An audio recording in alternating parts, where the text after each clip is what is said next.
Check, check, check, check, check. Looking good, baby, looking good.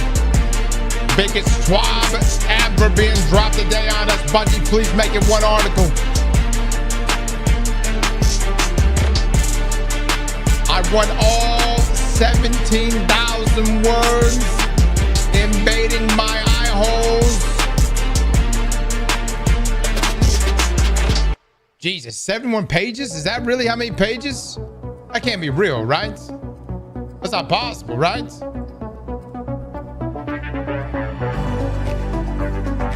That many? Is your voice ready?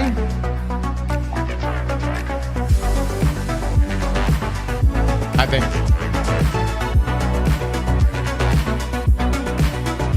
Hold on, guys. My PC just blue screen. Hold on 1 second.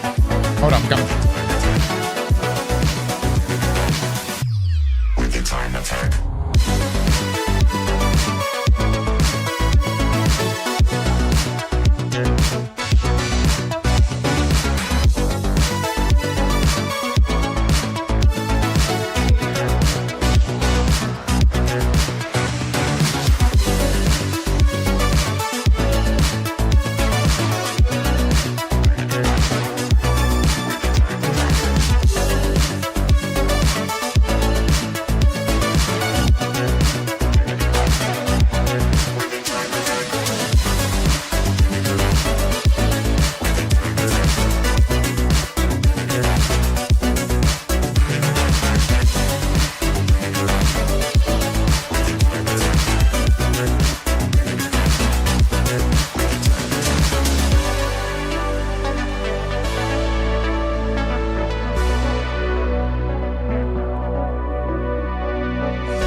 Reload all this shit again. Jesus.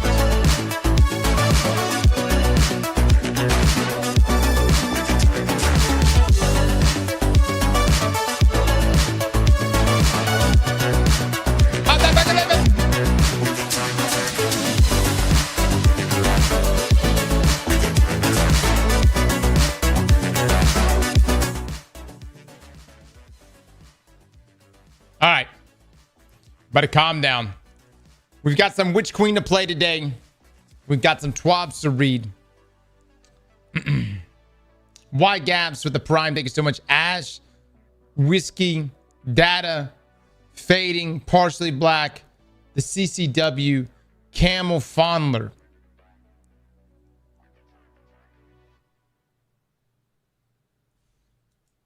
Wow.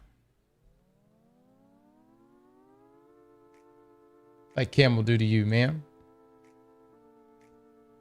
I'm coping so hard they're going to open up the DCV. I honestly don't know what Bungie is going to tell us in 71 pages. What does Bungie need to tell us? It's probably going to be a lot of sandbox changes. I would say the majority of it is probably going to be sandbox changes. But what else? What else are you trying to tell us?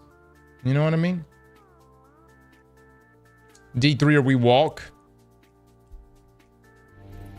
Again, on the topic of a D3, guys, we just make it very known.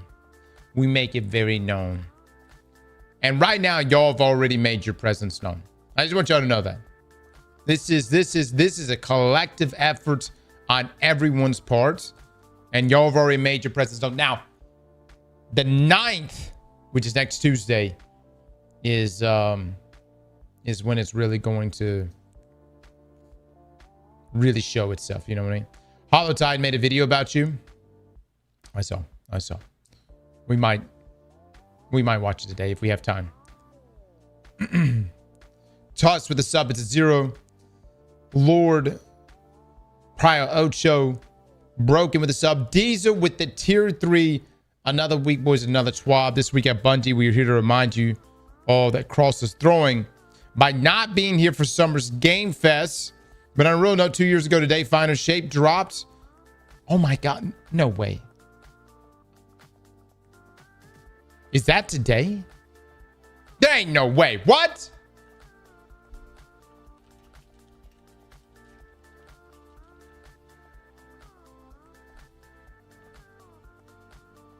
Zaddy! I missed it, but you dropped a 50 gifted subs!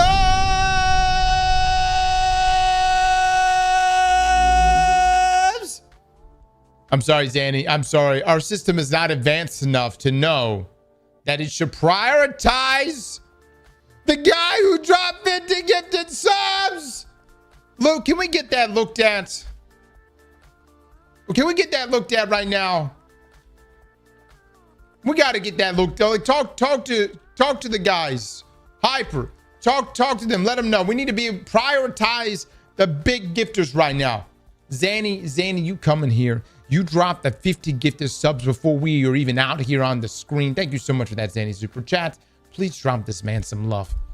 He has gifted you a subscription, which means you get ad-free content for the next 30 days. That means you don't have to watch around the clock Viagra ads over and over, although the message still stands. Or you might just want to have a good time. Who knows? I'm not promoting Viagra and I'm not sponsored by them. It's a good time. Regardless though, Zanny, thank you so much for the 50 gifted subs. Chat, please drop the man some love right now. What is this Grenadier Jake hate happening in the stream right now? We like Jake around here. Mods, deal with this shit. I don't want to see anyone talking shit about anybody that's playing Marathon or anything for that matter. All right, you don't talk. There is no such thing as a traitor or anything like that. Jake played years of Destiny. All right, among many other players that gave years that they want to play a little bit of Marathon this week. That's fine. They can go play Marathon. There's nothing wrong with that. But next week, they're going to come back to the real game. All right. Next week, we're going to see them back over here in Destiny Land. But completely fine. Anybody want to go play Marathon right now? That's completely fine. Ain't nothing wrong with that. All right. Final Shape dropped June the 4th, 2024. Hot damn it.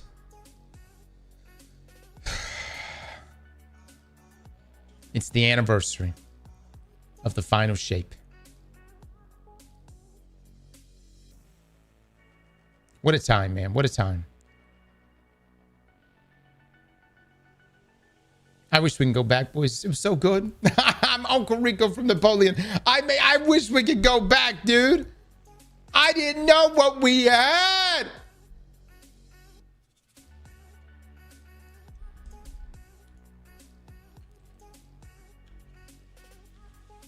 Two years ago, peak dropped. Where are you? With the 150 gifted subs.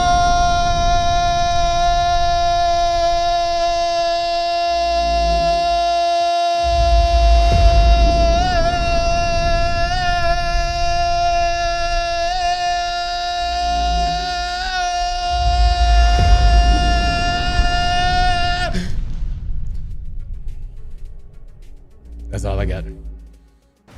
That's all I got. That's all I got. Ryu, you come in here.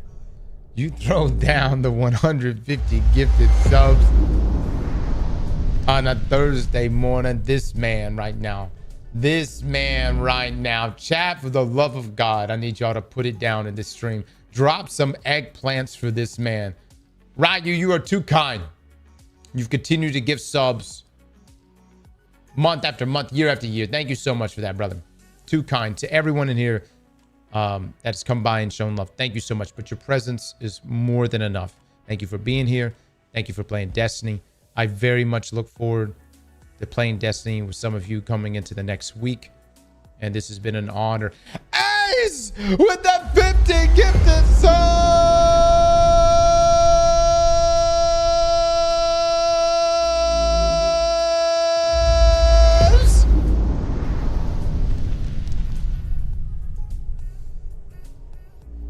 All right, boys. I have 71 pages that I have to read in about 3 hours. I'm going to need the voice. I'm going to need my voice. Okay. I need thy throat for today's Twab in a big way. This is not going to be a small... If everybody can calm down, please calm down. And look, I appreciate the load blowing happening right now, but let's all collectively save our loads for next Tuesday. And then we can all, in unison, blow thy load together. It'll be beautiful. It'll be our greatest masterpiece. And I look forward to it. But let's save it. Let's save it for Tuesday. For Tuesday, okay?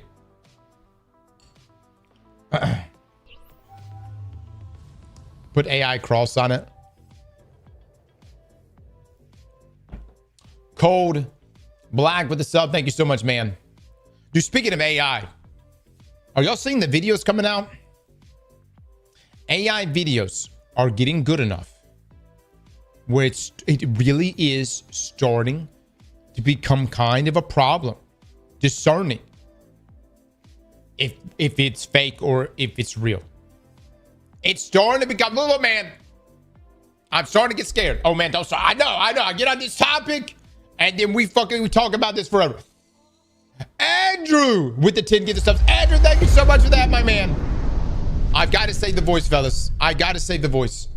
We got to save it. Yo, calm down. Everybody calm down. All right. Right now, we are about to go play one of the greatest expansions Bungie has ever made.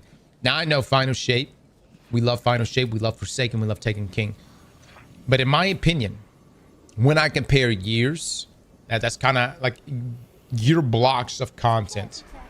I think one of the best year of content that Bungie's ever given us was the Witch Queen era. It was such a good time to be a Destiny player. And matter of fact, people talk about Lightfall being this peak that it was in terms of concurrent players. But Lightfall would not have gotten the players that it got without the success of Witch Queen. Witch Queen is what set it all up. So we're going to go jump and play Witch Queen right now. Some of you are going to see Savithic for the first time. She's great. She's great. This is going to begin. This journey is going to begin on Savathun's throne world. And we're going to start this mission, The Arrival. Now, fun fact, this is the only expansion that I never had server issues with. Every other expansion I've ever played with Destiny, we've had server problems. And majority of you have had server problems where you couldn't log in, you couldn't get in when the expansion dropped. Final Shape was really bad about it. We couldn't get in for hours, right? For whatever reason, Witch Queen was the only expansion that we got in immediately. And it was so beautiful because all of you weren't in the game yet.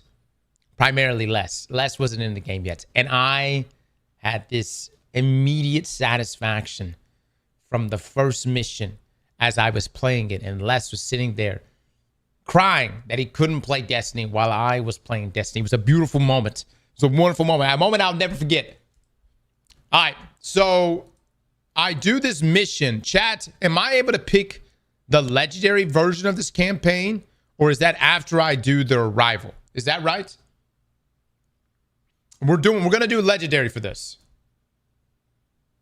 You should. So we do the Arrival base, and then it'll give us the option for legendary. Okay. We are going to be doing this mission or this campaign on legendary as a solo player with my freshly new made account here. We want D3. In times of crisis, people look to their leaders for answers. But ever since the planets were ripped from our sky, it seems all I can offer are more questions. And now, with Mars returned, I hardly know where to start.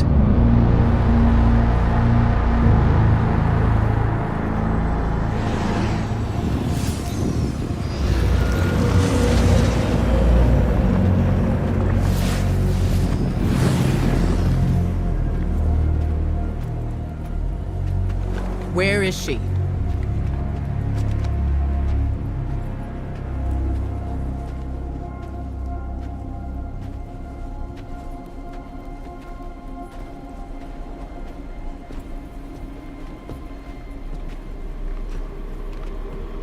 theory was correct. The relic is of the pyramids, there's no doubt. Word is out about Mars. I need more time. The Cabal are mobilizing. We need to...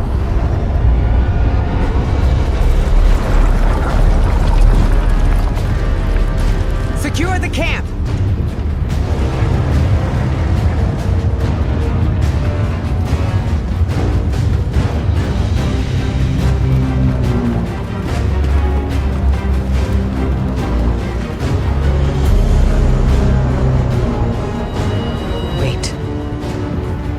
It seems they have another target. What are they aiming at?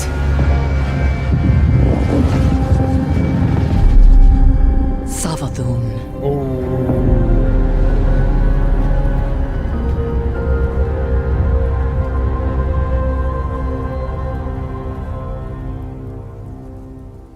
This is such a good one.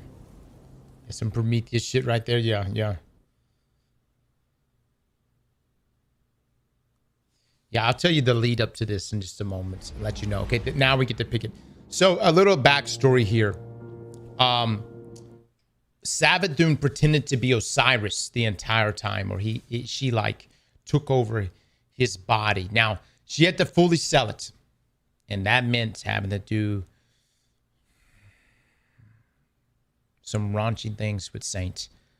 Now, this obviously upset Saint after the fact, right? But it perplexed him. Because this version of Osiris was really into it. And anyways, regardless, that stuff gets solved later down the road, right? That's like in season of the Witch, right? But either way, it turns out Savathun has been essentially controlling so much behind the scenes, but oddly enough, she doesn't seem like our enemy, you know? She kind of likes us, or she tolerates us. And so we are going through this expansion to essentially explore, who Savathun is, how her relationship is like with her sisters, what they ran from, how they became to be. It's a really, really good expansion. So let's jump into the legendary version of this. Become legend. It rewards our exotic armor and a higher truth. Okay. I think we should be okay. I mean, what do I got? Let me put on, I'm gonna put on my my wrist runner.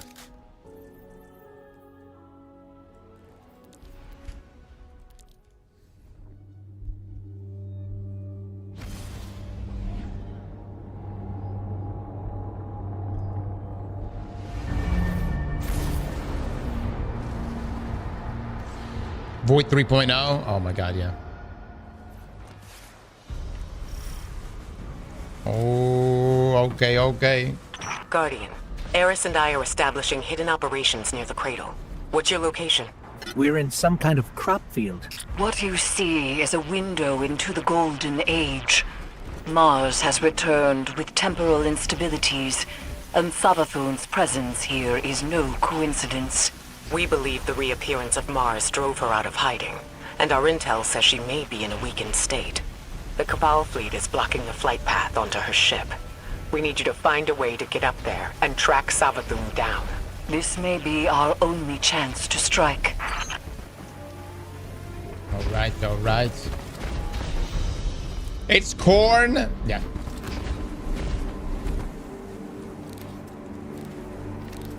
It's a hell of a ship. Look at that. Look at that. All right, let's see how this goes.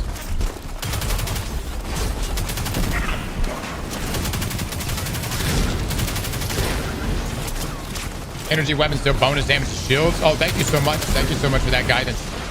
That's wonderful news.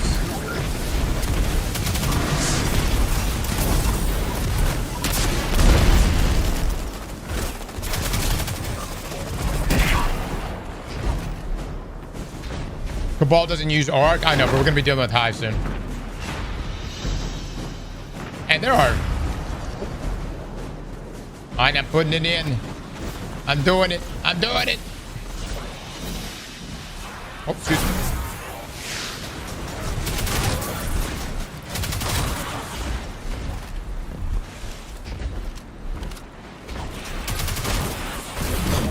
Okay. The Cabal are setting up a giant cannon. I have an idea. Head inside and get me to a console. I don't really understand. Why wouldn't we want the Cabal to not shoot Savathun's ship down?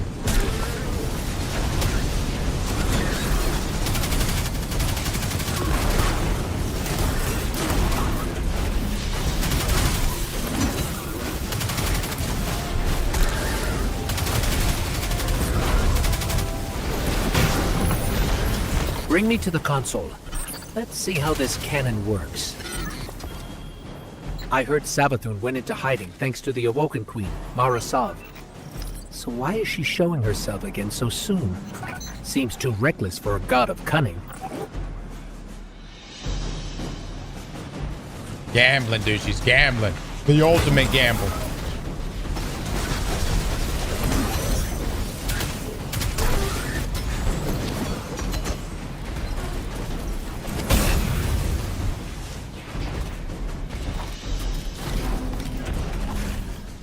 All right, hold on. What am I doing here? Information extracted. Oh, okay. You're just defending it? Okay.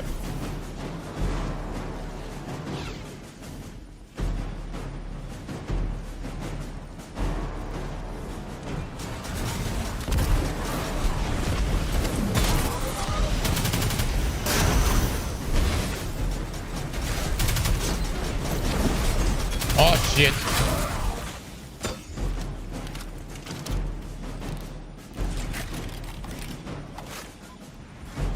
Honestly, we have some pretty decent things. My hammer's up.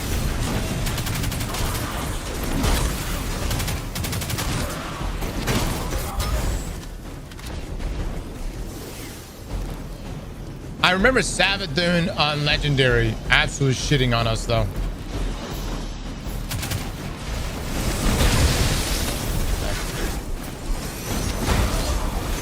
Good old power free.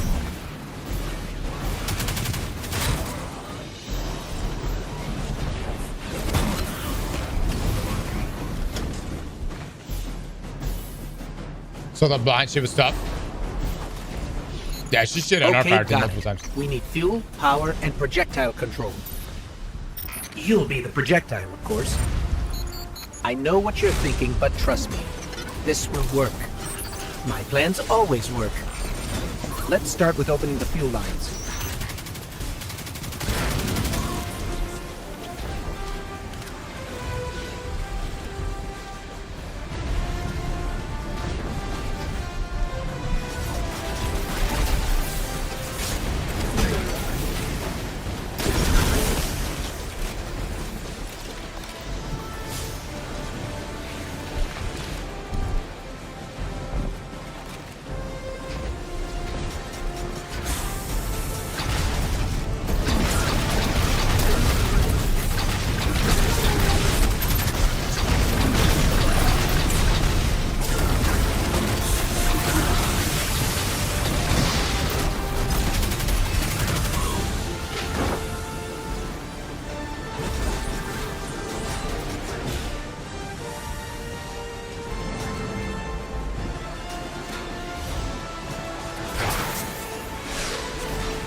One down, Guardian.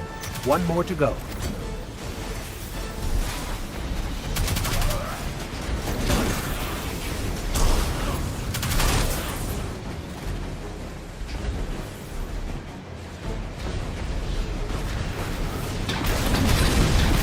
No!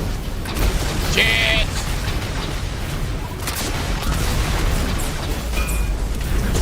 The hell, my hammer goes so far away.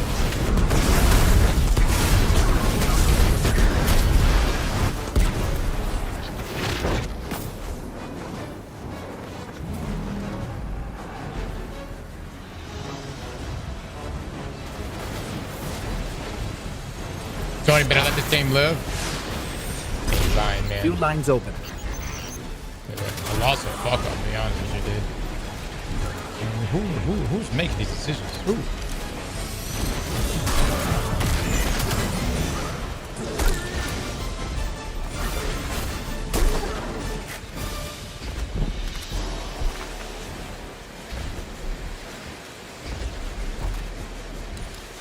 Hold on, what do I do? What do I do? Okay, the other generator? What other generator? I got another. Oh, this one.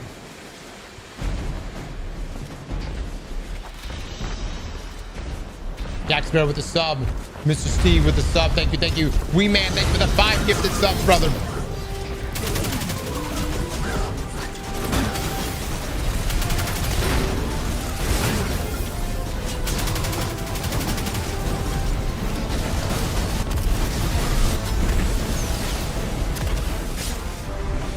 Next up, generators.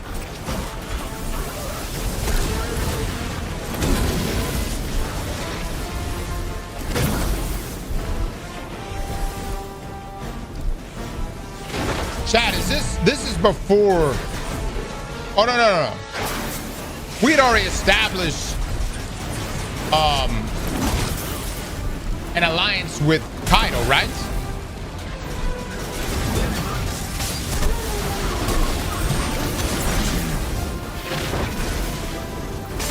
Yes. When did Proving Grounds? What year did Proving Grounds come out?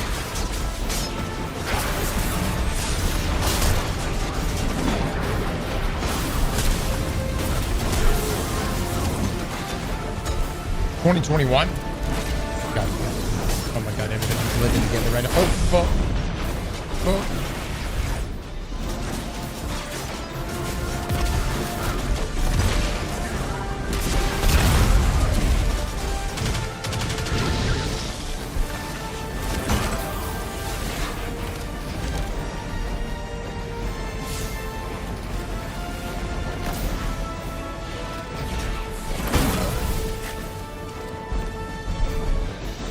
You know, if I were a god of cunning, I wouldn't show up with a giant ship. It's like saying, here I am, come kill me. Or maybe Savathun's waving a red flag at a bull. Maybe we're the bull. We need 2 override codes to get the lift moving. Only Cabal engineers carry them. Dude, why do we let Ghost be the strategist? You know what I mean? Like, at what point we're like, this guy gets it. This guy, he gets it, man. I'm gonna do whatever this guy wants me to do. Sardingo with the 10 gifted sub. Thank you so much.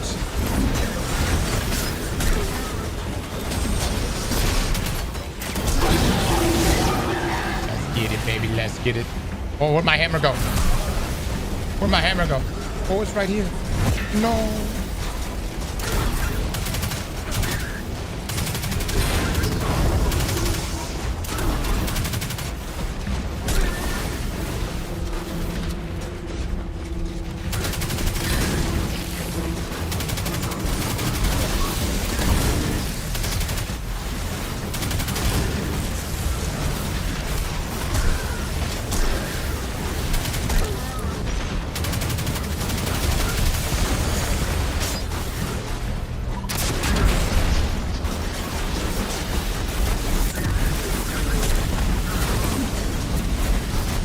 Not good.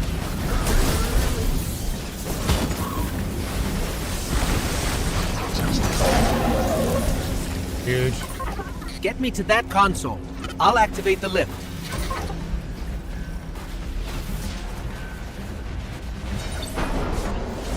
Lift is active. We just have to adjust the trajectory. Cypher with the 5. Thank you so much. Oh my god, the loot. The loot, man.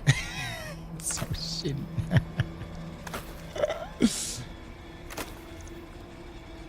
That's right. I'm maintaining my same drip right now. Okay, here we go. Oh.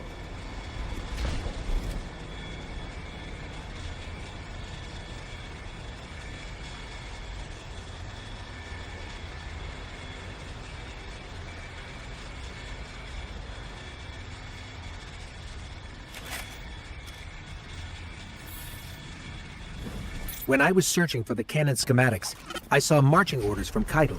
She wants to retake Mars as Cabal territory. Not sure how she'll feel about us interfering.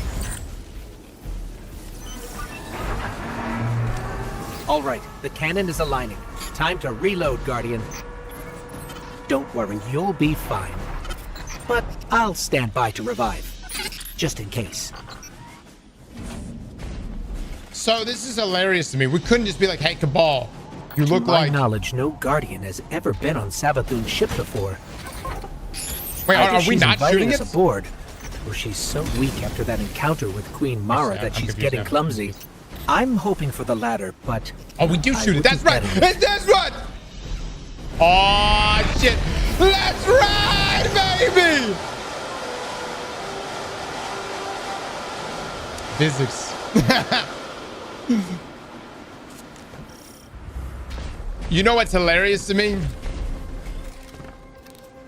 We could have taken the ship that dropped us off on this planet. But this was way fucking cooler. I won't lie. This was way fucking cooler. Instead, potentially sabotaged our alliance with Kaido and the Cabal for stop points, essentially. Ikora, we made it onto the ship, and we're seeing traces of void light. Seems like maybe another Guardian got up here first. That's impossible. Perhaps we've acted too hastily. There are too many unknowns. Savathun is the god of cunning. To wait for a moment when her intentions are clear, we would wait forever. Not forever. Just until we can provide backup. Guardian, Eris and I are pinned down. If you turn back now, it'll give us more time to plan.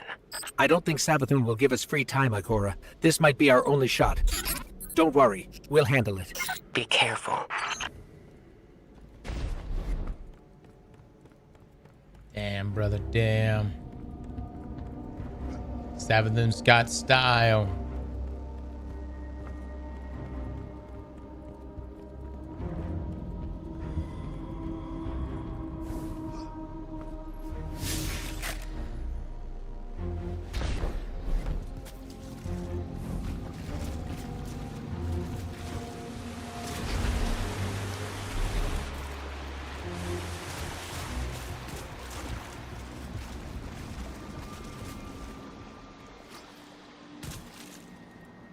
Appreciate the water physics right there. That was nice. That was nice.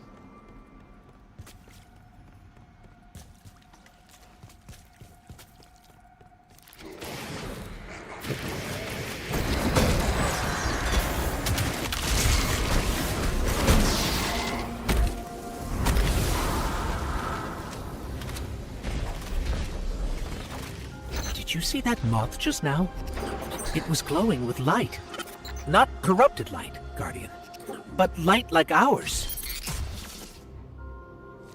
We killed the shit out of it. Ghost, how does it feel to kill your own kind? Right. No revive, baby. No revive.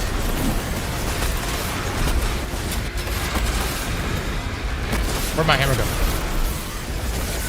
Where was thy hammer? Oh, right, there we go.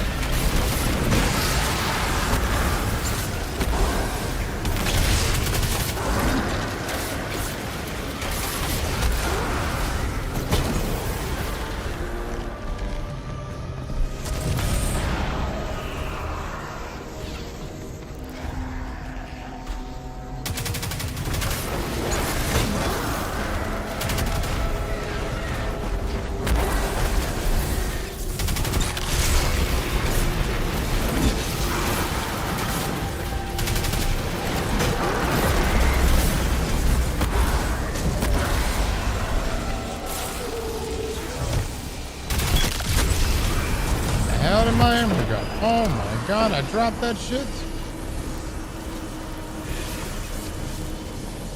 Alright, I gotta get tributes.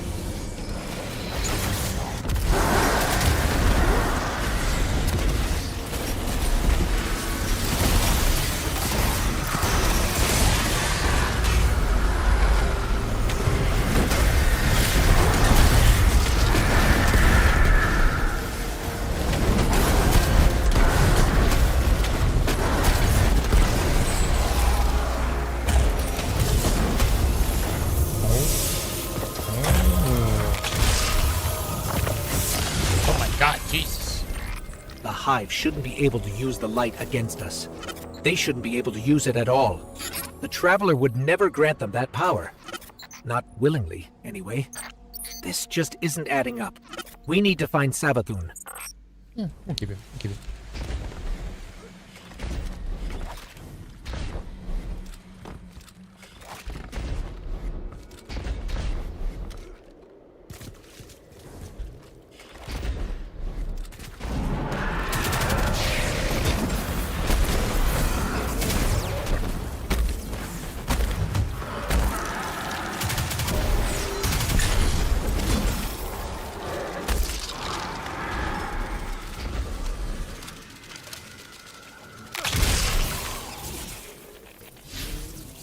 In there. I'm picking up unusual energy readings from that statue.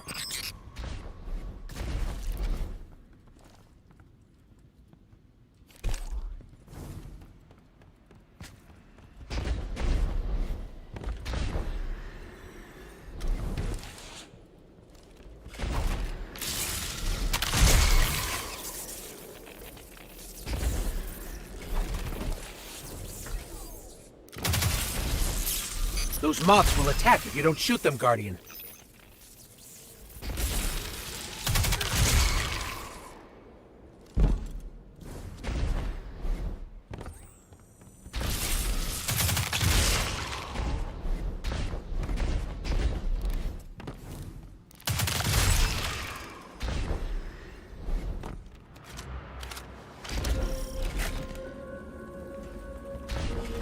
That statue doesn't look Hive. I've never seen anything like it.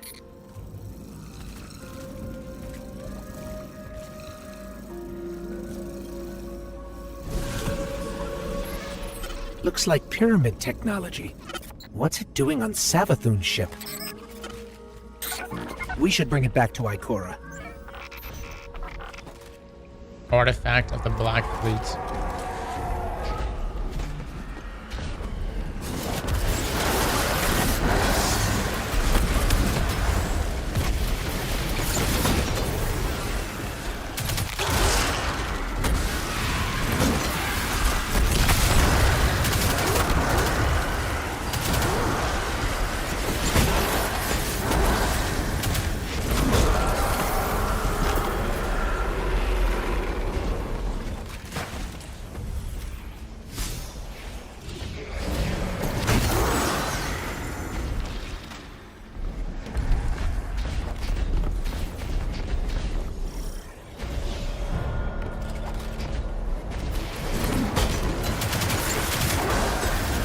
Okay, not in the throne room yet. This is the ship though.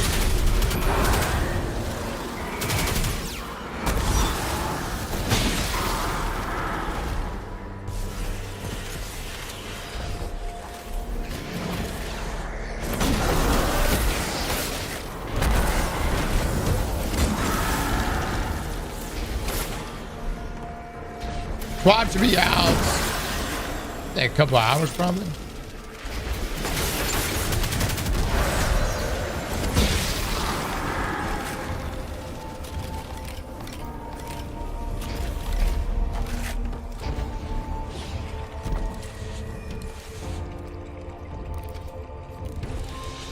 There are reports of Savathun trying to capture void light from dead Guardians.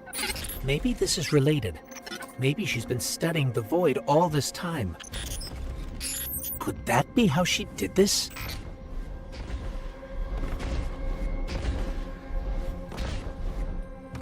By the way, guys, this is when we got 3.0 for our light subclasses. It was significant. That was Savathun. Hurry. Look at that. Look at that. Oh my god, dude. That's a chunky amount of damage.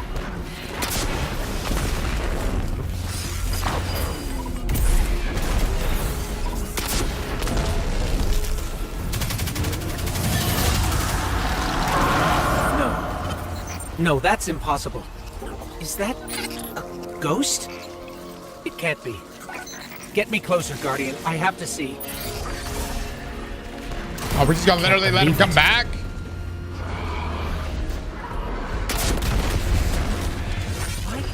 ghost helping the hive.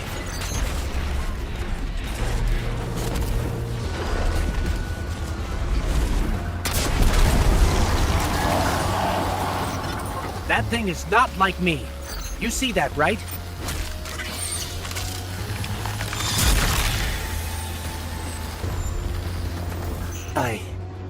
I can't believe this. We have to keep going. Oh, Traveler, what has she done to you? Jack, you think we make eye contact with our ghost when we do that? You don't think we do that? You don't think we grab him and we just...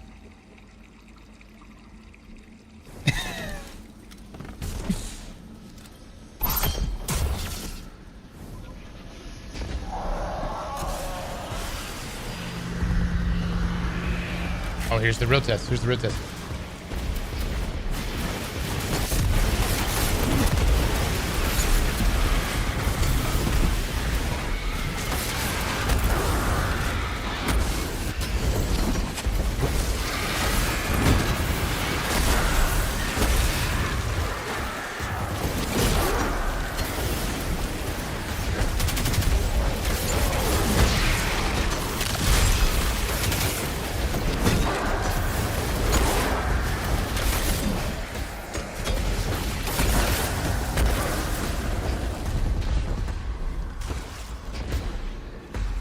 Did I collect one?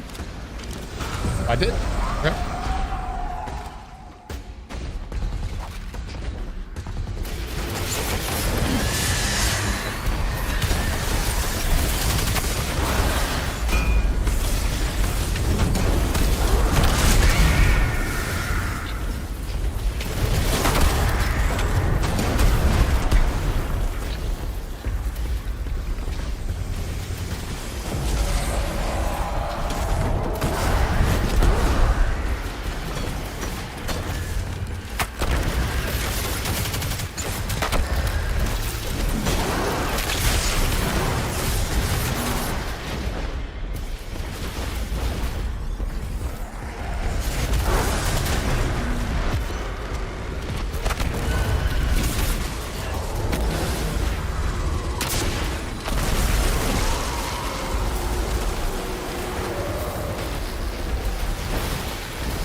We almost got shit on right there.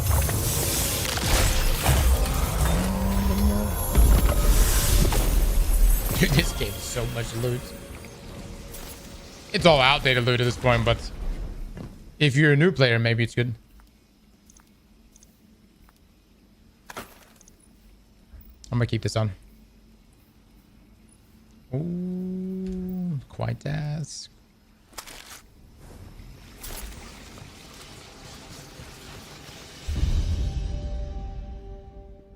That's a good mission.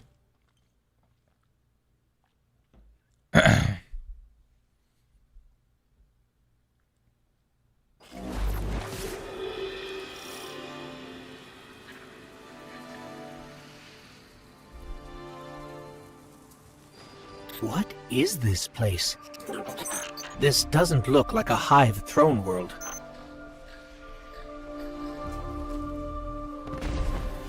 I think this is one of the best environments Bungie has ever made, man.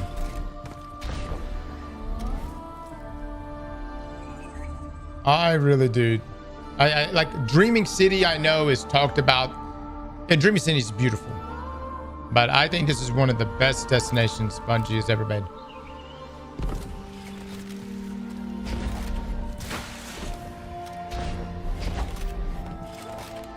And I love the stark differences in throne worlds. It makes me wonder what Xivu's throne rule would have been like before she became essentially mortal now.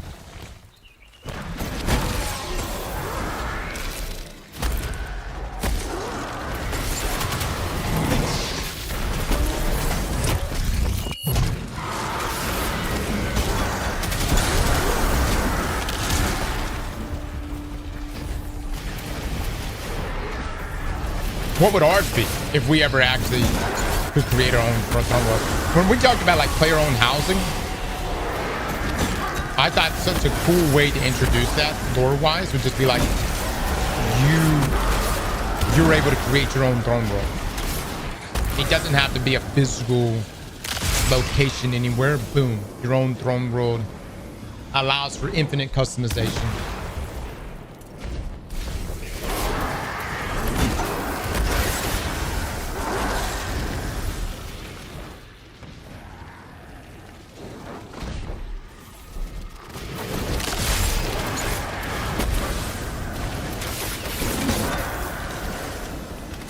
Pete's throne world would be 1,000,000 cars. Tell me, O honored guest. It's her. How did you do it? How did you find the strength to destroy something so like yourself?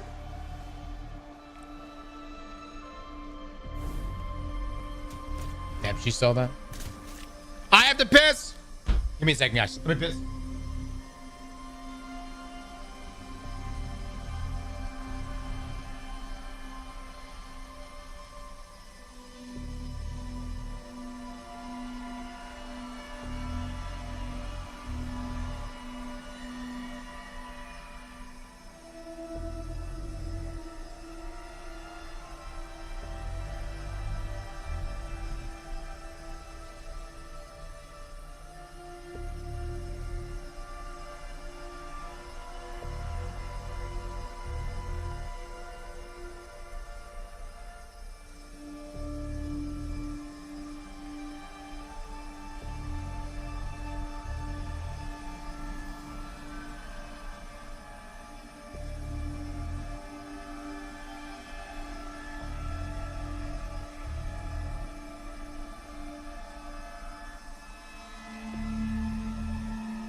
Are we not supposed to say things at the story spoiler-wise because of the replay?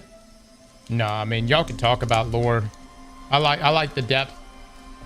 I would say that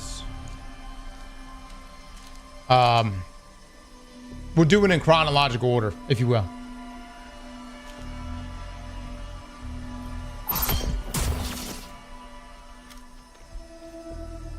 I don't spoil things like the final cutscene. You know what I mean?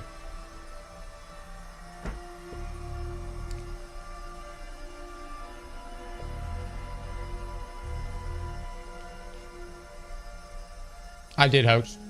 Specifically you.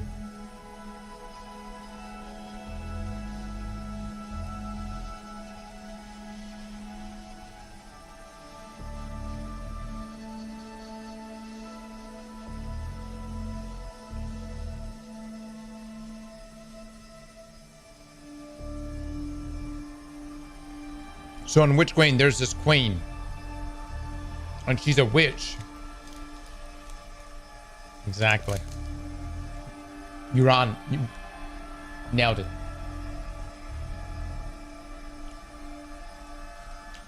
Cross, are you going to play the new character next week? Probably not. Probably going to go back to our main.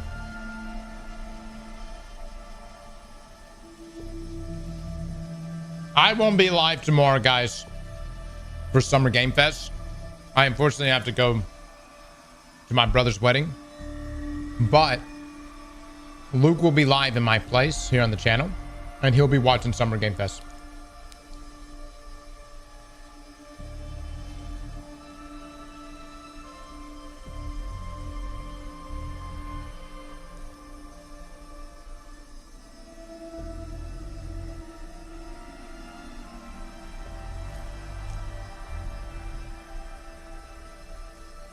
Unfortunately, your bro's getting married.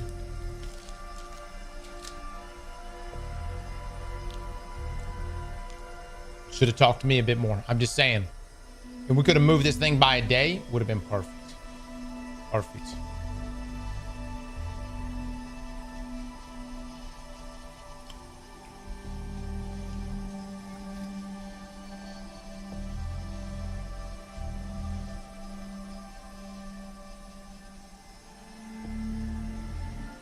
Hi, bro. I think it's going to be a few hours.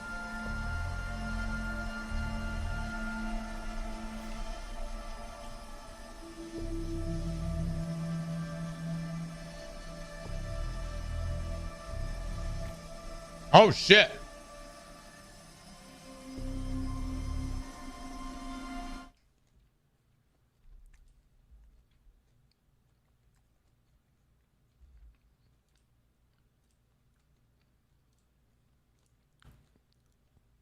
Dude, why does Twitter cap their videos at 720p?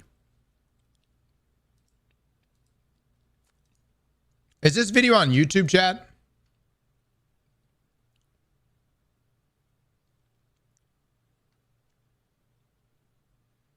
It is on YouTube. Mods, can you give me the link for YouTube?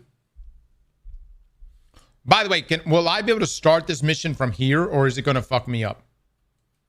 It's all right if it fucks me up.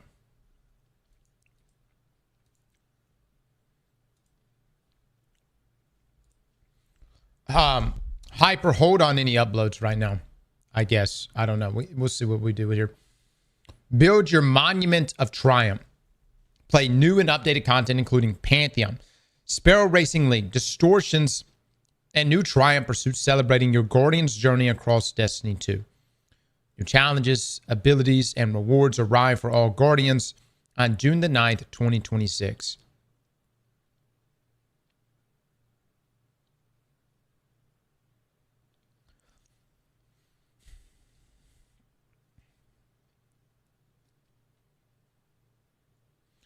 Like, I know this is way better than the alternative. The alternative would be Bungie come out and say, it's over, it's done. What you have in the game is what you have in the game. And I love that they're leaving Destiny 2 in a state that can be returned to with everything. But man, does it stings, dude. It stings. All right, I'm watching it. Let's give it a look. I want everyone to really appreciate this. This will be probably the last trailer. We may get like one more like trailer next week, but like in terms of expansion, this is it. This is your last trailer experience with Destiny 2. So take it all in. Thank you, Guardian. Because of you, what was unraveling is suddenly stabilizing. Earth may yet heal, and that's something worth celebrating. May this time be a moment of reflection, remembering what came before, reassessing our present, and readying ourselves for the future. The Traveler has nestled above the last city once again.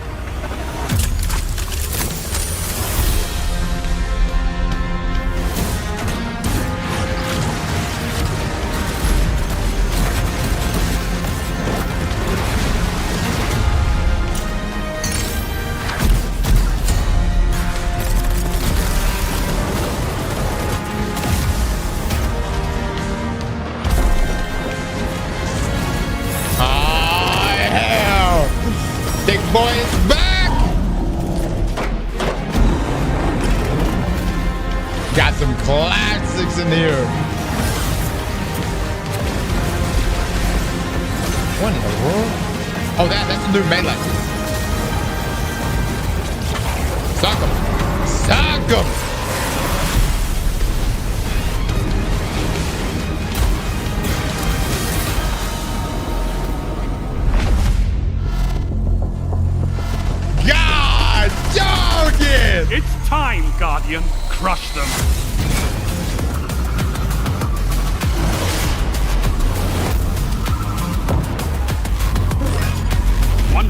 push and victory is yours. Dude, SRL looks really good.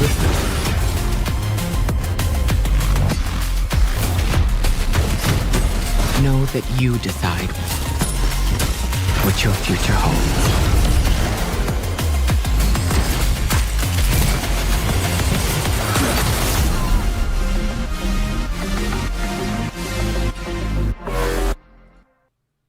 First up, did y'all hear the music right there? You see how they were mixing that shit at the end? Hot damn it. Secondly, how can you drop a trailer like this and drop this content next Tuesday and then just walk away? How? How is this happening?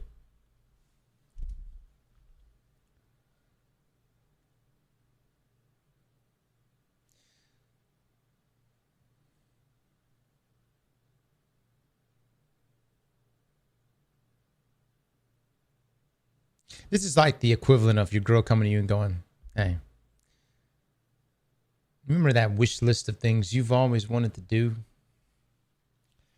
Things that we can't obviously discuss right now on stream. But that entire wish list, well, starting next week, we're going to do everything you want to do every day. All the things you ever wanted. Non-stop. How you want it, where you want it, just the way you want it.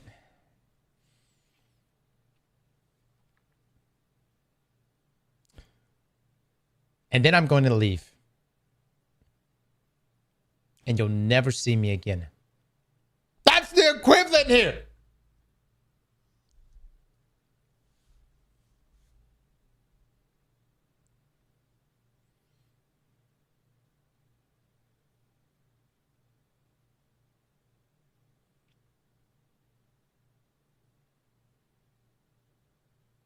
Top 10 anime betrayals. Y'all want to watch this shit again? It's a damn good trailer. Thanks. So hold on. The tower. This is how the tower is going to look forever. Notice how this is what you see here. This is not an event. What you see here is how the tower is going to look forever. Which is honestly amazing. Yep. Thank you, Guardian. Because of you, what was unraveling is suddenly stabilizing. Earth may yet heal. And that's something worth celebrating. That's the question I have, is how are they going to make it make sense from a story perspective? Because we were entering the climax. We were entering the conclusion to the prophecy saga. So, like, hearing the words from my core here, like, what are they going to do with the story on this? You know what I mean? Stop pausing. All right, blah, blah, blah, blah. May this time be a moment of reflection, remembering what came before, reassessing our present, and readying ourselves for the future. The traveler has nestled above the last city once again.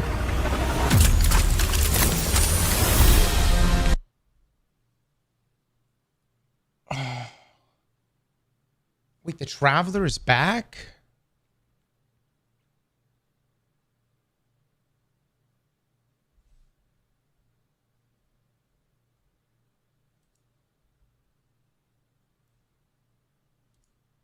Wait, hold on. Let's hear. The traveler has nestled above the last city once again. Wait, hold on.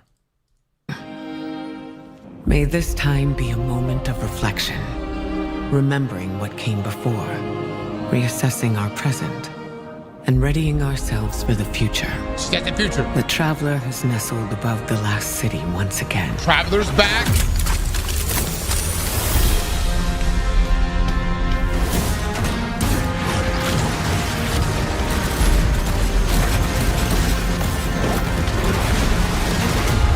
That was good. Okay, first up.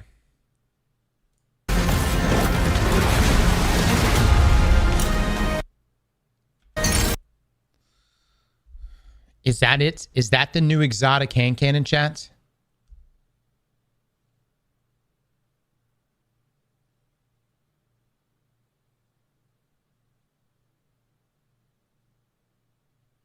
We are getting a new exotic hand cannon.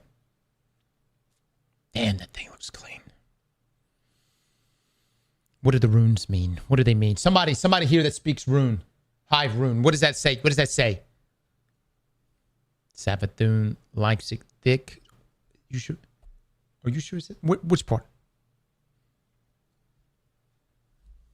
Savathun wants me. What else? What? Anyone else here?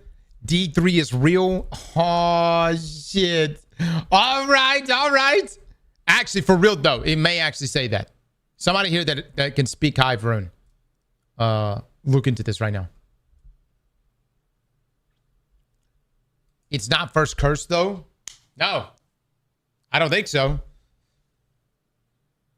It's looks like a brand new exotic. It's not Hive runes. You're right. It's actually not Hive runes. Chat. I think he's right. I don't think that's Hive runes. This is different.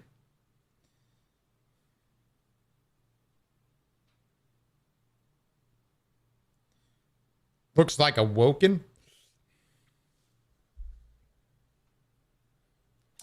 It says, come see the D3 reveal at SOCON 2026.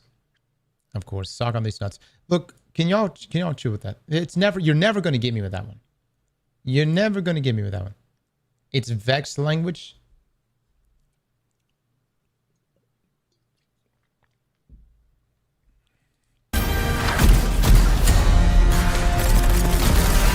The ability's looking hot, baby.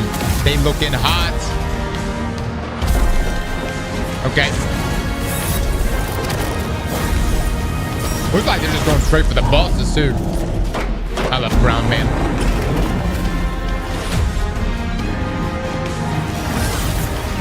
The different distortion. Look at the barricade moving like that.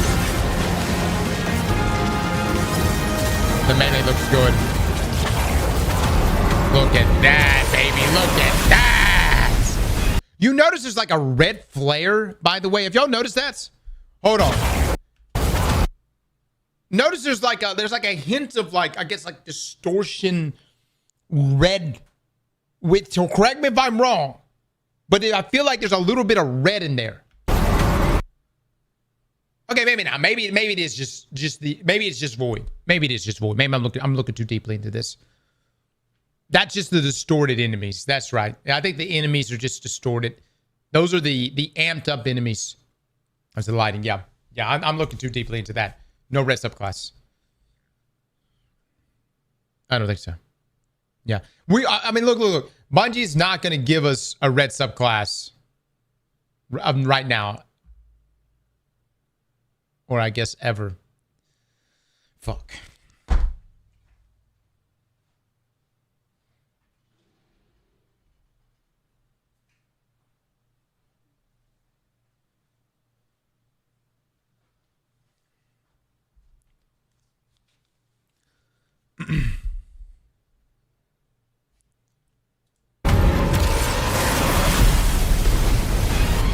At this part of the trailer, look at this.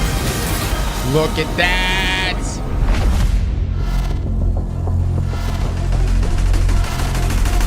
It's time, Guardian. Crush them.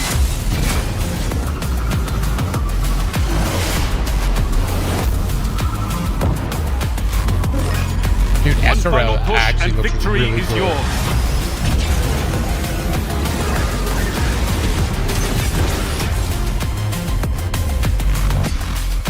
Look at that drip, man! Know that you decide what your future holds.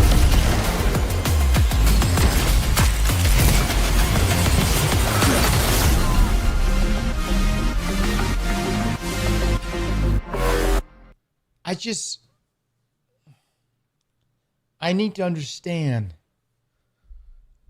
why.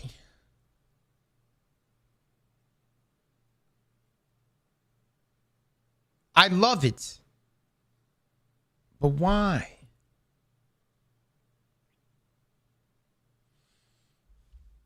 I mean, why? Why?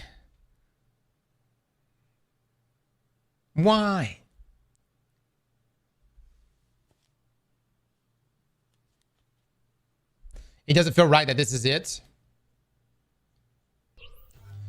I just don't understand, man. This is arguably some of the best content Bungie has ever given us, and we haven't even played it yet. But just off of what we've seen from Twabs, what we're going to see from the day's Twab, all the little, I literally heard Luke now for so many years begging for SRL to come back, and they're doing it. They're actually doing it. To then have us, we're gonna show up next week. I really think there's gonna be huge, wide community support for Destiny. I think so many people are gonna jump on and play the 9th.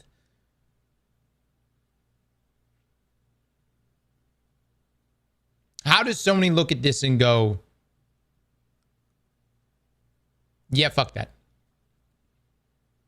Yeah. Yeah, we're not gonna invest in that. You guys coming to me saying I know something, I fucking wish I did. No. You guys saying this, and I've been seeing some like comments out there floating around, like Cross knows, or he's playing. My favorite, Cross is playing 4D chess.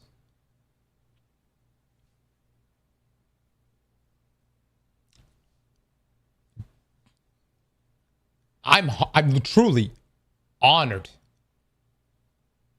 and baffled to be thought of in some way like this. But what if I told you that none of that is none of that is true?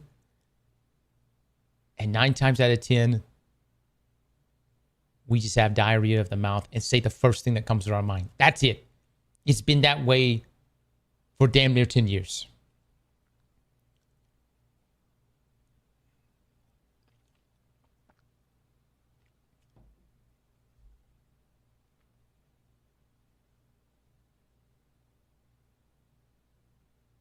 D3 chess. You've lied to us time and time again. I told you guys I didn't play Final Shape. When in reality, okay, first up, when I played Final Shape and presented to you that I had played Prismatic, but I had told you leading up to that and said I didn't play Final Shape, there was some truth layer in there. I had only played a portion of Destiny that might have included some Final Shape elements, but it was not truly Final Shape. You see what I'm saying? I don't know. What the fuck was I supposed to do? Tell you guys that I played Final Shape? It's not like what can I even share from that? Somebody give me Allison's tweet right now.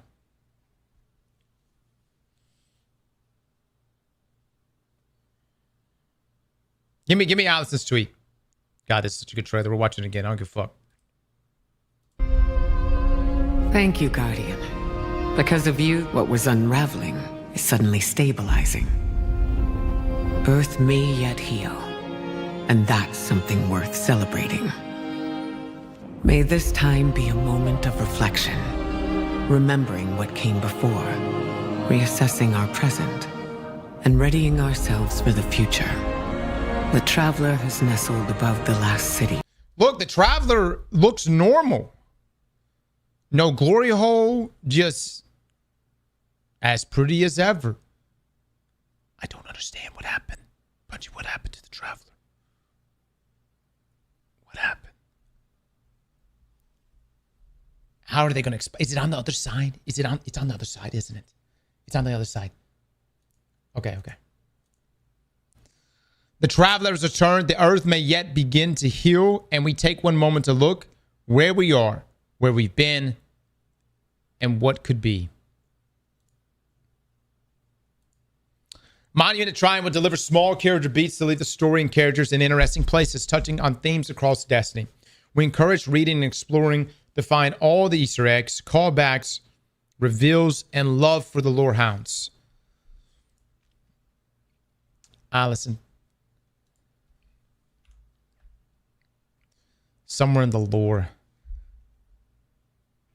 please leave us some messages. Somewhere in the lore, give me a breadcrumb trail. I won't be the one to discover the trail, but the lore people will. And then the lore people will tell me about the trail. The three again. A heart, a ghost, and a heart.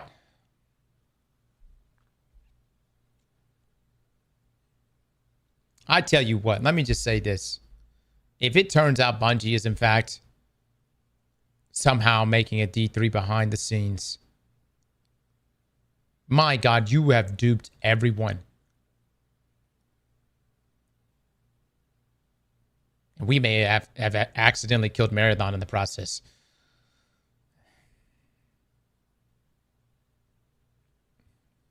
My bad. I just really want D3. I just really want D3, but man, that would be, I will say, if that ends up happening and a D3 is actually being made,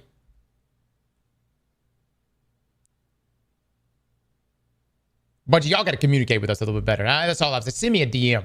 You know where I'm coming from? Because I'll freak the fuck out. I've been freaking the fuck out for like 2 weeks now. I'm going to be freaking out next week. But I need some comms on this shit.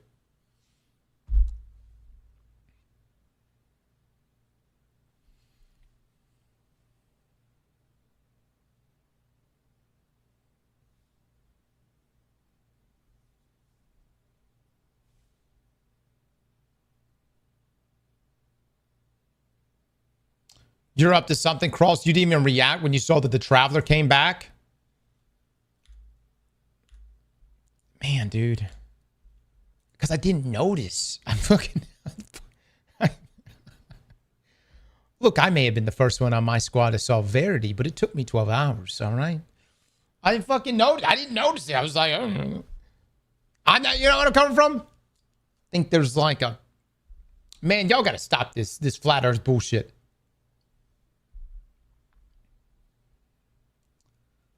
All right. Once again.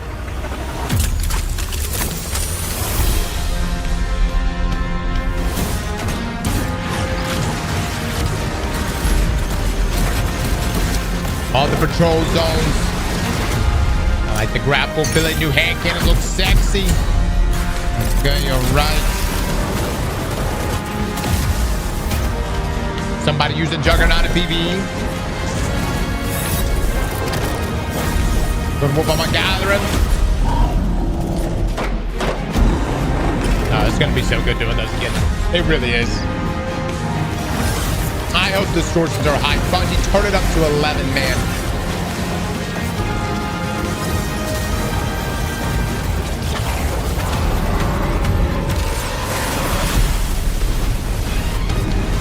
I swear Bungie loves the Warlocks.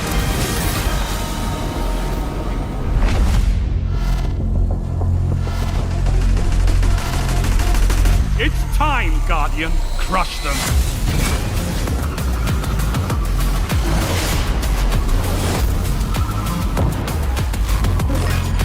One final push and victory is yours.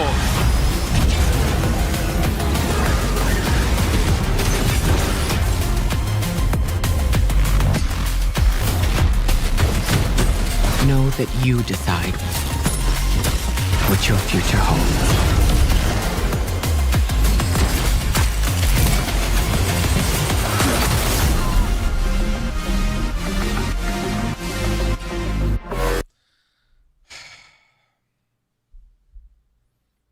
I'm gonna catch so much shit for this, and I say this with love.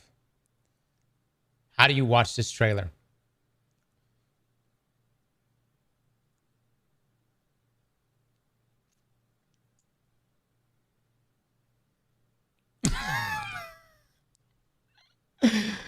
Look,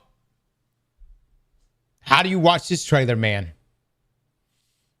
How do you see what Destiny has? Like in totality, you're like, when you look at this trailer, even if you know nothing about Destiny, you're probably like, damn, that looks hype as fuck.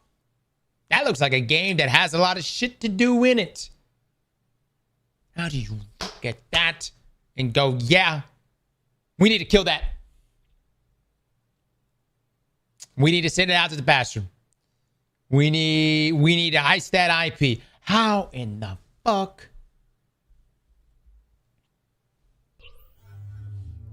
Cross didn't see it yet? What are you talking about?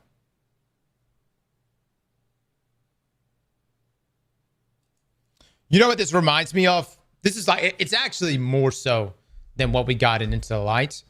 But this is just with Bungie doing this free thing, making it completely free. It almost seems like this same like Into the Light explosion. I know, guys. I know.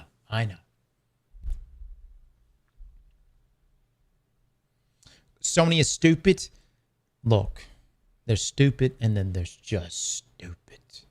There's just oh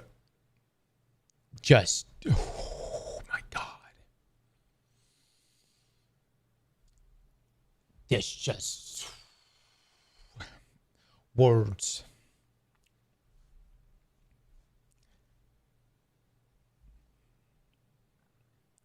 PlayStation retweeted the trailer. Oh, really? Now you like us. Oh my God. Let me go look at this shit. I won't believe it unless I see it with my own eyes.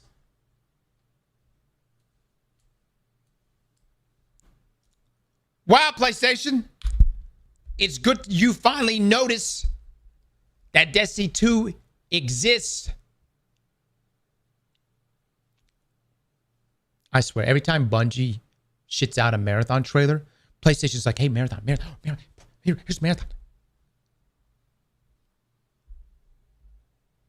It took it till now for PlayStation to start actually posting our shit.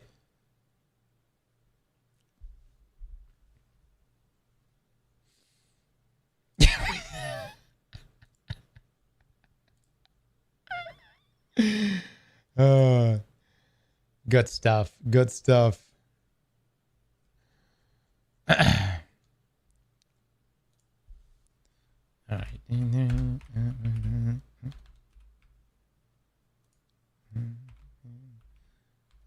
PlayStation. Let's see. Hold on. Sony. Oh, no. Sony. Okay. And then what's another one?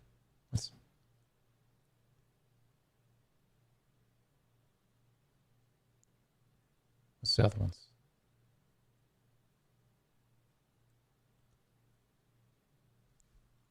Bungie.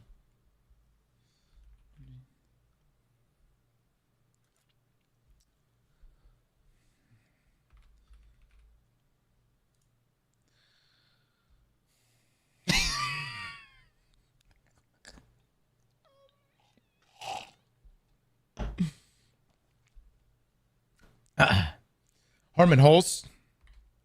Great idea. Wait, hold on.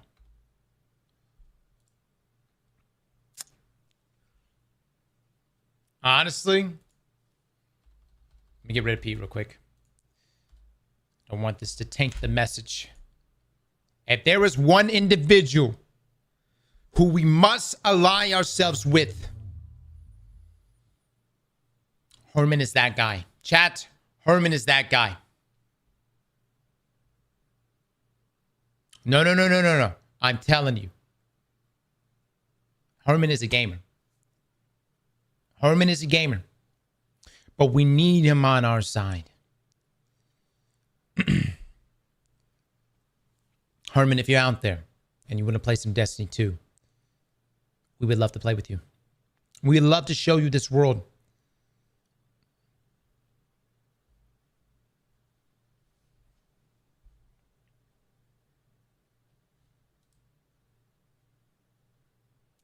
At Tom Holland.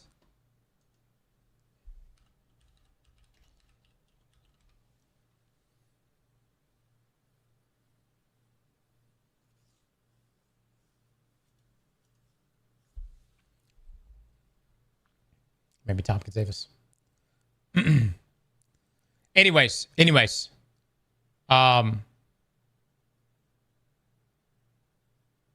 I think this is everything. Nathan Fillion. I would love to see something from Nathan Fillion for sure. At least his thoughts on things. Nolan North. I wonder what Nolan North has to say.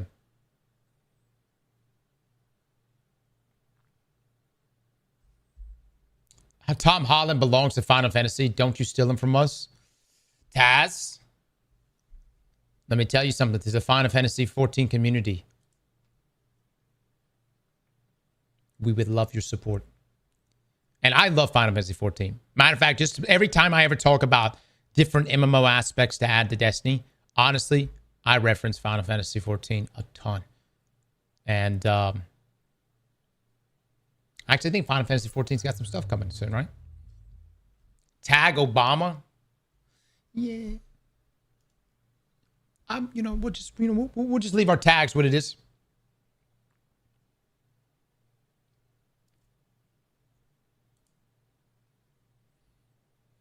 Tag Dinklebot.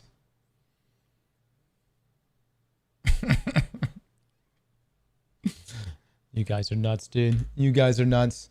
All right. Well, it's good to see that PlayStation acknowledges that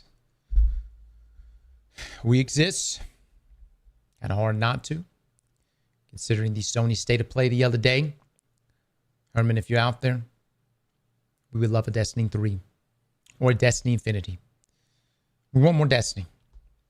And we think Sony is making a catastrophic mistake by not committing to Destiny.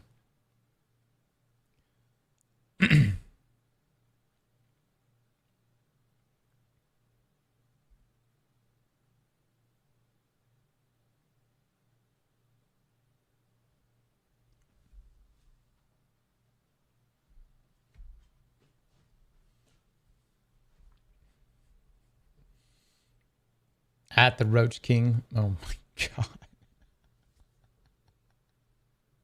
Stop. Send the tick with the 10 gifted subs. Send the tick. Thank you so much for the 10, man. When's the Twid? Twid should be in an hour and a half. Tag Activision.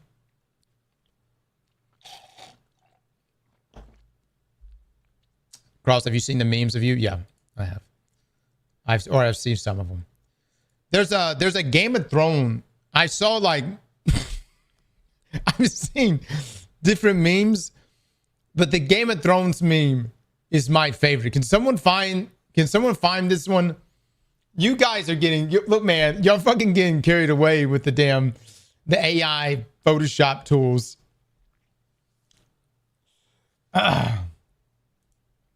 They got me looking like Grandma Tyrell. That's what they fucking got me looking like.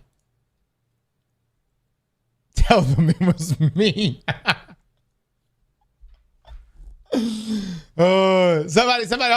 Somebody give me that shit. Somebody give me the link to that shit. God dog it, man. Oh, did you, Zinji? I'll take a look. Hold on, take a look. I know Zinji's been sending some to us. Oh my God.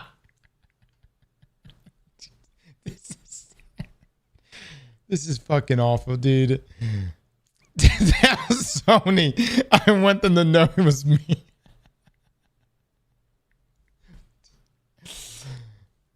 All right. We've got our new profile pic coming in. Jesus Christ.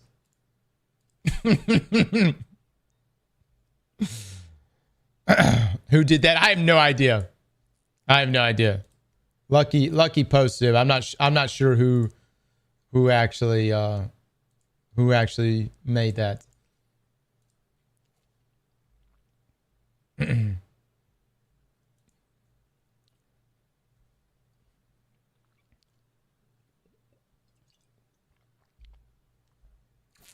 But yet they're making more God of War slop. Personally, guys, I'm actually looking forward to the next God of War game. Okay. And, you know, I'm curious about that universe, whatever, you know, the afterlife for the gods. So,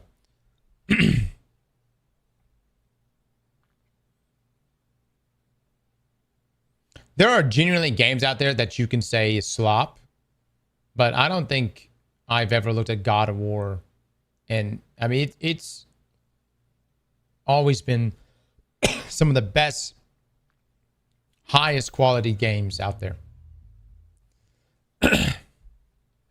Lore-wise, I'm curious how it's all going to tie together. People only call it slop because it's a woman. Yeah, it's also really strange. It's got to just be Twitter noise, right? Like, this can't be real, right? My thing is, guys, we've played mini games that have female protagonists. This is not anything new. I really don't, I really don't get it. And like, I think the only thing that I've seen is, ew, why is she middle-aged? Is that so bad? She looks like she's in her prime. What are you talking about? I don't know. What's the big hang up, fellas? What's the big hang up right now?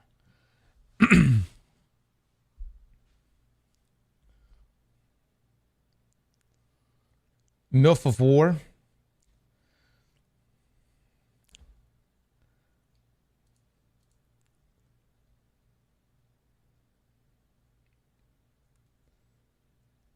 Across the shirt. Anyways, God of War looks good. But look. I'm not gonna look. Sony is doing their thing, right? They're going back to their old strategy of exclusives. Okay, that's fine. But Destiny is something that is multi-platform, something that, if cultivated right, can sustain a very large community. And sure, go back to doing your exclusives elsewhere. And hell, at this point, Sony, if exclusives are that big of a deal for you, at one time, remember, Destiny had some PlayStation exclusive things. Remember, they had an exclusive Exotic that was just on the PlayStation side, and an exclusive Strike. I don't necessarily like it, but if that's what makes you happy, Sony, fuck it.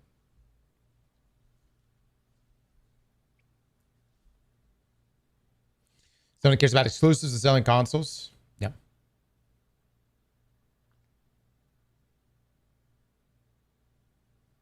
Sounds good, TC. We'll take a look at it. All right, somebody give me the link to the Crow and Glint video.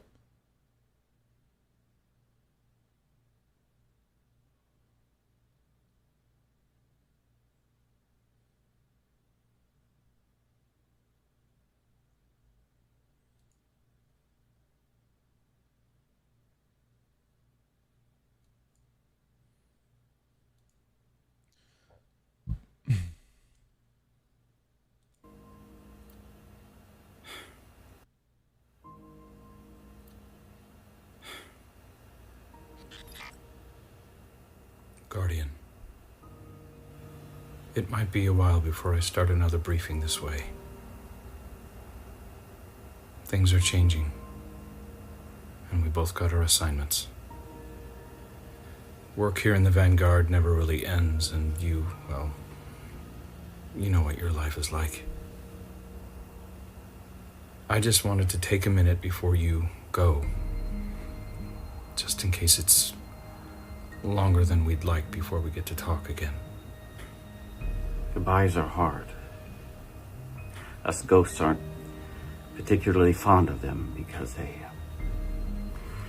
tend to be permanent. Yeah. So I just want to say thank you on behalf of everyone for everything. Before we met, my life was... well, it was my life, but it wasn't this. What I have now is because of you. You made me a hero. You set me out on an adventure I couldn't have ever imagined. To spaces unknown, far beyond dreams. And none of that would have been possible without you. So hearing that you're going away for a while, we just wanted to say goodbye. Properly. Because if we didn't get a chance to after everything we've been through together, well, the universe shouldn't be that cruel. So wherever you go, whatever you get up to, do it loud. Kill some gods. Make some friends. Fight the battles that no one else will fight.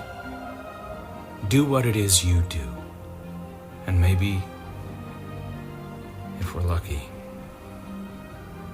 we'll get to laugh about it together again. Whether that meeting be in the bar down the street, or in the light at the end. Just don't forget us, okay? Because we won't ever forget you. Couldn't. Good luck out there, Guardian. Give him hell for us.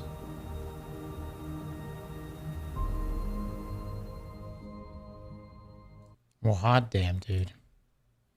Hot damn. Hot damn. This right here, hard to put into words how incredible, special this almost 15-year adventure has been for me. Extreme gratitude to the narrative and cinematics team at Bungie that kept Aldrin Crow alive all of these years. Especially thanks to Asphyxian for helping us with this. XO Crow. Hashtag we want Destiny 3. Have y'all ever seen anything like this? I mean, guys, I've seen like outcries from communities about games they want. I don't think I've ever seen VAs come out like this. I don't think I've ever seen anything like this.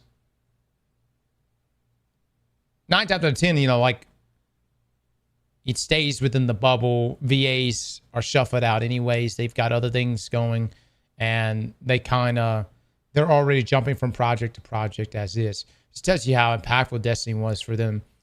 I mean, just about every VA that's ever worked on Destiny has come forward and dropped a video saying goodbye to the community and talking about how much Destiny has meant to them.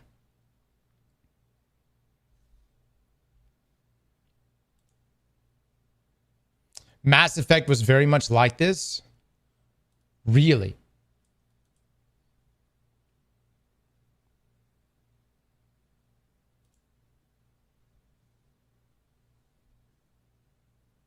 Oh man, I can only imagine if Lance was alive right now. Yeah.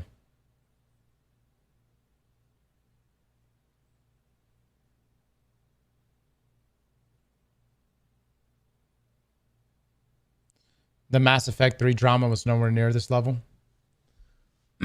Yeah, we saw the trailer.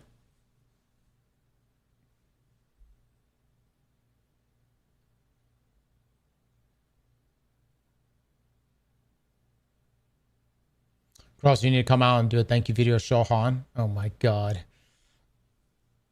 There's an actual VA for Shaw. We let that man come out. Y'all are probably just going to try to roast him, though. No offense, Shaw.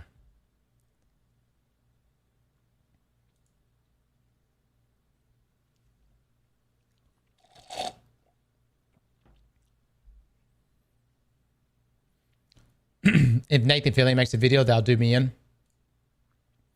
Yeah. Look, this is just, man, I've never seen anything like this. Like, ever. There's been outcries from communities about games getting shut down, but I've never seen a community and its VAs rally in such a way and all say in unison the same thing, that we want Destiny 3, and even the Bungie developers themselves that are unfortunately probably going to get laid off in the next 2 weeks. and their own ways seem to be fighting, you know. Tassie tweeted.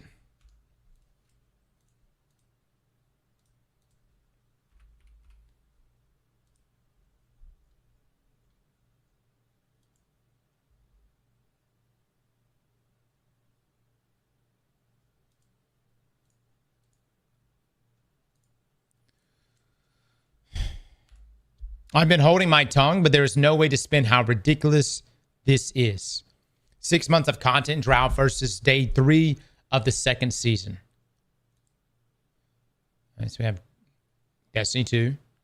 Yeah, Destiny 2 numbers have actually been doing all right. I think we got up to like 25,000 on Steam.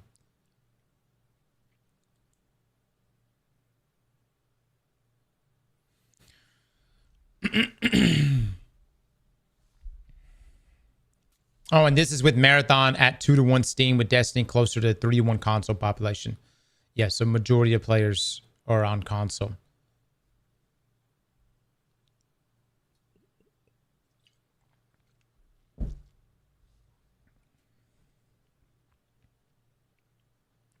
Look, man, I know Marathon players just want to play Marathon and they're enjoying Marathon. And I know Marathon was pushed like the second coming of Christ. When it first came out. Mike with the 10 gifted subs. Mike, thank you so much for the 10. And I've had so many people comment saying, wow, Cross, I can't believe you switched up this fast. You were loving Marathon. You were playing it every day. How could you switch up this fast on Marathon? Guys, I really don't have anything personally against Marathon. I did enjoy my time playing Marathon. Matter of fact, I did everything you could do in Marathon. The only reason why we even stopped playing was we were running into consistent cheaters and ranked. But that really wasn't the reason why we quit playing Marathon. I quit playing Marathon because there was other games coming out. And I like playing a lot of shit these days. And so Marathon was never going to be a game I was going to marry myself to and play 24/7 like I did Destiny at one time. I have nothing personally against Marathon. But if you ask me which game is better, 10 out of 10 times, I'm going to tell you Destiny is the better game. I think Destiny has an overall better experience. I think it has more things to do. I think it caters to way more players. I think it has better lore, better environment. I think that it has better in-game content. I think just about in every way Destiny is better. And the only reason you could say that Destiny's PvP lacks in comparison to Marathon is because Destiny's PvP has literally had no updates in arguably 4 years. Jesus Christ. I would hope Marathon, which just came out 3 months ago, would have better PvP, since that's exactly what the game was built around.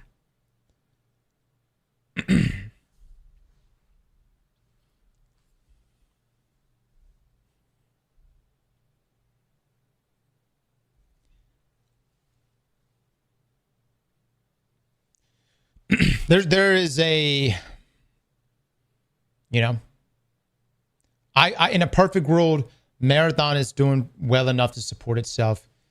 Destiny is doing well enough, and content is flowing for both of us. And in a perfect world, I hope that actually, or I thought at one time, I hoped at one time that that was going to be the case. That perfect world does not exist. And instead, we on the Destiny side are getting our final update next Tuesday. This is not going to work out for Sony and Bungie. I'm not going to walk away from, you know, over an accumulation of 16,000 hours or more in Destiny to then go to Marathon and play it. That's just not how things work. It's not going to work here. Even if you throw the PvE modes inside of Marathon, it's still not Destiny. And I know what's being pitched internally. what's being pitched internally is we did it for Destiny, going into Destiny 1 into Taken King. We made that recovery. We did it for Destiny 2, going into Forsaken. We did that recovery. And Sony might actually be buying this bullshit.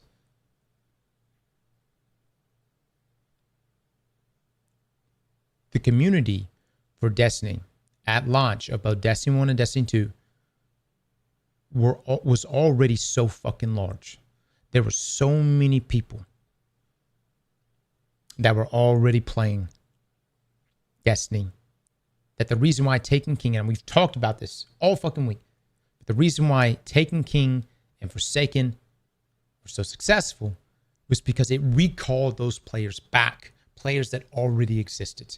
Marathon does not seem to have the ability to go out and find enough of its own community.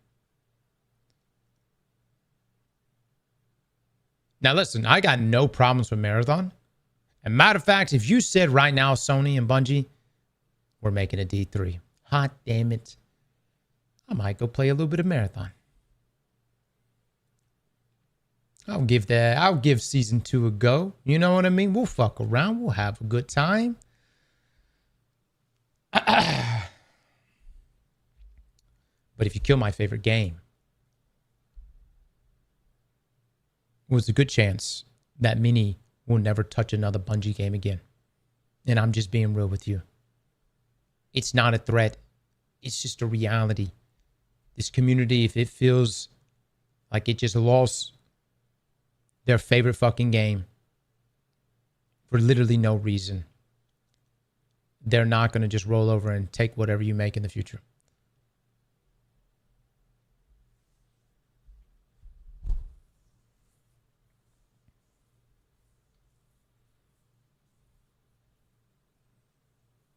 Marathon is going to get the gummy bear treatment and Bungie will get shut down.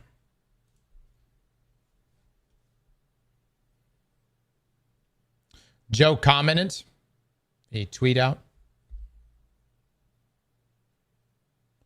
Alex to confirm the traveler healed the earth like a ghost. Probably gonna have some sort of cutscene. Give me Joe's tweet.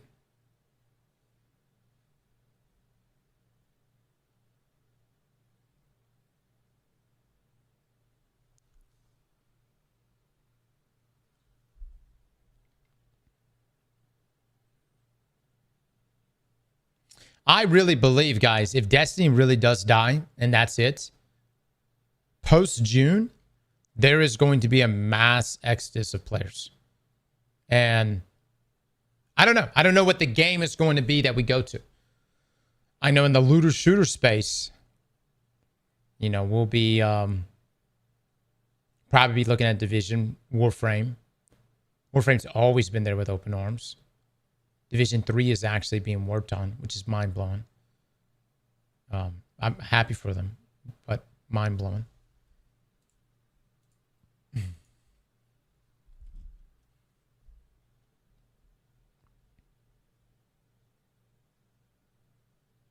The Cure slide into SRL is an all-time great Destiny trailer transition. Yes. Yes, it was.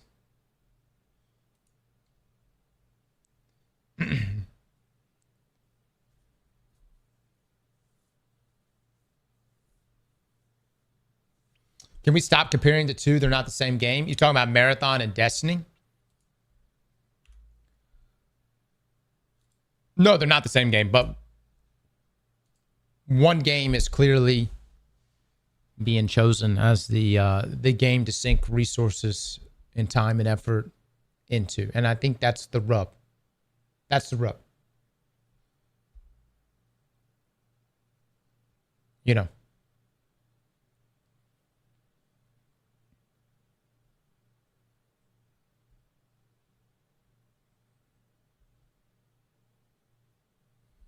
Oh, you're saying Warframe and Destiny are not the same thing?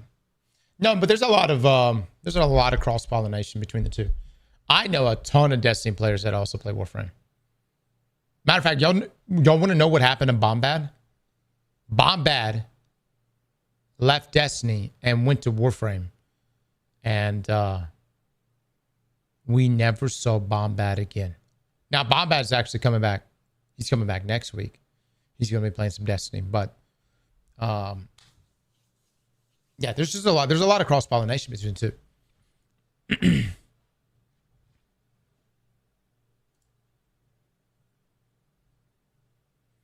Look at Allison's tweet. We already did, guys.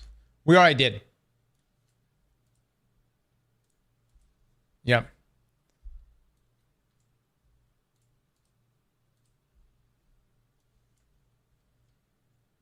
Yeah, we did. We read it. I'm curious to see how they're going to do this like story wrap up, if you will, and see what plays out with that, man. You know. And I'm also just really curious, like, you know, I hope Bungie doesn't lose Allison post this Monument of Triumph. There's a number of like just key people that I hope Bungie doesn't lose. She put the 3 emojis down. Yeah. Yeah.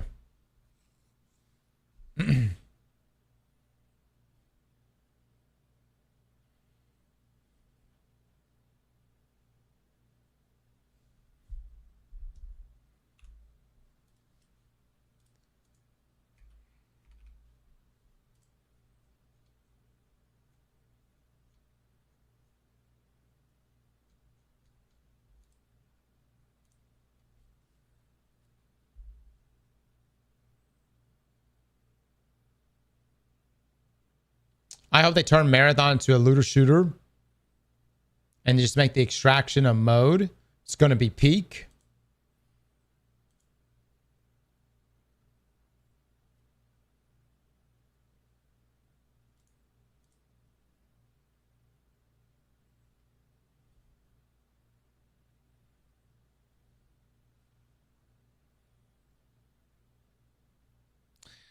You know, there's a game that already exists that you might be looking for. It's called Destiny 2. I don't know. It's just because some of the things you're throwing out right now, there's actually a looter shooter already here right now with fantastic gunplay, good graphics, and weapons that don't look like Legos. And that game exists right now. And they've got a free update coming next Tuesday.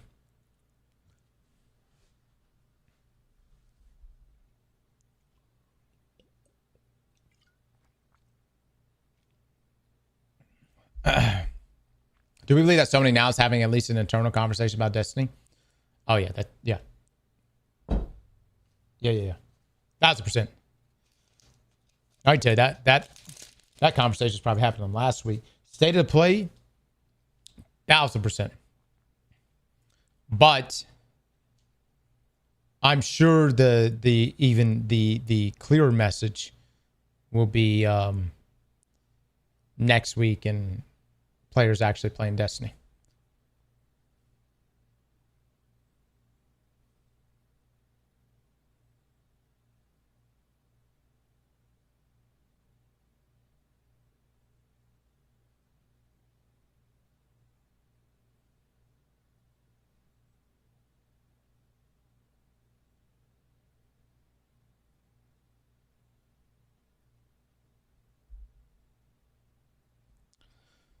Sony's also ridiculously stubborn and hard-headed with these sort of things. I get it, man. I get it. You know? I actually don't fucking get it, but I'll pretend to get it. Look. Sony, if you want D3 to be your idea, fuck it. It's your idea, man. I'll give you all the credit. We just want our favorite game to keep going. We want a future for the game. If you want it to be your idea, be big man on the block, go right ahead. I don't give a shit.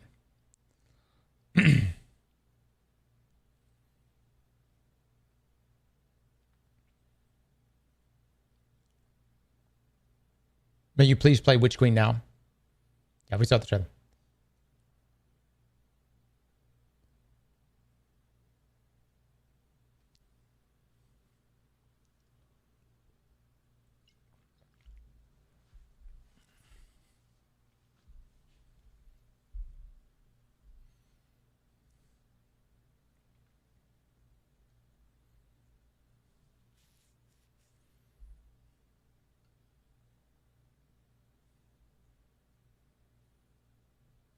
I will. You know what? Yeah, I was going to reach out to a few people and see if they would want to play some Destiny next week. Just a couple, just other folks in the space, and see if they would want to jump into Destiny. You know what I mean? So, oh my God, the Twab is out already? What in the fuck? Jesus Christ.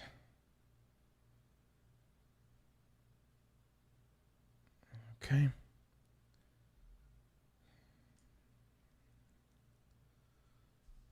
was hoping to get my cup of coffee.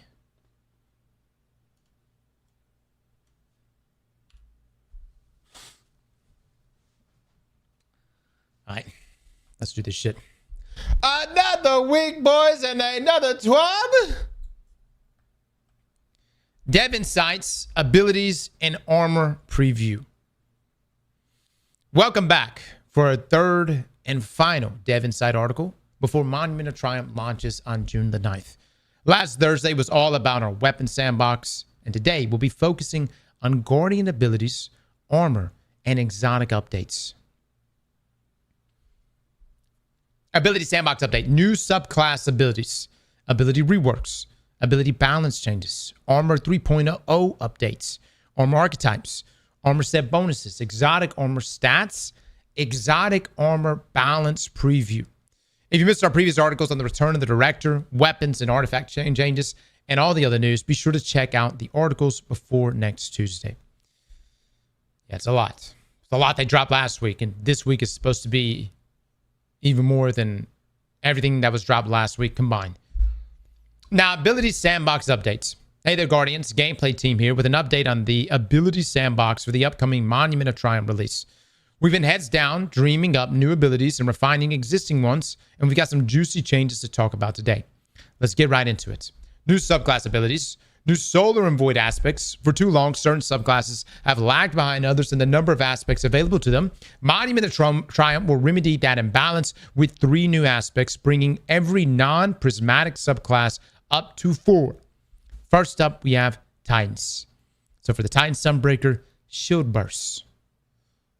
Oh my God. That's what we saw in the trailer. Literally saw this in the trailer. So it enhances your equipped barricade with solar capabilities. For the towering barricade, your barricade slides forward across the ground before stopping, allowing you to advance in safety. Dude, I can't wait to use this in Crucible, man. Rally barricade. Standing behind your barricade grants scorching rounds to you and your allies' solar and kinetic weapons. Holy shit.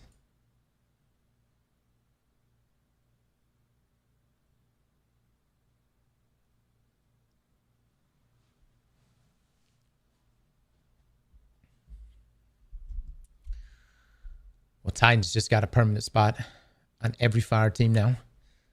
Now, while your barricade is deployed, activate your class ability again to remotely detonate it, scorching combatants caught in the detonation. Dealing damage increases the power of the blast. So, look, about to be dropping trailers right now. Trailers within the Twab. Hot damn it. Take a look at this.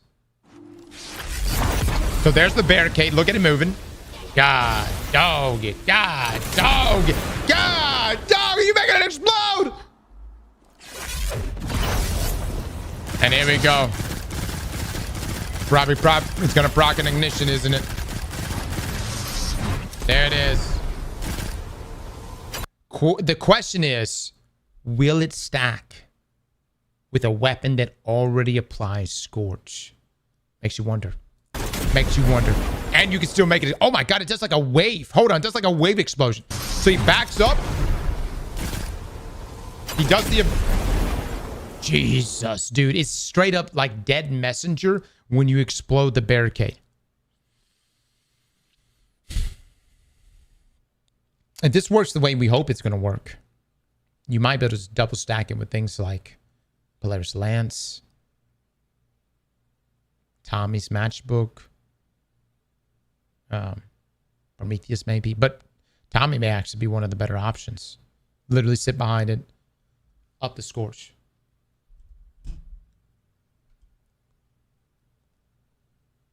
Caprice. Yeah. Yep. That looks so good, dude. That looks so good. Hold on. I just gotta. Imagine that in PvP. God, imagine that in PvP. Look. Imagine a team of 6 Guardians. All Titans. All with barricades. And you're sitting there. You're on like a control point. Trying to cap a zone. And then they all pop their barricades and it just closes in on you on all sides. God, dog it, man. Yeah, you can see right here, the shield bursts right here on the side, guys. The shield bursts right here on the side. The little bar that fills up.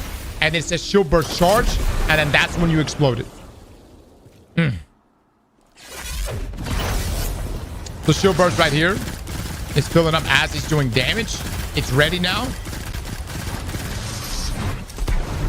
And then he can choose to explode it. So it's like a dead messenger application there. Beautiful. Now, the shield burst aspect essentially turns your barricade into a wall of glass with a C4 charge strapped to it. It'll charge up over time, when it takes damage, and when you deal damage while it's active. The more charged up it is, the more damage it'll do, and the more projectiles it'll throw out. The towering and rally barricades have their own unique functionality, and it plays nicely with exotic armors like Arbor Warden. I was wondering about that. Hallowfire Heart, you'll be able to pop it back to back. And Kepri's Horn, which you will be able to overlap and probably get a, I would think, probably an instantaneous ignition. Now, this ability's damage is buffed by the Roaring Flames aspect and can create sunspots when paired with Soul of Invictus aspect. Damage for this ability also scales with your class stat when your class stat is over 100. Oh my god. That's some build crafting shit right there, man. Ah, damn it. Ah, damn it. Hold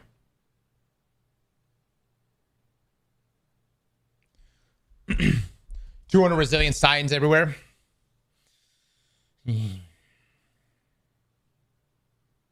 Yeah, class. Yeah.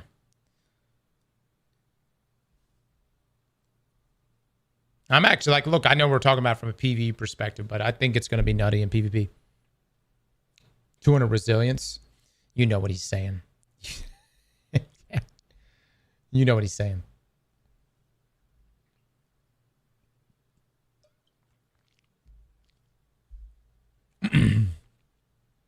My man, maybe he hasn't played in a while. It's okay. It's all right. I get where you're coming from. Now, in addition, with Monument of Triumph, you'll find that other class ability aspects that directly deal damage now scale their damage with the class stats.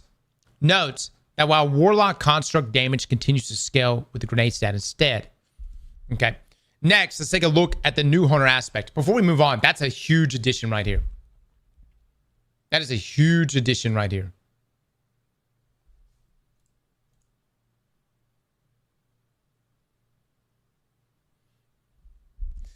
What about like Bombardiers for Hunters?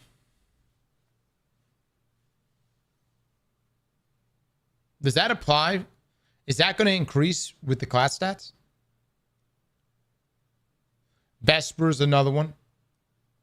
Yeah. It should, so Bombardiers should.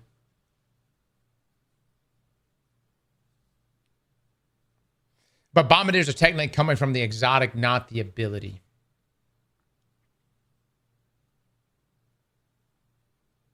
All right, we'll have to look. All right. Now let's take a look at the new Hunter aspect. Hunter Gunslinger Crack Shots. Activate your class ability to fire up 3 scorching shots at targets you've marked. Aim at targets to mark them. Landing all 3 shots cures you. Oh my god. Hold up. Look at that. Oh my god. It's McLaren. It's fucking McLaren. I love it. Oh. Look at that.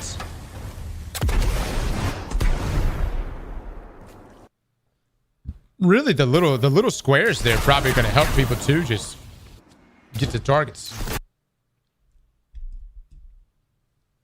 High noon. I want you to notice something.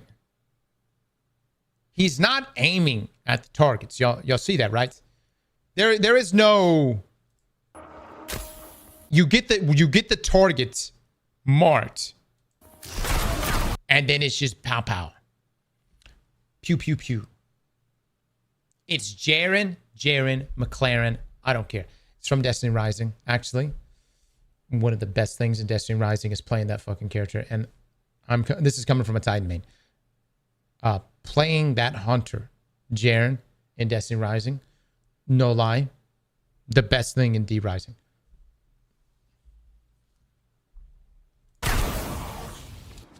This looks good, man. And you get the cure aspect, too. That's solid. That's solid, dude. That's about to become arguably one of the best supers in Crucible for sure. The crack shot is the ultimate gunslinger fantasy. Mark up the 3 targets, then dodge to quick draw a flaming pistol and light them up with dead-eye precision. If you have a single target marked, it will fire all 3 shots at them. If you have multiple targets marked, it will split the shot between them. Landing all 3 shots will cure you, providing some breathing room mid-combat. It can also be used while airborne, and damage from this ability scales with your class stats when your class stat is over 100. Damn, brother. That is wild. So, and again, it's just relying on class ability energy. How much damage do we think it's going to do in Crucible?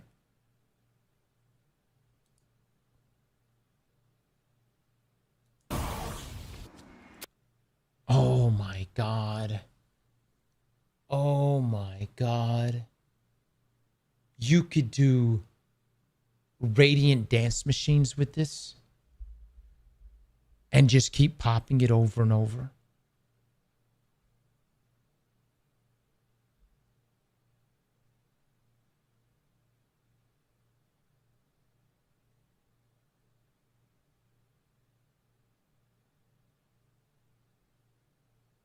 Will Nighthawk work with this? I don't think so, because Nighthawk's tied to the super.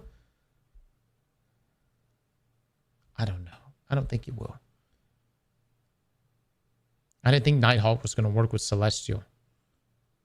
Or Still Hunt. I didn't think Nighthawk was going to work with Still Hunt whenever Still Hunt came out. But it did. It did. Yeah, you are right.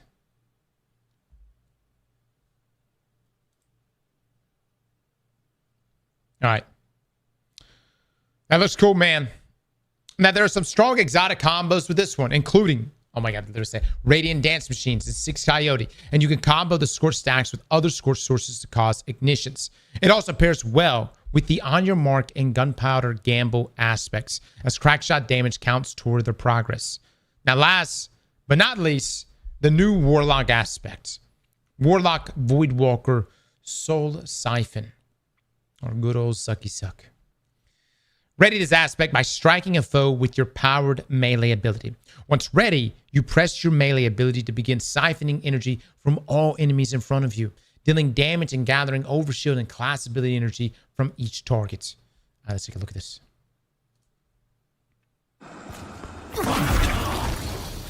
Oh yeah, we saw this shit. Yep. Hot. So you suck, you get it right, or you got it back a second ago. You got it back. Oh, he had 2 melees. He had 2 melees right there. I see. Pop this with claws or something.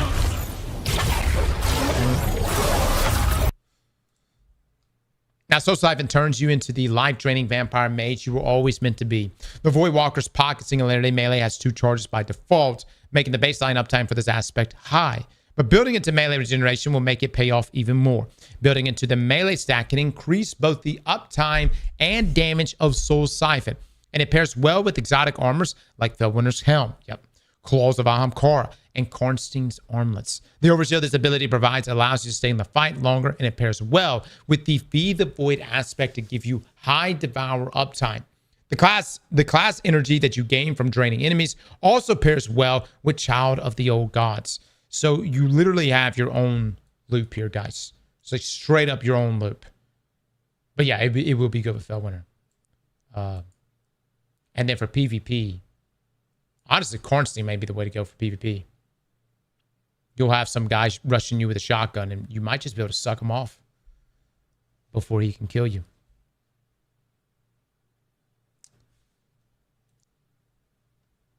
Now, new darkness grenades. Stasis and Strand are near and dear to our hearts, and they deserve some love. We're adding 2 new grenades to the game with a Monument of Triumph. Stasis Shatter Grenade. Oh, yeah, we saw this one. A grenade that sticks to combatants before exploding into razor-sharp stasis shrapnel. The shrapnel ricochets off surfaces, dealing damage to all in its path. Hitting a frozen target shatters it instantly and deals bonus damage. Okay, hold on, let's take a look at this.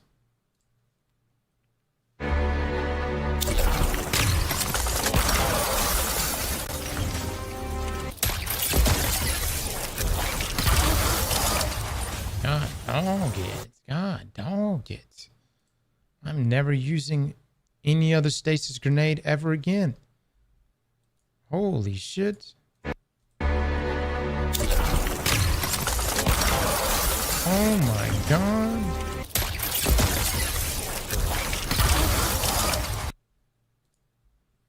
Now, the Shatter Grenade's primary function is dealing damage, though direct hits will freeze combatants and slow enemy players.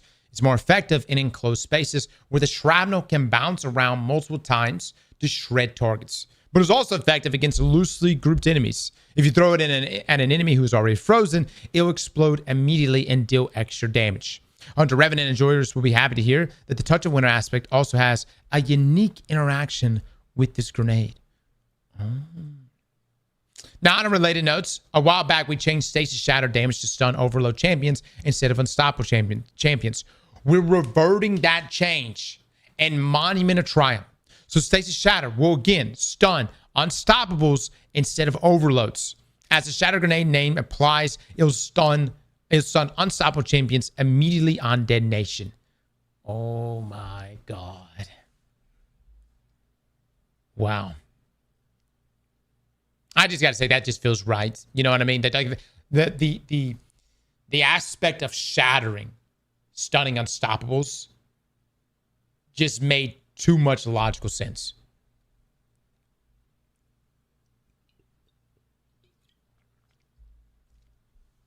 Chill Clip is back on the menu. All right, Strand Slice Wire Grenade. A grenade that bounces and releases multiple rolling threads, severing targets.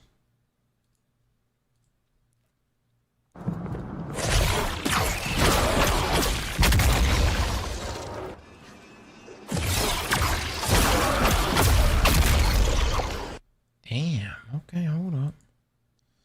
Hold up. God, don't get dude. The grenade seems so aggressive.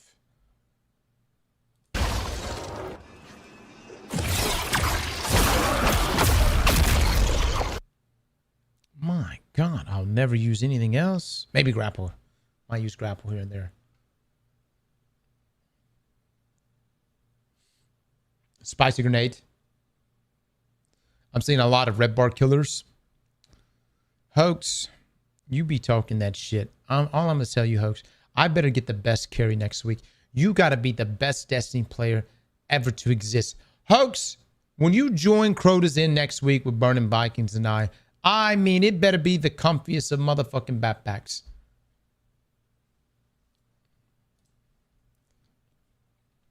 Now, the Strand Slice Wire Grenade is a damage dealer first and foremost. It also severs targets, lowering their damage output.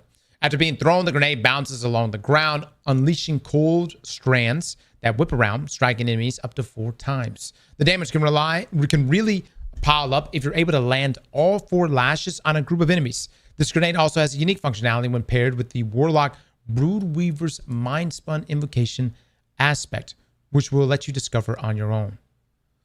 Wow. All right. All right. All right. That's exciting. So it's going to be a heavy damage dealer. We'll be to stack it with high grenade stats and see what we can do with it. Hunter Beyblade. Yeah, definitely contribute. For sure. Because you saw the Tango creation. Build battles about to go hard for the last season. Build battles are about to be About to be something, man. I think everybody's going to be cooking up builds, dude. For like, probably for like the next couple of months. Just considering the artifact mods. Now, new Night Stalker melee. Through countless battles, Night Stalkers have known smoke bombs as their only melee option. And that's about to change. Hunter Night Stalker Phantom Surge. We saw some gameplay of this yesterday. Dash forward, slashing combatants as you pass through them. Deals significantly increased damage to void debuff targets and targets marked by on the prowl. Generate void overshield for each combatant that is hit. Defeating at least one combatant grants additional overshield and refunds some melee ability energy. Look at this shit. Look at that.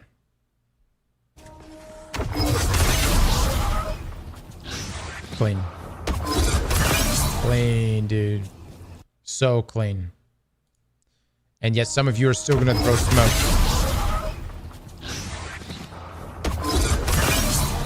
There's going to be a few hunters that are like, all right, so I got to play aggressive with this melee.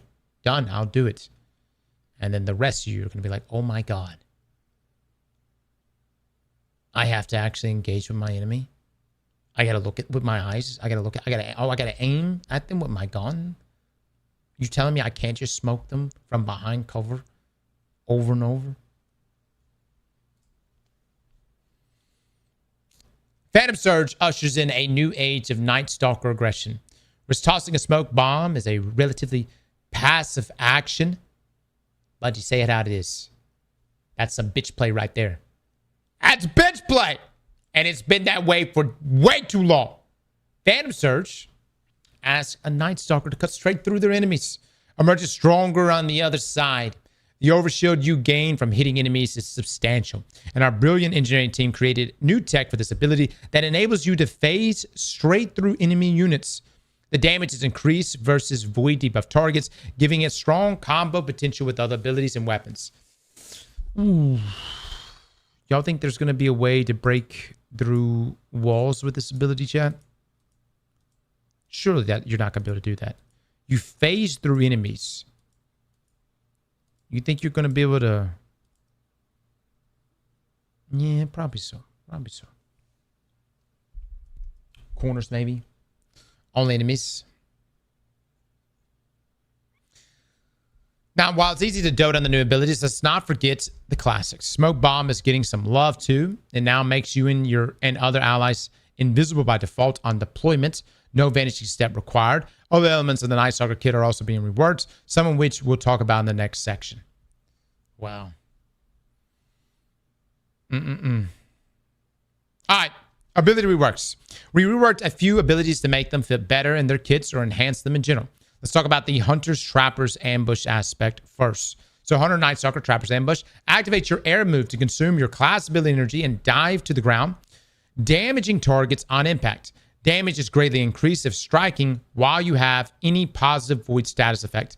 Damaging enemies with this ability heals you, and defeating combatants with this ability grants Devour.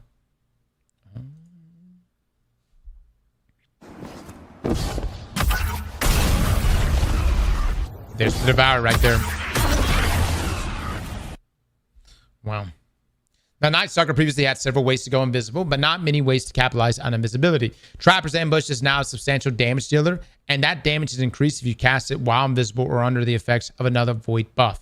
Casting it while invisible will refresh your invisibility when you hit the ground, and it retains its previous smoke cloud behavior when paired with Vanishing Step aspect. Trapper's Ambush now uses class ability energy instead of melee energy, and thus activates class ability perks like Marksman Dodge and Gambler's Dodge. This enables you to combo with the new Phantom Surge melee in creative ways. You'll be able to do it back to back. You'll essentially be able to do it back to back. Finally, defeating enemies with Trapper's Ambush grants Devour, giving the Night Stalker more survivability than ever before. It also has a new animation, new VFX, and features a Void Blade instead of a Smoke Bomb. Hot damn, brother. Hot damn. I'm gonna hate you. I'm gonna absolutely hate Hunters. It's already bad enough inside of Crucible. Y'all know that? I look at the other team, and I swear, all 6 of you will be a damn Night Stalker.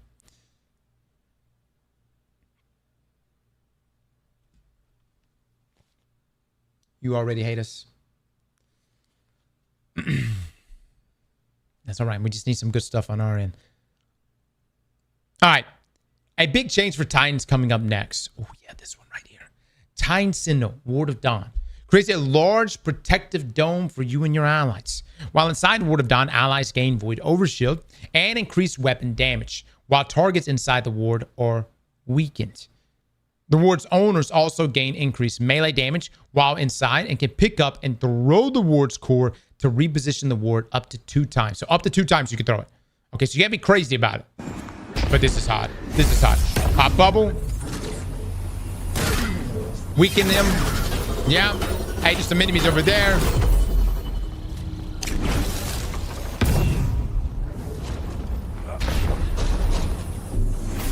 Ah, damn it, brother. Ah, damn it.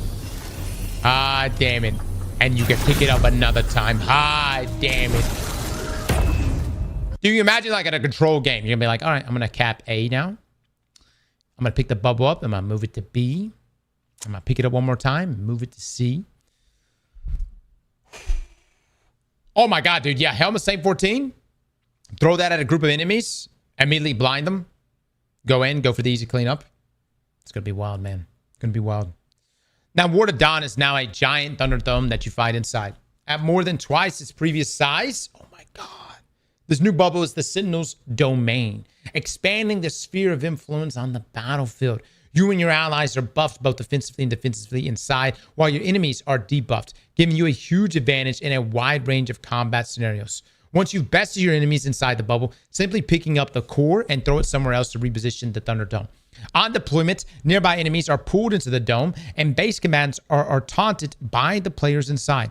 The Helmet Same 14 exotic armor has been reworked to extend the time that the ward lives, and it allows you and your allies to take weapons of light outside of the dome. In the Crucible, make sure to protect the ward's core, as it serves as the ward's weak point. The new bubble holds a couple of other secrets, but we'll let you discover those on your own. So you could potentially push it and break, see the little core right there? And break the core. I like that. I'm down for some counterplay. I'm fine with that. I know, right? Domain expansion. Now for our final highlighted ability rework. Let's look at the Warlock. Warlock Broodweaver, Mind Spun Invocation, Threadling Grenade. Hold the grenade, input to charge your Threadling Grenade, causing it to weave a Threadling nest at the impact location that repeatedly spawns Threadlings. All right. Gonna work well with the exotic LMG.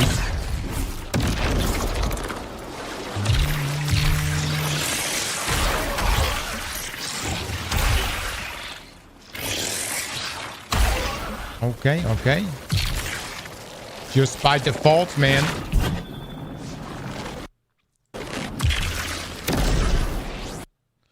Lol, another turret.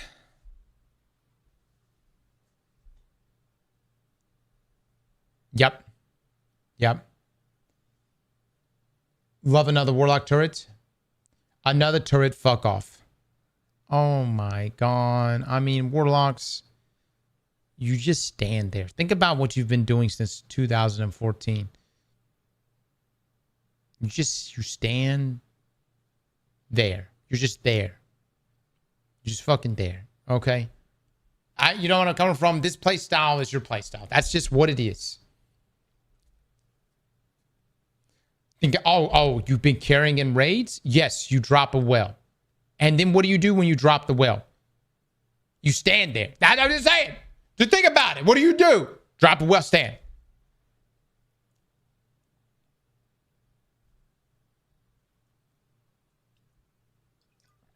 It's called aura farming. Oh, that's what. Now, the Mind Spun Invocation aspect currently causes Threadling Grenades to create Purge Threadlings, but starting in the Monument of Triumph release, this aspect will cause your charged Threadling Grenades to spawn a Threadling nest in the world. This essentially allows you to weave a Threadling turret on the battlefield that gives you an additional angle of attack. The nest also interacts with the surface of Lazaku, the exotic machine gun, to enhance its productivity. I was figuring it was going to have some sort of overlap and synergy there. That's wonderful. All right. Now, Stasis Harvest aspects. The 3 Stasis Harvest aspects, Tectonic Harvest, Grim Harvest, and Glacial Harvest, needed some love, so we reworked them. We've also reworked Frost Armor and the way stasis subclasses create shatter shards. So shatter shards. All stasis subclasses now create shatter shards intrinsically. Shatter shards are created when a stasis guardian shatters a stasis crystal or a frozen enemy, or when they defeat a slowed or frozen enemy. All right. Harvest Aspects. Harvest Aspects gives you Frost Armor when you pick up a shatter shard. While you have Frost Armor, defeating an enemy with a stasis or kinetic weapon has a chance to shatter the enemy, dealing damage around the shattered enemy. While you have Frost Armor, taking damage now grants ability energy. So for Titans, melee energy. Warlocks, grenade energy. Hunters, class ability energy. So just taking any form of damage. Reduce fragment slots from 3 to 2. Okay. Now Frost Armor. Frost Armor stacks now melt off one at a time instead of all at once. That's massive. Each stack now gives slightly more damage resist. Damage resistance at 5 stacks is increased from 31% to 35%. That's big, boys. Survivability goes burr.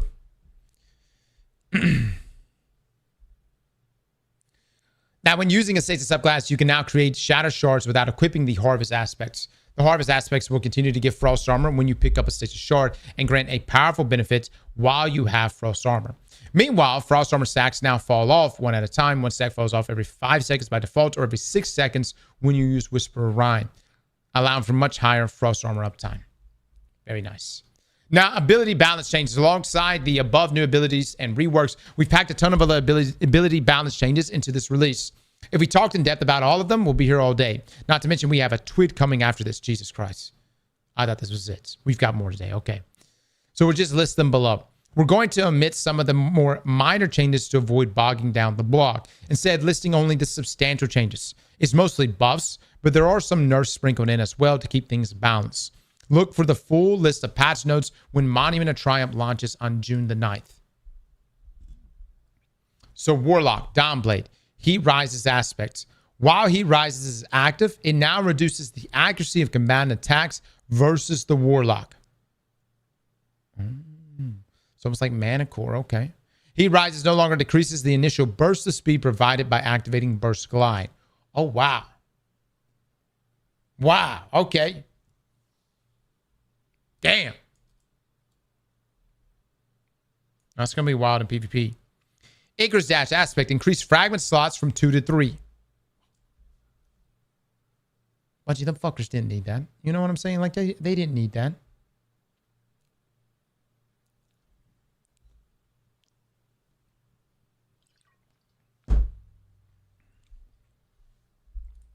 Now, Stormcaller, Chain Lightning Melee. Increased damage versus combatants by 100%. Now has 2 ability charges by default. Good God. Lightning Surge aspect. Increased fragment slots from 2 to 3.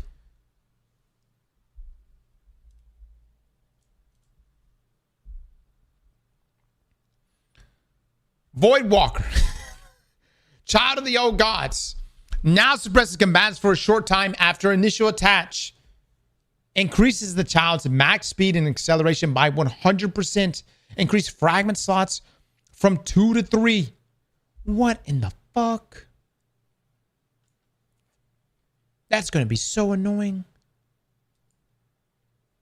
Nova Bomb, Cataclysm, Super. Allied projectiles now pass through the Nova Bomb projectiles instead of colliding with it. Okay, good. Shadebinder, Frost Pulse, Aspect. Now grants 5 stacks of Frost Armor if this ability freezes a target. Increase fragment slots from 2 to 3. Broodweaver, the Wanderer aspect. Threatening final blows now reduce your Tangle cooldown by 1 second. Oh my God. Oh my God. You'll be able to back-to-back Tangle create.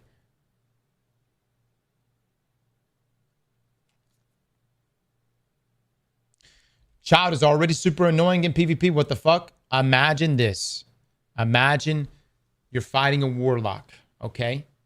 And he pops his rift and he does damage and the Child of the Old Gods is coming toward you and you're trying to run and you try to jump over this space and then that fucking damn Child hits you from behind and suppresses you and you fall to your death. That's just going to happen. Watch what I say. That's just going to happen.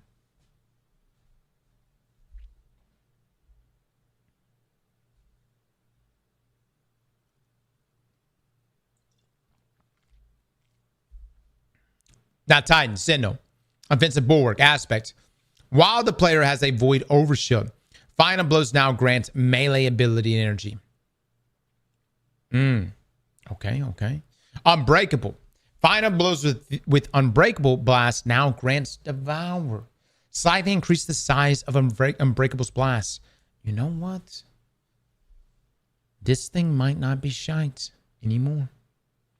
Because what this really means is devour is going to give us back our grenade faster. This might actually be all right. Bastion. Increase fragment slots from 2 to 3. We didn't need it, but I'll take it. Shield Bash. Melee. Increase damage versus combatants by 100%. Oh, we doomfanging. Fellas, we are doomfanging next week. We about to have back-to-back supers. Oh, yeah. You could just could double up with Greaves, too. Yeah, you could just double up with Greaves. But you ever doomfang melees? It gives you so much super energy. It gives so much. Now, Striker, Thruster, class ability, can now be activated while airborne. Get fucked, Warlocks. Yeah. You took our ability, bitch. No. We just got it back. This was always ours.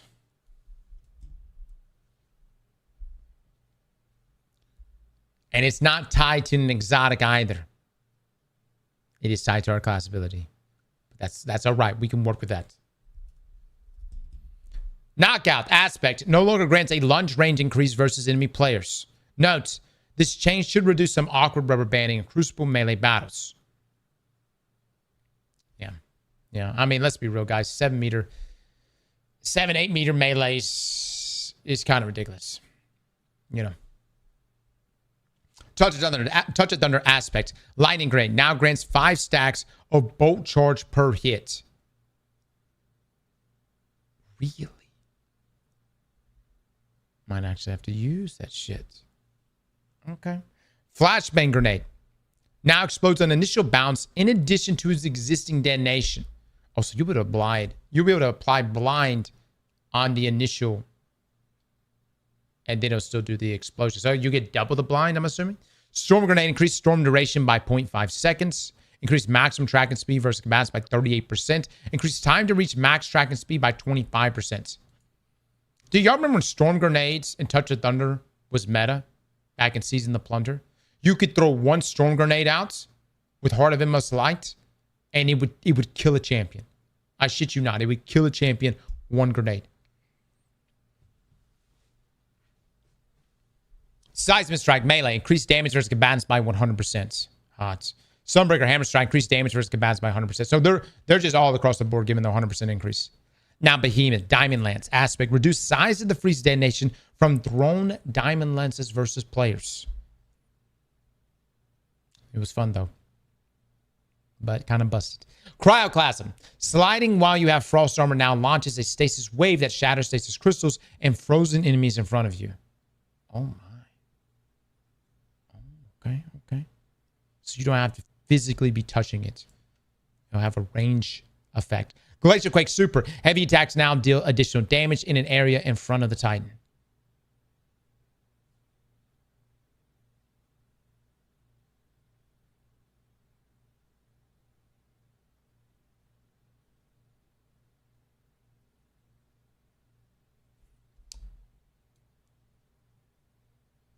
Hey, Bungie.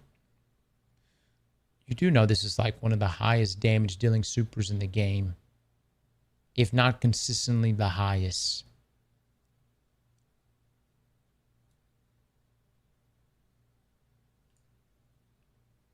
Quiet you.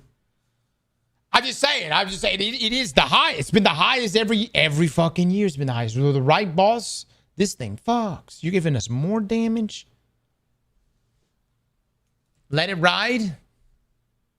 Berserker, Drinker's Lash, aspect. Defeating elementally debuffed targets now grants class ability energy. Increase fragment slots from 2 to 3. The suspending waves impact damage now scales with your class stats when your class stat is above 100. That's going to be so hot. That's going to be so hot. You'll be able to pop this back to back. Exotic class item is going to be so good. Drinker's Lash, Capri together. Very nice. Hunter Night Stalker on the prowl. In addition to acquiring a target when you become invisible, will now also passively acquire a target after a short time if you're not invisible. This passive acquisition does not occur against enemy guardians. Oh my god. Well, thank god it's not against guardians. But it'll just give it to you. This whole article is juice. You ain't lying, man. Mobius Quiver Super. Reduce maximum Mobius Quiver buff to crossbow weapons by 50%. Oh.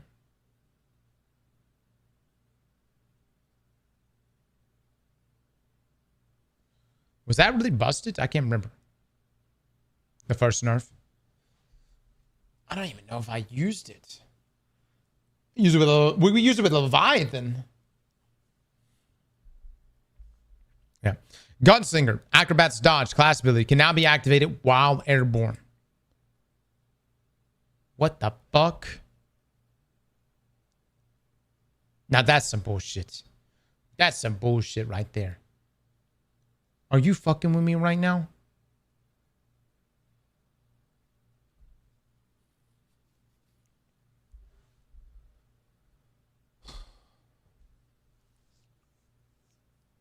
At least our thruster ability on Titan is tied to just one class.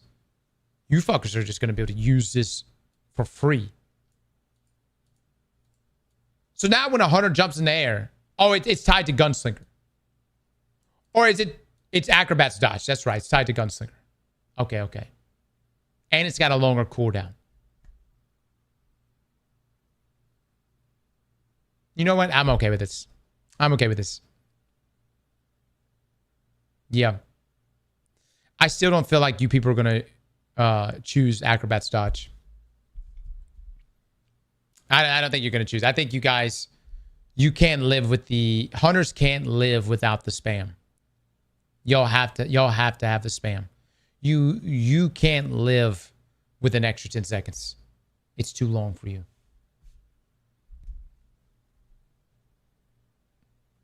What do you mean by you people? You fucking hunters. That's what the fuck I mean by you people. Proximity explosives knife. Increased detonation size from 5 to 6 meters. Increased detonation damage by 11%. On your mark. Now grants solar restoration ×1 for 3 seconds instead of cure after final blows at 10 stacks. Knock them down. Now grants cure on super activation. Blade Barrage. Increased knife projectile speed and tracking. Increased knife detonation size from 3 to 4.25 meters. Increased knife detonation damage by 10%. Knife detonations now scorch enemies. Blade Barrage is back. Golden Gun, Deadshot Super. Reduce super energy gains from player kills by 40%. Okay. The Squirt with the 10 gifted. Squirt, thank you so much for that, my man. It's Galanor time. It's Galanor time. Yep. Now, Arc Strider, Arc Staff Super. Now grants bolt charge stacks on kill. Lethal Current. Now jolts and creates an aftershock when used with Tempest Strike. Can now be activated while in super.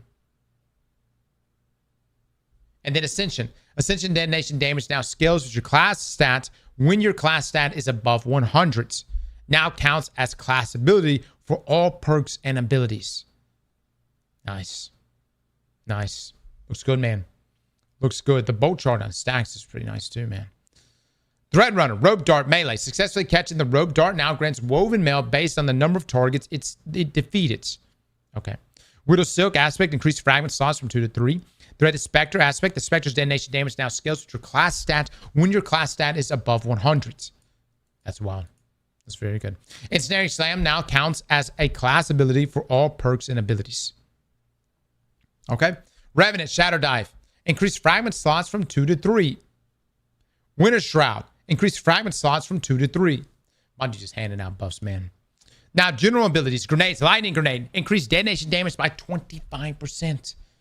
Scatter Grenades. Reduce chase distance versus players by 50%. Yeah, well, it's getting pretty wild. Reduce the amount of grenade energy this ability gains from perks by 12.5%. Grapple. Against boss combatants, reduce max grapple melee damage bonus granted by grenade stats by 50%. Against boss combatants, damage bonus granted by grenade stat and melee stat is now additive instead of multiplicative.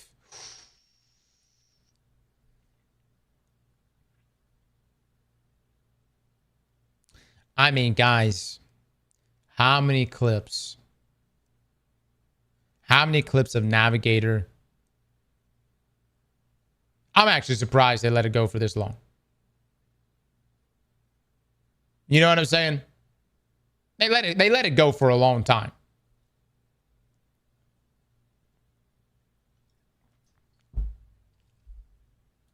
Rip the speedrunners. Now, multi-charge abilities. In PvP only, when the match begins, multi-charge abilities now start with one charge instead of all charges.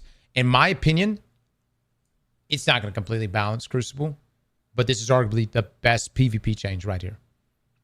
Everyone starts off with just one. All the multi-charge abilities, not being able to go in there and just do back-to-back, lightning surges over and over. That's such a good one. Now, Stasis, Whisper of Rhyme. Max Frost Armor stacks reduced from 8 to 7. No, damage resistance has been rescaled to provide the same max benefits. Oh, okay. Yeah, that's how you get more per. Gotcha. All right, Spark of Shock Fragment. When Jolt is applied via an Arc Soul or Onyx Sentry, there's now a 4-second internal cooldown for applying Jolt again via these constructs. Oh. See, Bungie's even tired of Warlocks just standing around, huh? That's what I'm talking about. That's been your meta now for 10 years, standing there. Just standing there. Yay. Good. Why don't you shoot some guns every now and then? How about that? Now, Void Invisibility status effect made Void Invisibility more visible in the Crucible. You know what? Good. Good. My eyes, they have a tough time seeing that shit. Volatile Round status effect. Now increase weapon damage versus champions by 10%. Okay. Weapon damage with volatile rounds no longer stuns barrier champions. Notes, weapon archetypes now govern weapon-based champion stunts. See last week's Dev Insight article for more information. Oh, I got you. Now that's going to be intrinsically tied to the weapons themselves. I see. But they do more damage too. Now, Solar Radiant status effect. Increase weapon damage versus champions by 10%. Weapon damage while Radiant no longer stuns barrier champions. So Bungie's removing the subclass here, the subclass effects, because the weapons themselves will intrinsically stun champions depending on their archetype. Okay. Interesting. Indirectly. Yeah, so you're tying the lethality to the weapons. Okay. Prismatic Facet of Dominance Fragment. When Jolt is applied via an Arc Soul, there's now a 4-second internal cooldown for applying Jolt again via this construct. Okay. Via this construct. The construct. That construct itself. Okay. Ability stacks. Reduce maximum passive ability cooldown bonus granted by ability stats by 20%. Reduce maximum ability cooldowns bonus granted by ability stats from 190 to 125%. Oh. Wow.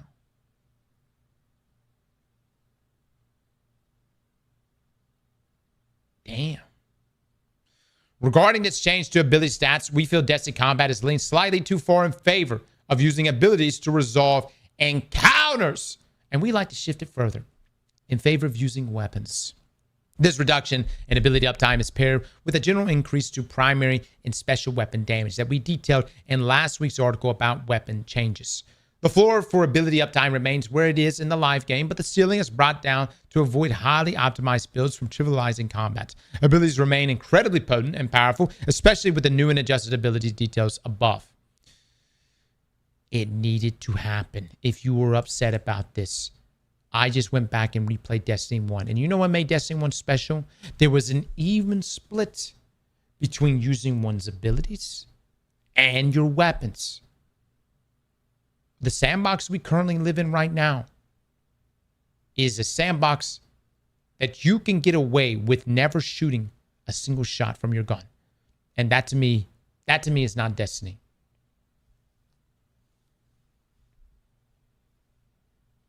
Now, another change we want to provide some context for this. Supers. Reduce super energy generation from dealing damage to bosses by 60%. Damn, this is specifically for DPS phases. Bungie got tired of seeing yeets, man.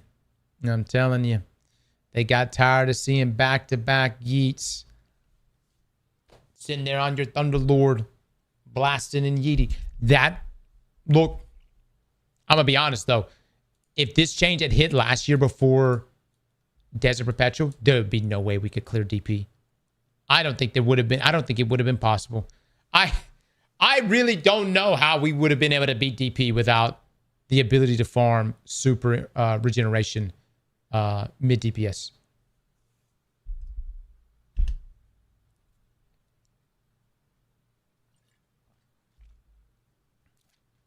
How are people going to beat raids now?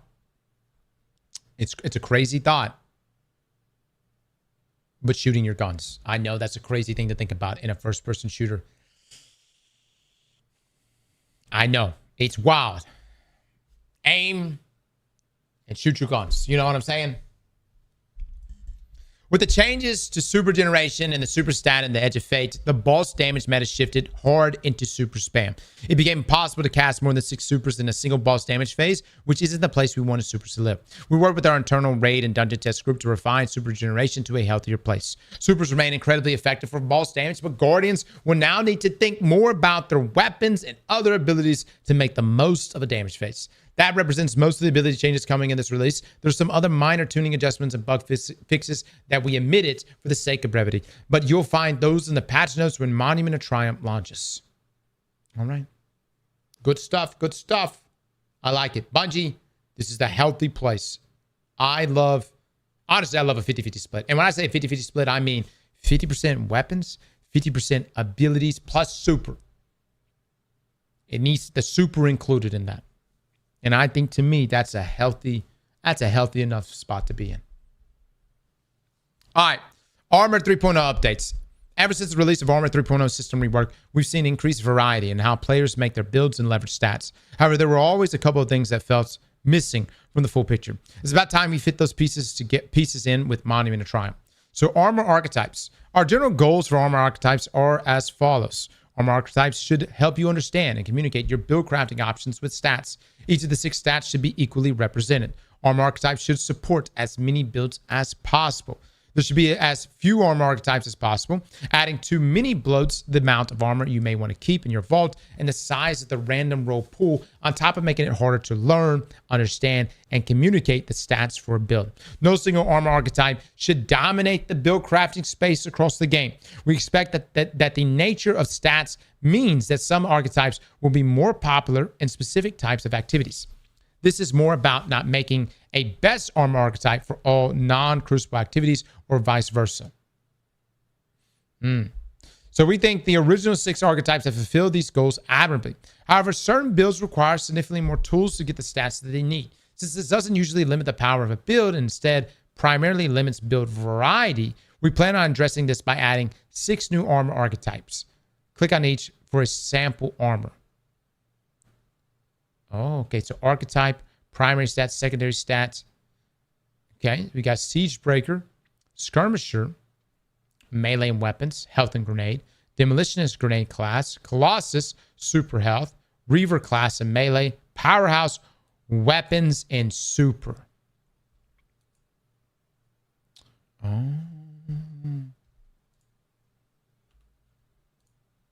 Okay. I see. Nice. Dreamy City. Oof. Our Lightfall armor. Okay. Powerhouse. Read the sets. I mean, it's kind of blocking some of the... 2-piece, stack them up, defeating targets with unique element of damage, grants a stacking bonus to Transcendence energy while Transcendence is active. So 4-piece, burn them down. While Transcendence is active, your grenade ability consumes all stacks of stack them up. Is this going to be in the, is this in the Twab? It'd be easier to read it. It may not be. Did they show this last week? I thought they showed some of these last week. Look, this 2-piece. When your shield becomes broken, collect nearby ores of power and ammo bricks. Okay, hold on. It is in the Twab? Okay, good. Dude, I can't fucking read through all that. This is really good. What this really means right here, guys, is you're able to cover most of all of your lanes. I think all of them, actually. You're able to cover your lanes, man. And this is going to allow you to have more variety and your build crafting. More vault issues is what it means, potentially. Now, our goal is that despite exciting options for those that want them, looking at you, Powerhouse, your current builds won't be so outclassed that you feel like you must replace the roles you already have to be effective. But if you want to experiment with new builds or further fine-tune your stats, there are more options to build the distribution you want. Before we move on, we wanted to tackle a few questions we're expecting from our build crafters out there. Will the new archetypes be available on all armor? Almost any new armor 3.0 drop from anywhere in the game can drop with the new archetypes. The only exceptions are the exotic class items, which will keep their existing stat roll behaviors. Okay, that makes sense. What about the missing stat combinations? Aren't there 30 possible archetypes? As mentioned above, we want to avoid bloating the pool, making a clear best choice for all of the Crucible or all PvE, and wanted to keep each stat equally represented. We believe this is the right number and the combination of archetypes to introduce to fit those goals, especially when combined with the armor mods and subclass bonuses. Not counting mirrors, there will be only 3 armor stat pairs that are not available. Okay. Is it going to be harder to grind armor now? No. With a combination of 6 new archetypes and the sheer number of armor set bonuses available, it made sense to give the armor mods on your ghosts a boost. Each one will now improve the odds of your chosen archetype dropping to 1 and 2, previously 1 and 3.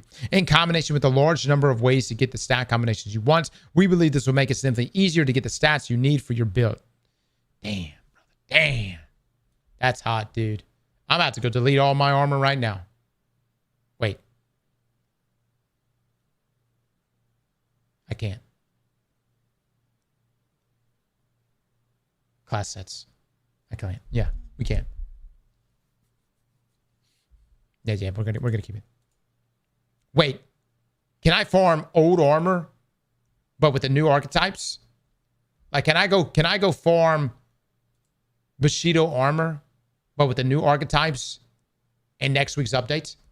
Oh my god, I'm gonna delete that shit. Fuck it. No reason to even keep it now.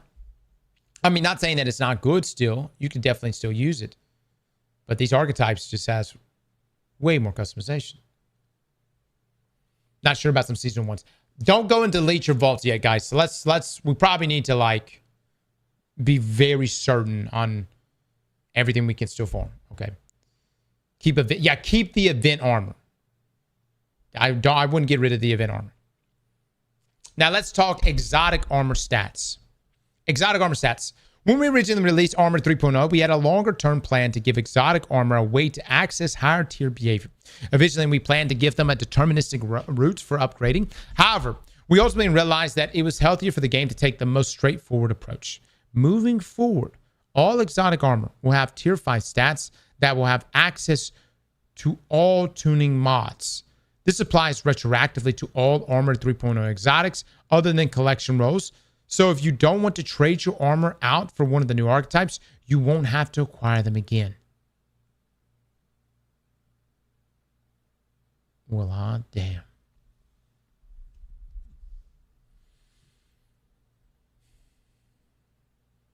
No, I just deleted my exotics. Did you really, Russ? Did you really?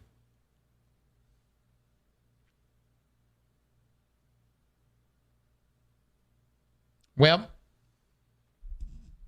I mean, you just reform it, I suppose. Farm. Now, armor set bonuses. As they've settled into the sandbox, we've seen Guardians leverage armor set bonuses in a lot of different ways. Overall, we're happy with how they fit into the role as a more flexible element of build crafting across the game. However, there's a couple of things we felt like we should address. First, there's 2 set bonus perks that were big enough outliers that they needed balance adjustments. Ride together, dine together. Ah, yes. Smoke Jumper 2-piece set. Decrease the maximum damage resistance granted from 50% to 40%. Still going to be fantastic. While the rapid decay nature of this damage resistance means it can provide a high bonus without being a problem, the easily availability of Orbs of Power combined with the stacking with other damage resistance sources makes this set more valuable. What the hell just happened? The Lord. Hold on, chat.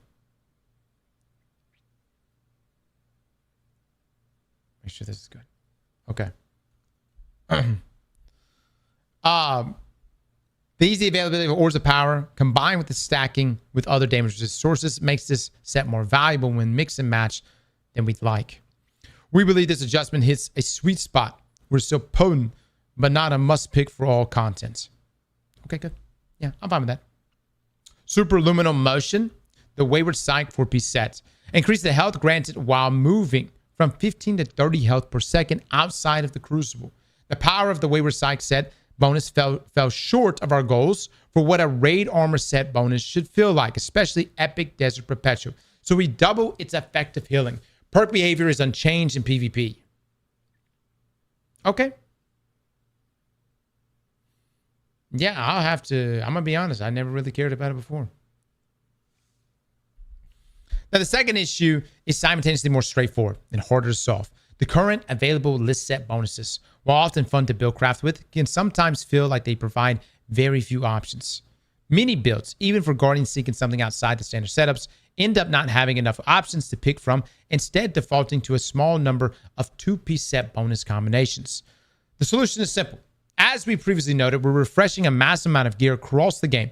That includes more set bonuses than we previously made compressed into a single release. We don't expect these to fully replace the existing options, which will still be available to earn, but you can look forward to a wide array of options, from elemental effects, ability synergies, to survivability to explosions, movement, and Echoes of Armor mods pass. There's something for everyone. To whet your appetite, in addition to some sets we've already announced, let's preview a pair of Destination Armor sets. Here it is. Okay, Armor set, 2-piece, Exodus down, Nexus, Emergency, Electromagnets. When your shields become broken, collect all nearby Orbs of Power and ammo bricks. Good God.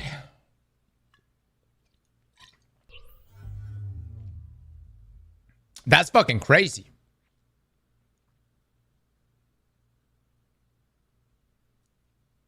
You'll be able to heal yourself, dude. If you're rocking, like depending on what you're rocking here, is synergized when you pick up Orbs of Powers. You're going to be able to heal yourself and top off ammo. That's a 2-piece. Now, 4-piece, repurpose charge. Whenever you gain, lose, or spend an armor charge, heal and gain damage reduction for a short time. Oh. This effect scales with the amount of armor charge gained, lost, or spent. Oh my God, you can double stack this with our damage resist armor charge mod. Dude, you might reach like OG levels of like damage resist here. That's nice. Veritas. Lucent Transmutation. Performing a finisher on a combatant or landing successive powered melee final blows generates an elemental pickup based on your light subclass. Now, Lucent Tides. Performing a finisher on a powerful combatant heals you and generates loyal void moths.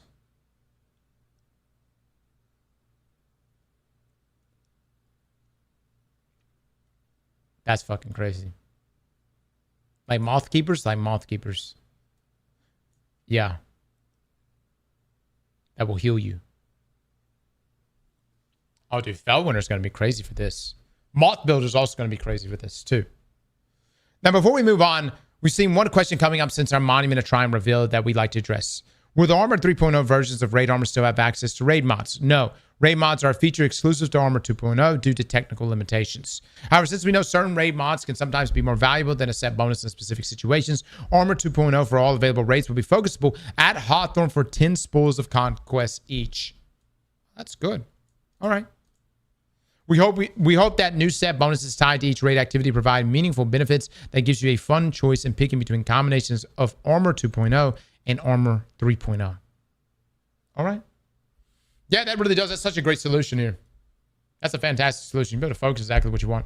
I'm going to be honest. I'm going to opt for 3.0 anyways. I don't care.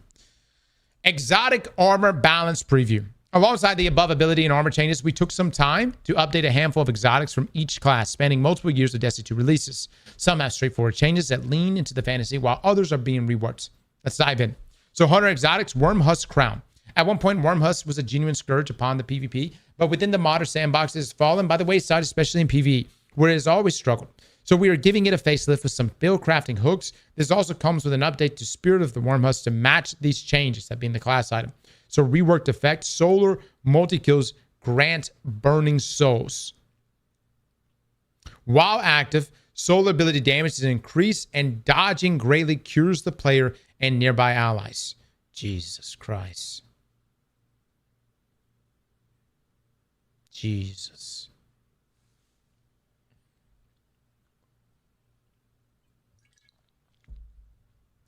Yeah. Well, you're getting like built-in classy restoration is what's happening here. Shards of Galanor. We looked at all class capabilities when it came to super damage output with exotics. Since Hunter has fewer options than other classes, we figured it was worth adding another.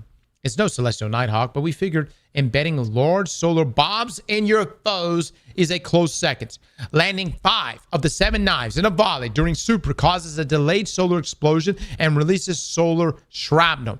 This can happen with each volley of super knives. Landing both explosions is approximately comparable to a Curious Thunder Crash. Jesus. Hot damn. And it's on top of the buff we saw earlier. Flipblade Barrage. Now, Caliban's Hand. I actually like Caliban. Caliban's has proved a strong option for the Prismatic class, but has largely fallen behind on the base exotic. To help, we are leaning further into what it does best, letting you chain proximity knives with ignitions. Increase the melee recharge bonus by 25%. Dealing damage with Scorch now refunds a small amount of melee energy. Ignition Final Blows fully refunds knife energy and can overflow into an additional charge. Damn. Let me just say, one of the most satisfying ways to get kills inside of PvP is Caliban's. Y'all ever seen that? The first time I ever saw it was Cool Guy. Cool Guy put out a clip where he cleared an entire control point with Caliban's. Shit was nuts, dude.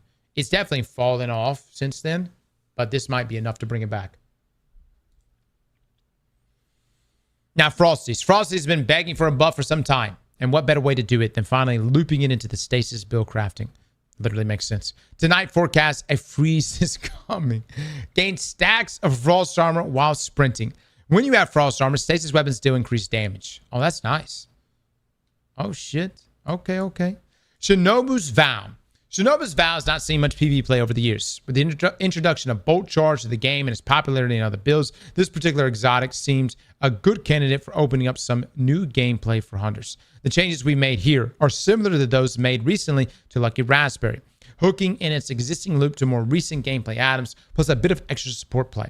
Now gain Skip Grenade energy whenever you gain stacks of Bolt Charge. Skip Grenade's damage now grants Bolt Charge. When you gain full Bolt Charge, you heal yourself and nearby allies and enable an Enhanced Skip Grenade. Enhanced Skip Grenade bounces 2 additional times before detonating, releasing bonus Skip Seekers per bounce. Good God.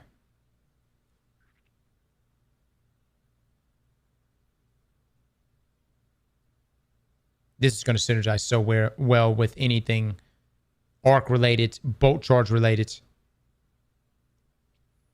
Now, Raid and Flux. Roaming supers have long felt a bit rough to use in champion heavy content.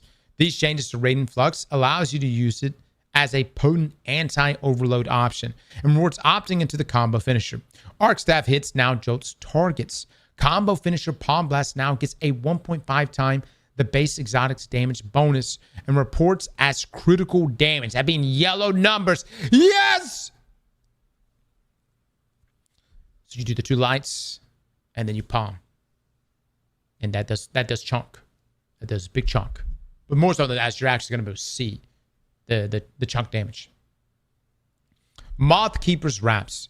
In order to encourage more diverse build crafting with Moth Keepers, we opted to turn it into a conditional grenade override, similar to Gunpowder Gamble. This allows the use of your base grenade in addition to moth grenades without lowering the downtime of moth grenades compared to current high uptime builds in the live game, which also means increased uptime if you weren't invested into the grenade generation.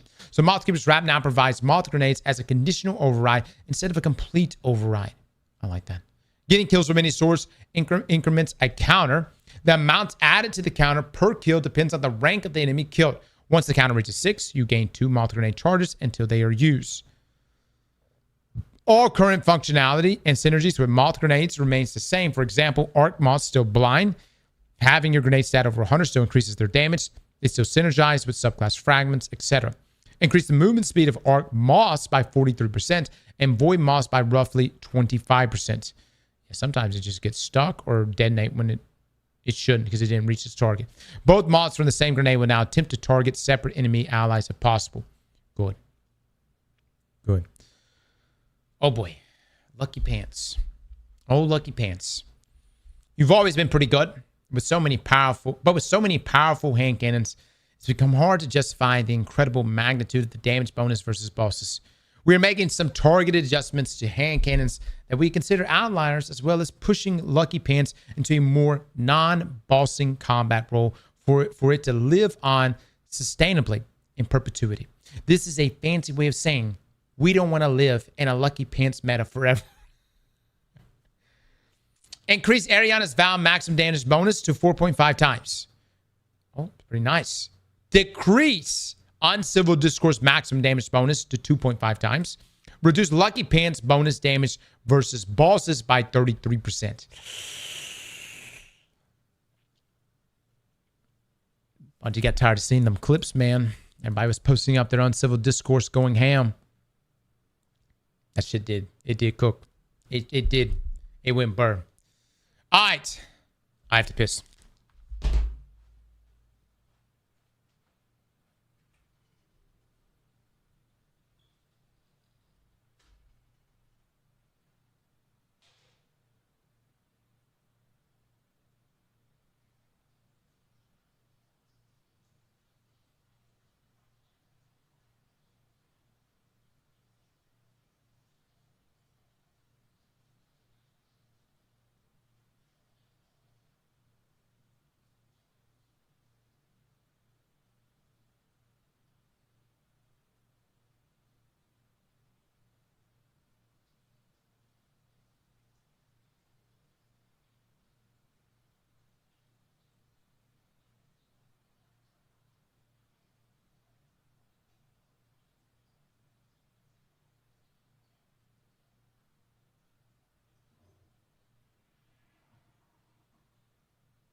All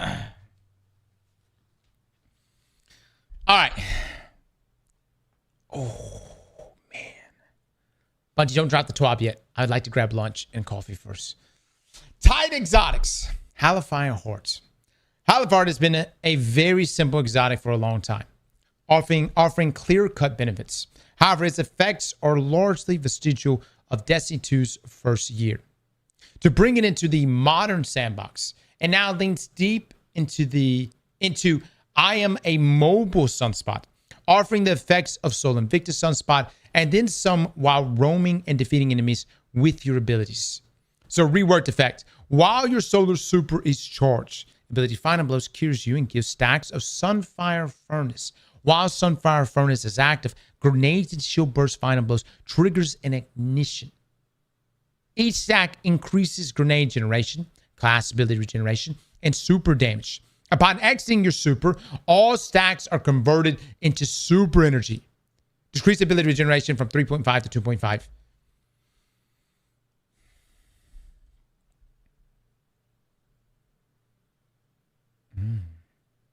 This is pretty hot. Wow. So while Sunfire Furnace is active, grenade and shield burst Final Blows, which is what Bungie showed us earlier, will trigger an ignition. I like it. I like it. All right, Pyrogale Gauntlets. As part of re-examining super damage exotics, we wanted to bring up Pyrogale Gauntlets. However, it is already quite a competitive option with Roaring Flames. Because of this, we have instead improved its ability to find its mark, as well as its damage ever so slightly to reduce the necessity for Roaring Flames ×3. So slightly increase Super Cyclone Scorch per tick, increase Super Cyclone Explosion damage by 10%, increase Super Cyclone tracking by approximately 40%. It should be remarkably easier to get the projectiles to track to a target at range. All right, all right. I love the way they look, dude. I love the way they look. Potency has definitely fallen off over the years. I hope the damage is enough. Like but again, the question is how much damage were we losing because of that lack of ease of use? You know what I'm saying? Stoicism, Spirit of Star Eater. In comparing super damage, we believe that it's safe in the modern super damage climate to increase Spirit of Star Eater's benefit for Twilight Arsenal back to its former values. Increase Spirit of Star Eater's benefits for Twilight Arsenal from 25 to 50%. Hot damn. Do y'all remember at one time Twilight Arsenal with Spirit did so much damage? It was cooking. I don't know. I don't think we're going to get back to that point. I mean, they said from 25 to 50%, but I thought, I don't know, maybe it was even more than that before. Now, Severance Enclosure. We figured it was high time to give back Severance Enclosure. Some of its potency while also helping it bind into the few kinetic aligned keywords we use. So improved occlusion on the detonation, making it easier to hit with. Remove effects that prevents combatants from being hit by multiple shockwaves in a short period of time. Enemies hit by the shockwave are disoriented for a short time. Okay. All right. Prax Investments. The Prax Investments has a cool fantasy, but its tuning at Renegade's launch prevented it from being the exciting new option that we wanted it to be. In this release, we've given it significant tune-up by improving its value, its uptime, and its usability. Increase melee attack damage by 500%. Big slam. Good God almighty. It's a little weird to land it, I won't lie. But that is chunky, man. That makes up for the difficulty of landing it. Increase jetpack fuel gain per weapon kill in PvE from 10 to 20%. Increase jetpack fuel gain per power melee kill from 35 to 50%. Updated the exotic perk to recognize knockout kills as powered melee kills. Improve the jetpack flight experience. Decrease the wind-up time for maximum flight duration from 0.8 to 0.5 seconds. Remove the behavior that causes jetpack flight to end early when contact is detected with the floor or a wall. Fix a bug that causes jetpack kick to target dead enemies, ending flight early. Update the camera to better convey your speed. All right. I fuck with it. I'm down. Now, no backup plans. Long got players asked to have no backup plans to work on non-void to go with the exotics visuals shifting to match.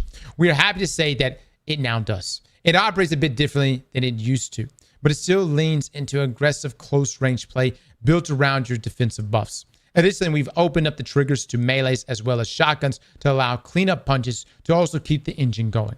Now triggers and benefits off of both shotguns and melee final blows. Shotgun or melee final blows now start health regeneration instead of granting a void overshield. Shotgun or melee final blows extends the timer of any active defensive buffs on you. This includes Void Overshield, Restoration, Amplified, Frost Armor, and Woven Mail. Will partially heal Void Overshield upon activation of this extension if the player has one. The shotgun damage bonus is now active when you have any of the above noted defensive debuffs as well as also buffing melee damage. Okay.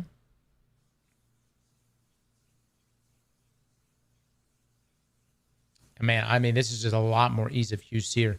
A lot more synergy across the board in so many ways to just keep it up. Glaive Exotic. Cadmus Ridge Landscape. Landscape has struggled to find a niche since its release. We made some adjustments to it that opened up its trigger condition a bit and add more value to leaning into other stasis build elements.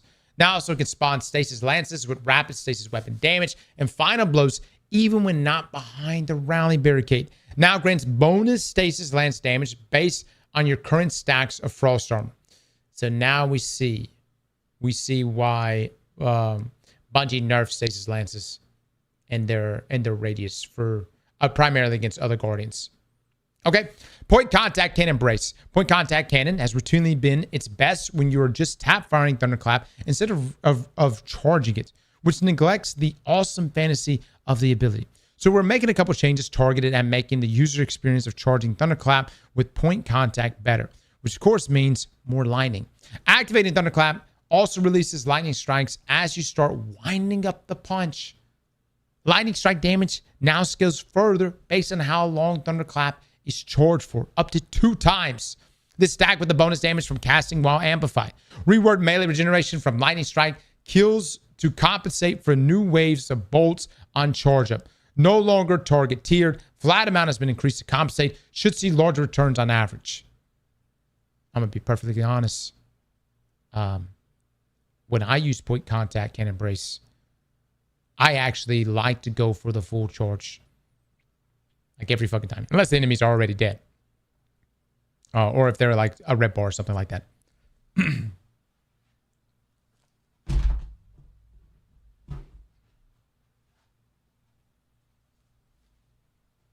Yeah, it's one of the best exotics for soloing stuff.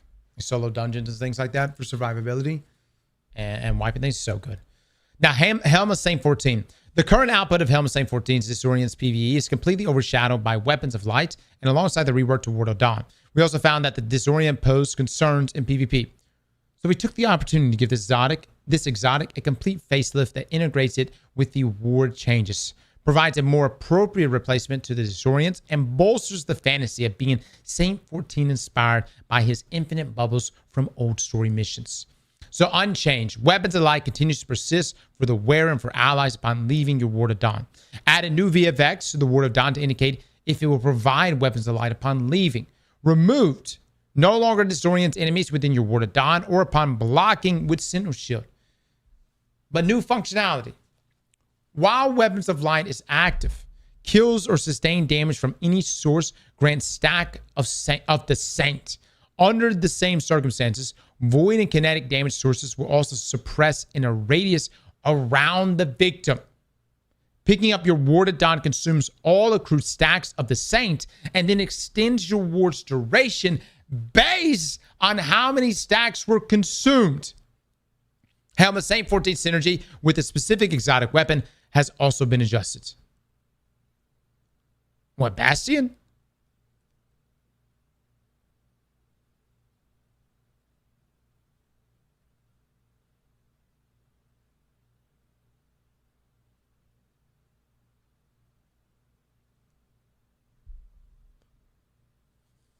Oh, with the With the exotic class glaive. Is that what you're talking about? Yeah, the one that produces a bubble. I see. I hate to lose the disorient effect, but at the same time, this is really good. You'll be able to, I don't know, depending on how many stacks, how many times you can accumulate stacks, dude, you may be able to keep your bubble going for like a minute. That's kind of nutty.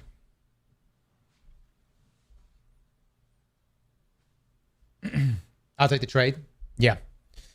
And it weakens anyways inside of the bubble and pulls enemies inside the bubble too. So, yeah. Now, ACD feedback fence. Feedback fence has been a reoccurring point of feedback in the Crucible, even when not charged up. This should help. No longer provides any melee damage resistance versus players. We knew that was coming. Blast Wave Striders. Sure, some of my Titans don't even know what this exotic is. With many changes coming to the base stasis kits, we look back on how our dedicated stasis exotics were performing and saw a spot to help improve the performance, consistency, and potency of Blast Wave Striders all in one fell swoop. This should help shift it from a highly situational tool to an on-demand stasis explosion for aggressive behemoth playstyles. So adjusted the projectile to mirror that of Renegade's Behemoth Walker's stasis detonation. All right. Decrease defeats to charge the meter. And increase tracking strength of stasis shrapnel on detonation. Should more effectively track frozen targets. Replace sliding with on Shiver Strike hits as an activator. Fix an issue where multiple kills on the same frame wouldn't increment the perk buildup. That's pretty nice, dude. That is pretty nice. Breakout Anthonyum with it. All right, Warlock Exotics. Here we go. Nezarec Sin. For a lot of players, Nezarec Sin has been a solid workhorse exotic when all else fails to suffice. We didn't want to modify this use case, but we did see an opportunity to tie it into the new Voidwalker aspect. Tied the way to the final God of Pain, it's your turn to devour your enemies. Fear, who knows, maybe he's still listening. New effect, targets damaged by Soul Siphon are suppressed. Defeating suppressed targets or with Soul Siphon grants an additional 1.5 seconds to Abyssal Extractors. Yeah, it does tie in directly to it. Okay. Nezarec and D3 confirmed. You know what? Considering we cheesed them so bad, and so much was built up around Nezarec, yeah, I'd fight him again. Matadoxia. In our super damage exotic audits, we found a couple issues in how Matadoxia was dealing its bonus damage, which was leading to lower values than expected. Increased the spinning burst damage from super combined by 22%. This makes it equal to Curious Thunder Crash. Have at it. Oh my god. This is the second one on this list today, man. Skull of Dire Ahamkar. This Ahamkar Bone Helm is a classic exotic, but that's no reason to let it ossify. Returning energy on super final blows is so 2017. Last year, Voidwalker got a second melee charge and a second grenade charge with Chaos Accelerant. Why not a second cast of Nova Bomb? Better yet, how about we bring back Nova Bomb Lance? Why stop there? Maybe you can detonate your Cataclysm Nova Bomb with Nova Lance for massive boss damage. What the fuck am I raising right now? If you time it right, but if you're special, but you're special, but you're special, and you can time it right every time, can't you? Oh, player mine.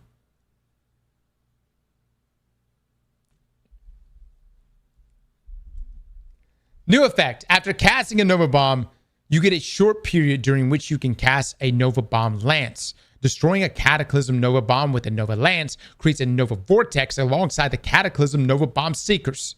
All right, so for those of you that don't know what Lance is, back in D1, there was something called Lance, which essentially allows you to launch. It's like a souped up Nova missile. Okay, so it's like you want to fucking rocket that shit. So you're gonna cast your Nova Bomb, okay, which is gonna be your basic Cataclysm Nova Bomb. Okay, then you're gonna throw your Nova Missile Lance, and it's gonna hit the Cataclysm. It should be a lot of kaboomies. Unchained super energy on Nova Bomb final blows and weapon final blows while you have Devour. Okay.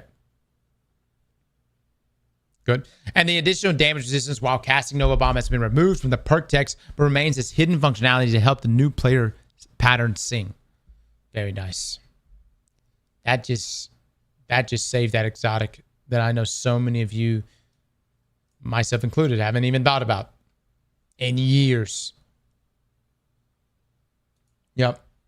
All right, Crown of Tempest. Crown of Tempest is an exotic that is decently powerful, but rather demanding to maintain and unexciting to use compared to other options in today's sandbox. Plus, Crown of Tempest on Stormcaller Warlock deserves a bit more thunder, don't you think? So increase the duration of conduction times and PV from 7 to 10 seconds.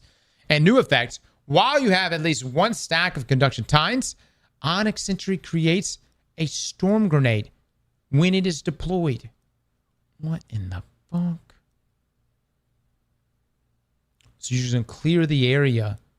That's just going to nuke champs. Unlimited power. Mantle of Battle Harmony.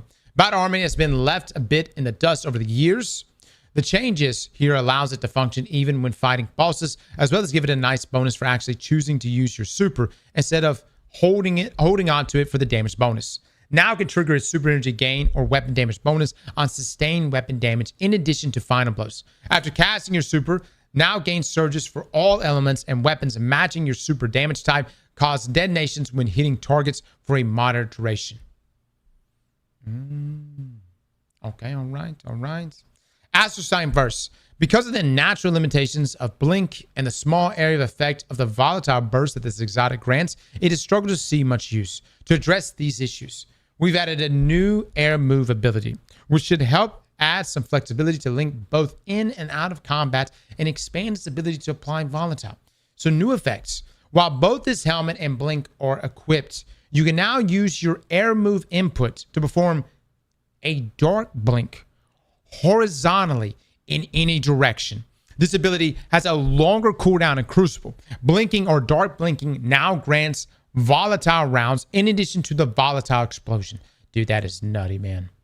That is essentially Icarus Dash for my Void Locks out there. So you'll be able to blink to a target, but maybe you're not close enough. You'll then horizontal blink through them and fuck them up. Is the idea. Dawn Chorus.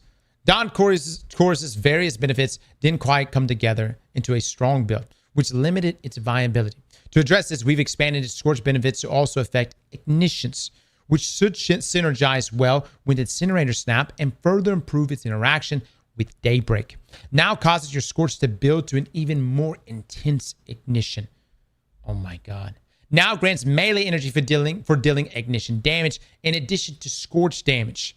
Remove the internal cooldown on energy gains from Scorch damage and return gains to return slightly more energy overall. Now causes Daybreak projectiles to always immediately trigger an ignition. Ah, damn it, brother. Ah, damn it. Now, Nothing Manacles. Scatter Grenades and Nothing Manacles got a bit too much love in Renegades, so we're toning them back a bit. Extra Seekers can no longer chain off of themselves, just the initial grenade. Reduce Extra Seeker generated from 4 to 3. Reduce range and lifetime of Extra Seekers. I still think it's going to be good. Controverse holds. While it was nice seeing handheld Supernova back in the spotlight again, the value for the effort of using it with Controverse was a bit too free. So reduce energy return when using the magnetic grenade handheld Supernova by 15%. This is in addition to fixing the health chunking bug. Yeah. That shit was nuts though, guys. Let's be real. R.I.P. John Chunk. Yeah. Deimos Suffusion. Deimos Suffusion has been a recurring point of feedback in the Crucible, allowing far too easy kills while being completely safe. This should help in reducing that. Increase the time between damage ticks against players from 0.1 second to 0.3 seconds. All right. That's all from us now. Thank you for your continued support and feedback over the years. We hope you enjoy playing in this new sandbox as much as we have internally. And we're excited to get all of this in your hands on June the 9th. Love, the Destiny 2 gameplay team.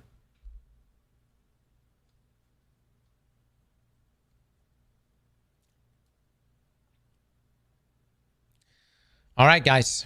That has been has been a heck of a post. Now some people said this is not the Twab, so I guess it's not. It's the Dev Inside ability post. So I guess we're going to be getting a Twab this afternoon. So we got about normally roughly 25 minutes for the Twab.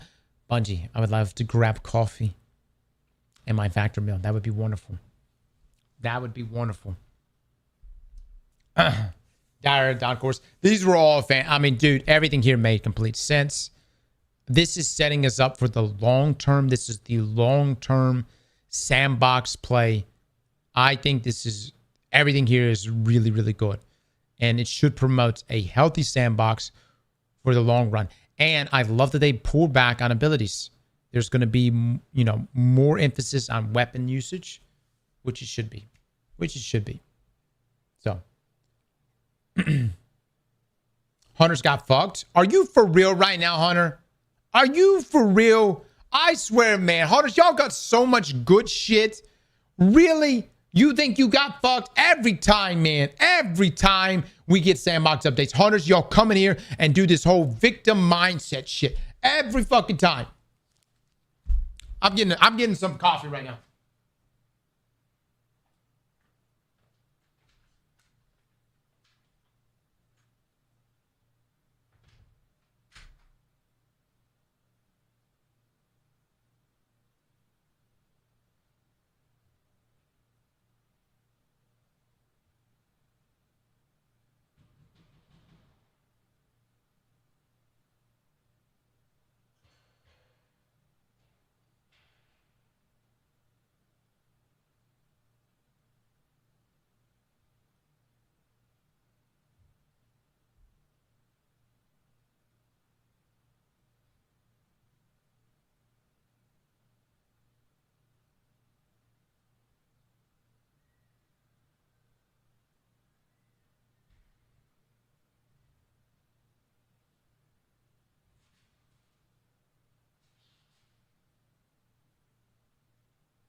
D3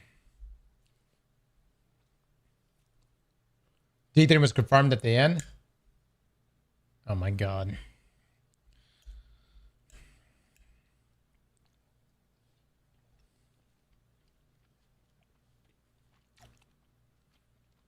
The heart. D3.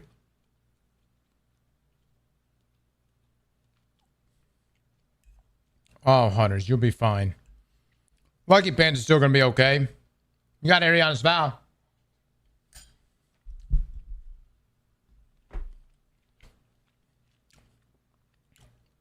Oh, Army Mom, thank you so much for the 25 months. To be honest, I wanted more buffs to Warlock exotics. There's so many exotics that are still ass. Promethean Spur, Stag, Apotheosis Veil, Vesper Radius. You think Vesper Radius is ass?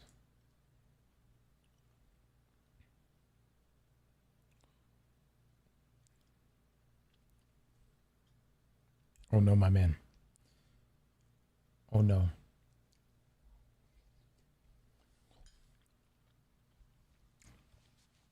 Gotta understand, there's some overlap with some of the class items that make them very, very good. It's too niche.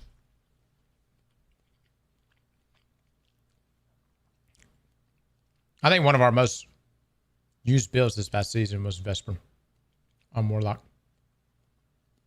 Can we check out the new trailer? I mean, I literally just watched it, but sure, if y'all want to watch it again while I eat, that's fine. Let me pull it up.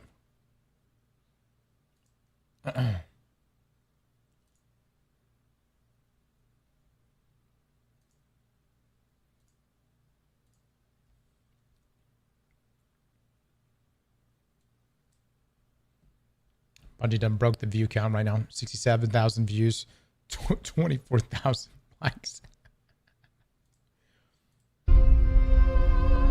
Thank you, Guardian. Because of you, what was unraveling is suddenly stabilizing. Earth may yet heal, and that's something worth celebrating. May this time be a moment of reflection, remembering what came before, reassessing our present, and readying ourselves for the future. The Traveler has nestled above the last city once again.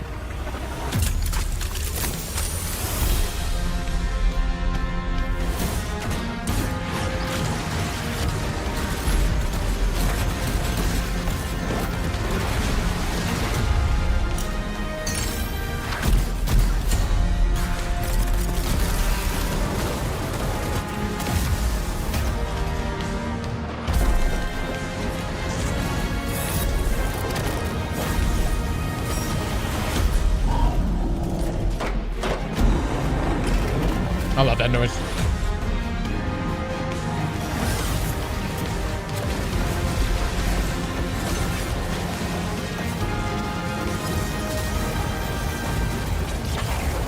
We are so fucking powerful.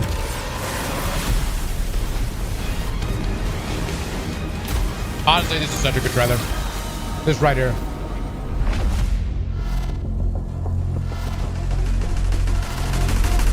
It's time, Guardian. Crush them.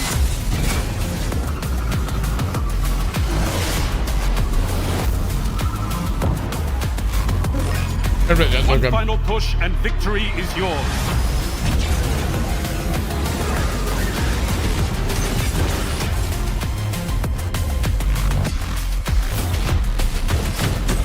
Know that you decide what your future holds.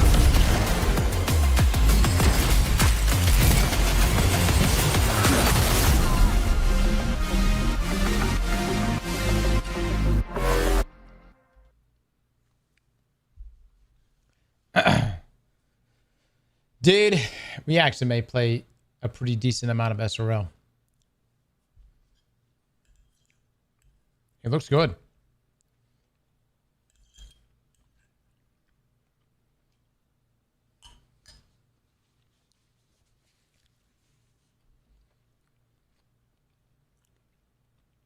Set him up.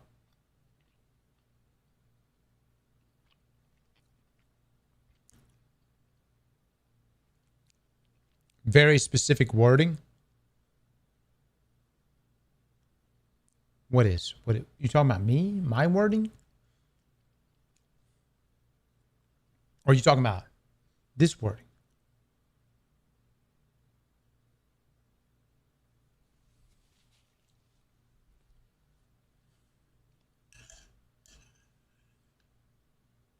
The last phrase.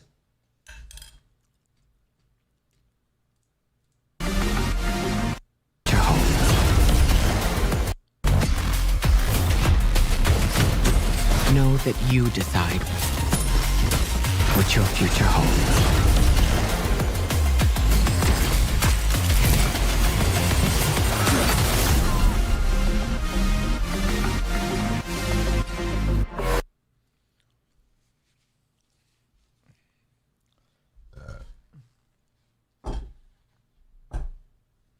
Boys, y'all continue to light it up, man.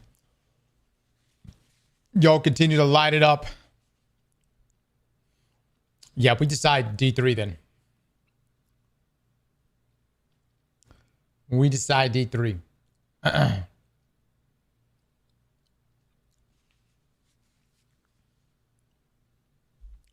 LOL cope maxing? No, my friend. It's called retard maxing. And I don't care how long I gotta do it. I'll do it for as long as it takes. Yeah, no. Actually, I was... Yeah. The whole video on it. I couldn't believe it. There's a podcast that popped up on my feed, and it was a guy right here talks about... Yes. Let me answer that the way I think you intended it. Yes, I am personally offended. Threatened. You wake up and are you like, I'm retard maxing today? So anyways, this led us to it led me. I saw that pop up and I was like, what the fuck is retard maxing? And retard maxing is an internet slang philosophy centered on curing analysis paralysis, unintentionally turning off overthinking. It prioritizes raw and perfect action and basic decision making over excessive introspection, aiming to strip away anxieties about perfectionism. Don't think, just do. I'm not gonna lie, this has been the Titan way now for like, since the beginning. I mean, to be quite honest with you, it's kind of the Titan philosophy. Don't think, just do. Done. We're in this gear all the time.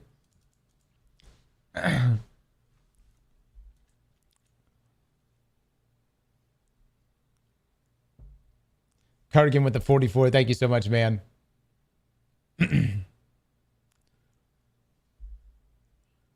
Yeah, we saw the exotic hand cannon. Yeah. Crayon eating motherfuckers.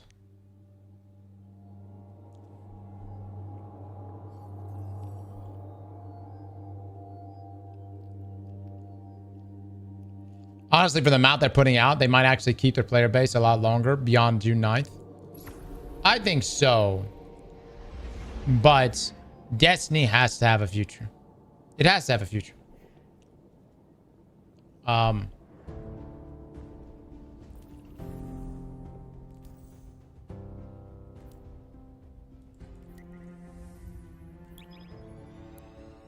What a shame it would be if it doesn't. Jess Hinkle with the 17 months. Thank you so much.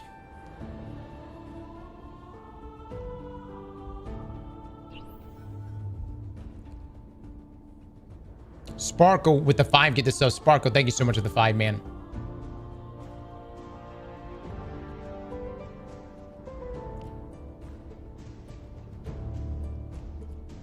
$67 viewer count on that video doesn't look good. So let me give y'all a little bit of a tip on YouTube. When you have so many people watching your trailer, it takes hours for this view count number to update. So if it's notice the ratio, 77,000, 24,000 like. I guarantee you this video is way more views than that. It's the same with any video you drop. Like if we drop a video that's trending, you won't know it's trending until hours later, because it takes a while for the algorithm to update the numbers correctly.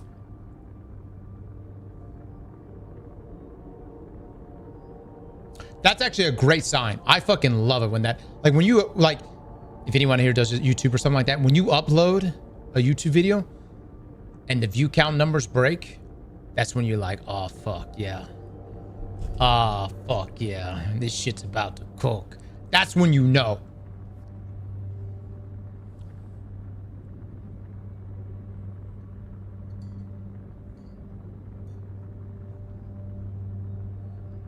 Currently re-downloading D2, ready for Tuesday.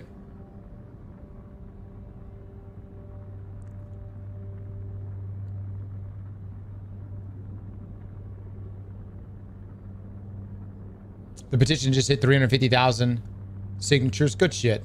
Good shit. Mods, if you want to throw that petition here, make sure everybody goes and hits and signs it. That'd be wonderful, guys.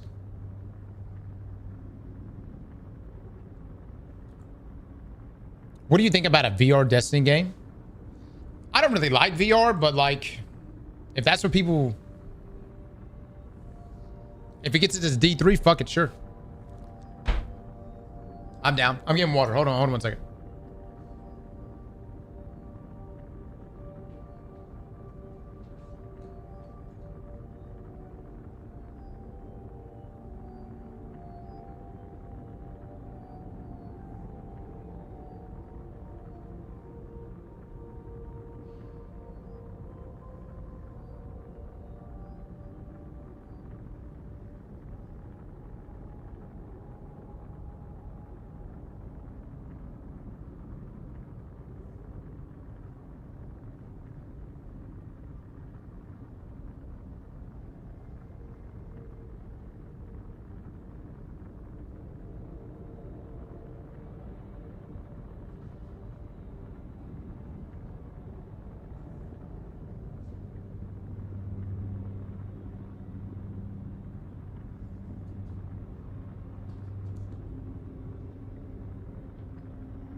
No, this is a community-led thing, man.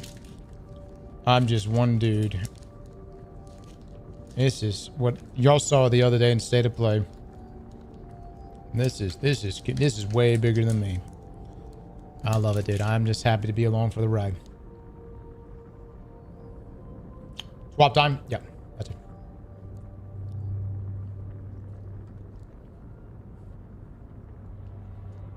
Yeah, what the hell's taking so long to get to the tower? Jesus Christ.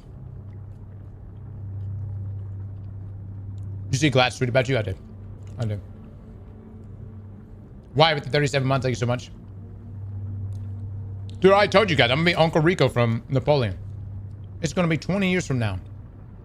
Man, my kids are gonna be grown. Maybe who even knows? May even have a grandkid. I'm gonna be talking about the good old days.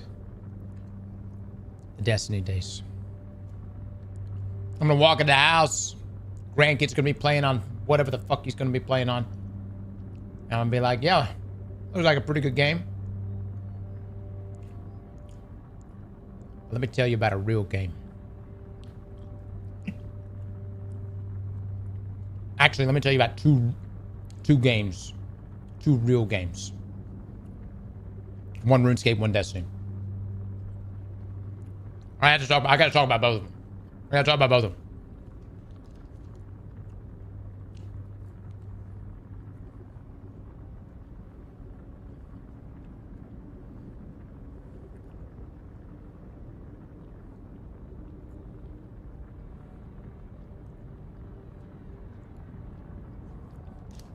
Spirit. I'm gonna say I've got some overlapping stuff. For whatever reason, everyone I know decided to get married this year. I've got so many weddings I gotta go to.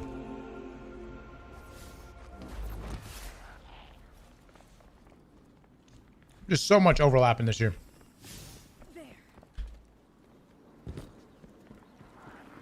Do you have something for me, Guardian? I mean, weddings are cool, I guess.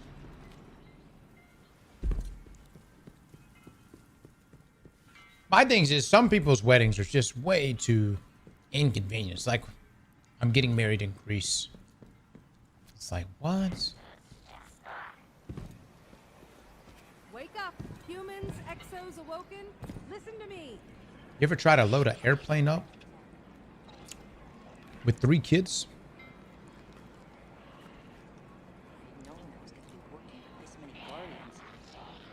And one of those kids has no chill. No chill.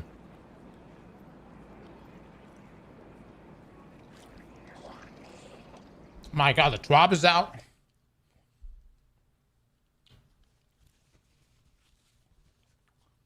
I did my Twab intro earlier. Fuck.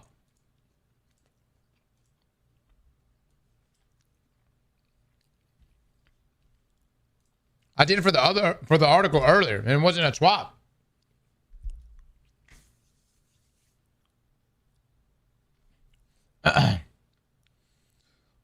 Bro's not sick. He's going to Bungie HQ to play D3 instead of going to weddings.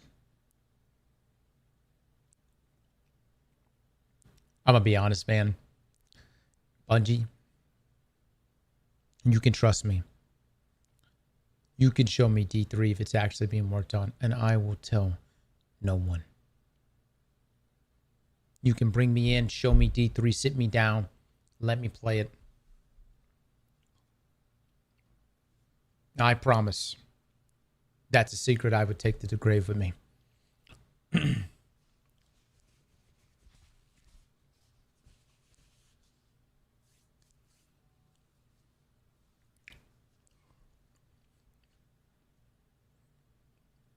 Ain't no way. All right. He's already seen it. Guys, I have not seen a D3. You would know signs. I would tell you. No, I wouldn't.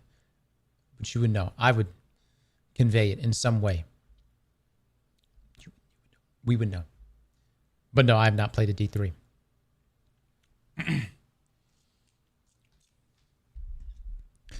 All right. Another week, boys, and another Twab. For real now. This week in Destiny, we revealed the latest details about the Monument of Triumph update coming next week. After talking about weapons, the artifact, PvP, and much more, early this morning we shared all the needs to know about abilities and armor. We have one last batch of news coming right away below. Let's do this. Monument of Triumph trailer, Dev Insight articles. Have you read them? I'll look at some movie the MOT rewards. What is that? Bungie Foundation latest updates. One more Bungie rewards update. And 2 new emblems for you. All right. All right. So Monument of Triumph arrives June the 9th. Earlier this morning, we released our Monument of Triumph trailer. As always, the team went hard showcasing upcoming abilities, armor sets, weapons, Sparrow Racing League, heavy metal, and so much more. It's hard to squeeze everything this patch has to offer in a short video, but we felt this is a pretty good attempt. If you haven't seen it yet, check it out below. It's a great trailer. And the long list of trailers, seasonal previews, and patch videos, this will be one of our favorites for years to come. We've been seeing many of you sharing older videos around social media, reminiscing about your favorite moments, Saint 14 headbutting effects, Savadu making her grand entrance, the introduction of Lodi, and many more. Feel free to tag us out there with your favorite trailer moments. We love to hear from you in our final weekend before Monument of Triumph launches.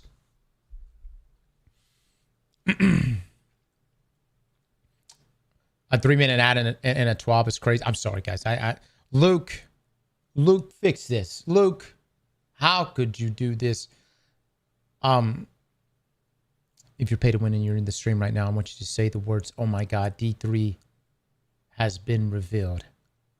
say those words. They obviously can't watch right now, but it will really fuck with them. You know what I mean? It will really fuck with them bad. Thank you so much. Thank you so much. Yep. Oh my God, dude. They're missing it. They're missing it, dude. They're missing it. Hot damn. Of all the times me watching a Viagra ad. No! Right now, this moment. Okay. Now read our latest Dev Insight articles. After talking about every other part of Destiny Sandbox, it's high time we dive into abilities and armor. Our third and last Dev Insight article covering the many and profound changes coming with the Monument of Triumph went live earlier today. Have you checked it out? We suggest you give it a proper read before you...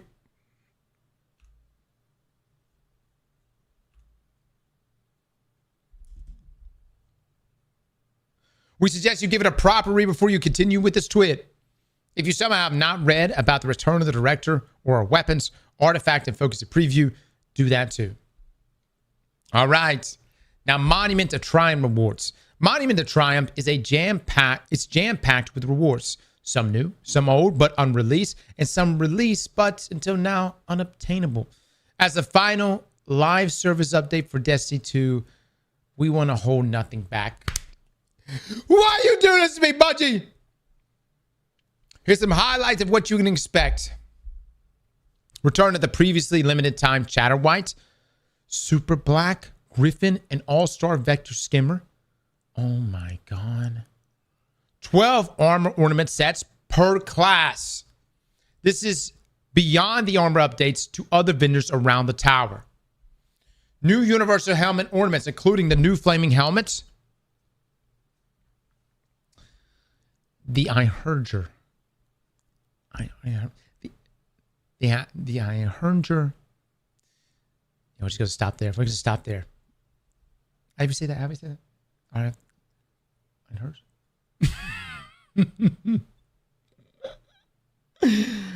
I nurture. The first earnable hollow chip, the return of exotic faction ornaments. Oh my God.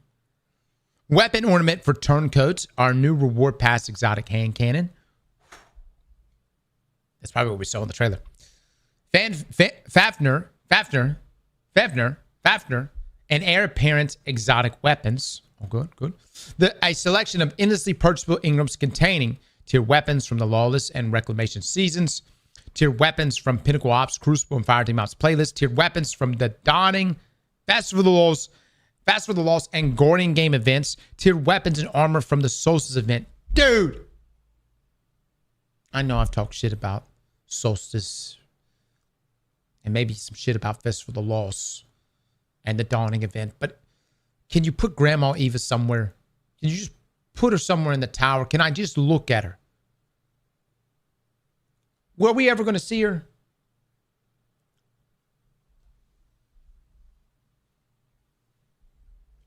Put her in a rocking chair.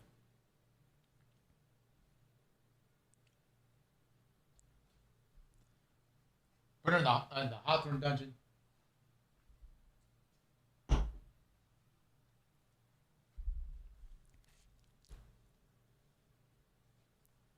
Put her in Zavala's office.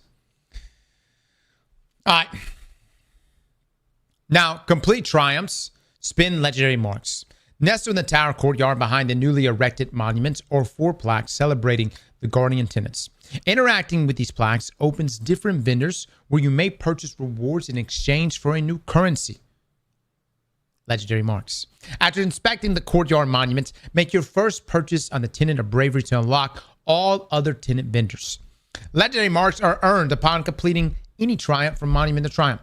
These can be conveniently located by interacting with the View Triumphs button on these vendor screens. These triumphs can also be accessed through the Journey tab. There's even a new view featured shortcut to quickly open directly to the Monument to Triumph category from the Triumphs button on the Journey screen. Oh. We saw that in the trailer too. Now, finding the rewards you want.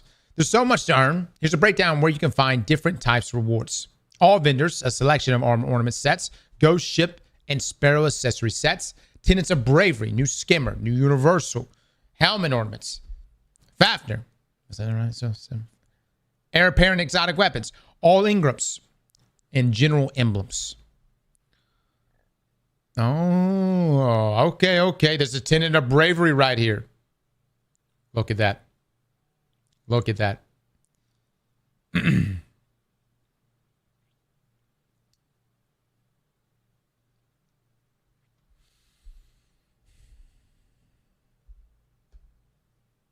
What a way to bring back legendary marks, right? You know what I'm saying?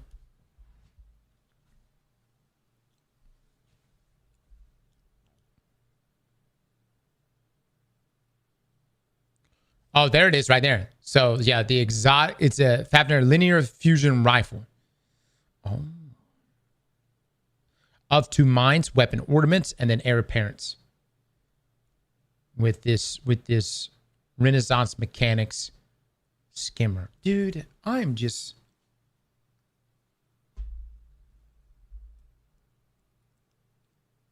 This is all free?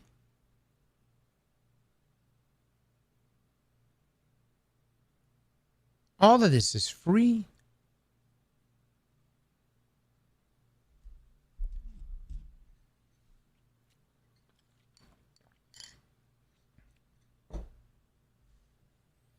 It's not free. It costs us everything.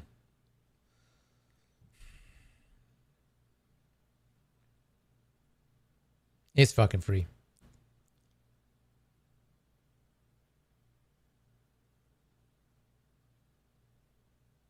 Oof. It is free though. I don't know, man. I just wonder, like, we'll talk about this in just a moment. We'll talk about this in a moment.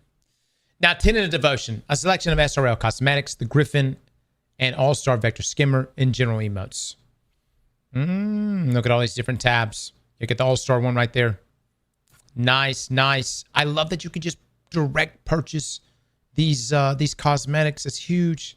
Tenet of Sacrifice, new Universal Helmet Ornament, Super Black Shader, Earnable Hollow Chip, General Finishers, Ghosts, Ships.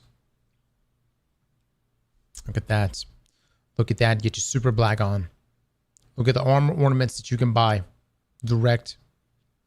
That's massive, dude. Tenet of Death. I'm not going to do it. Okay. Universal Helmet Ornaments. Some random exotic ornaments, maybe you'll recognize them. A selection of raid and dungeon related cosmetics, Chatterwhite Shader, and general shaders and transmat effects. Oh, there it is. There it is. Okay, okay. Look good. It looks good.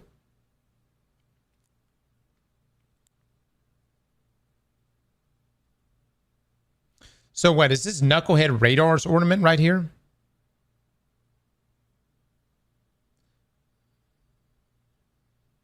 Cross is pronounced Inherior. Inherior. Inherior. Oh. Inherior looks good. Very lots of effects. Bungie Des, if you're reading this, we love you. Thank you. Highlighting and sending again because I really do mean it.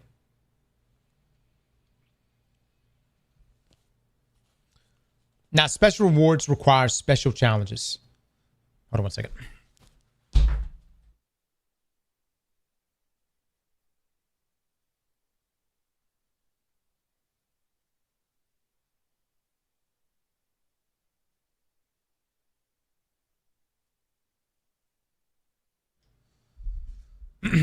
Special rewards require special challenges.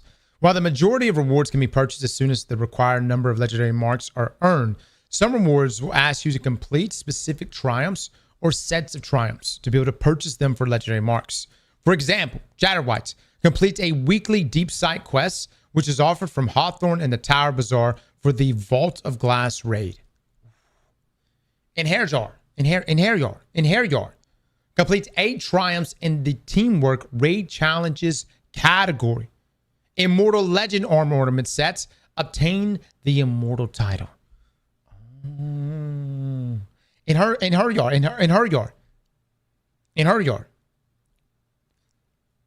I like it. I like it. Look at that. Damn the drip.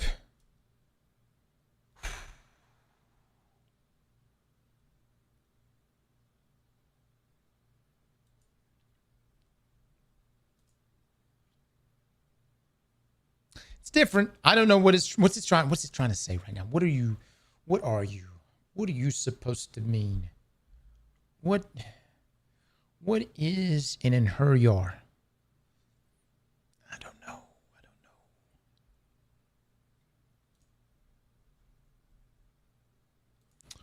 Yeah, what is that weapon? Wait, is that the linear? Is that the linear that they showed? Fanfare? I think it might be the linear.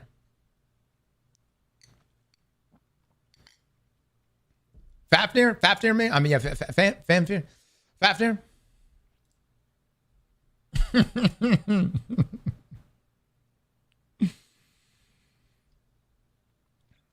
Bungie Foundation, now and forever. Guardians, over the years, you've helped turn compassion into action and shown what's possible when our community comes together for those in need. Today, we wanted to take a moment to assure you of the future of the Bungie Foundation and properly thank you for the incredible support Guardians have given the Foundation since Destiny's launch. Our team remains committed to our mission, providing joy and relief to kids and communities who need it most. From Bungie's very first fundraising campaign in response to Hurricane Katrina during the days of Halo, through all of the incredible years in Destiny, and now what comes next, our success and ability to change the world has been because of the compassion and generosity of you, our community.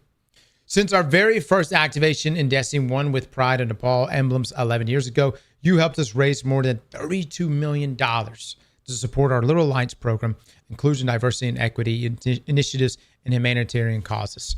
We are eternally grateful for your awe-inspiring generosity, kindness, and willingness to join us in trying to make the world a better place. Thank you. We'll continue showing up for the causes that need us. And though the way we fundraise may look different, we are just as determined to make a dent in this universe as we ever have been. As always, this will be a community-led effort, and we will continue to collaborate with Lightkeepers across the world to help us shape what this next chapter looks like. We'll have more details to share soon on what's ahead. Until then, we'll see you Starside.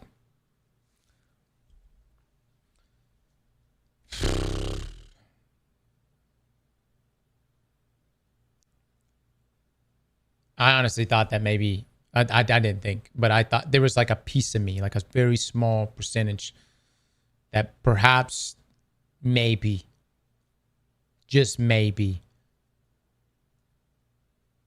this might be some sort of PR stunt. But this right here solidifies that it most definitely is not. This is essentially Bungie coming out and saying their Bungie Foundation, their charity organization, will persist beyond Destiny 2. This is them reassuring that that will still go on.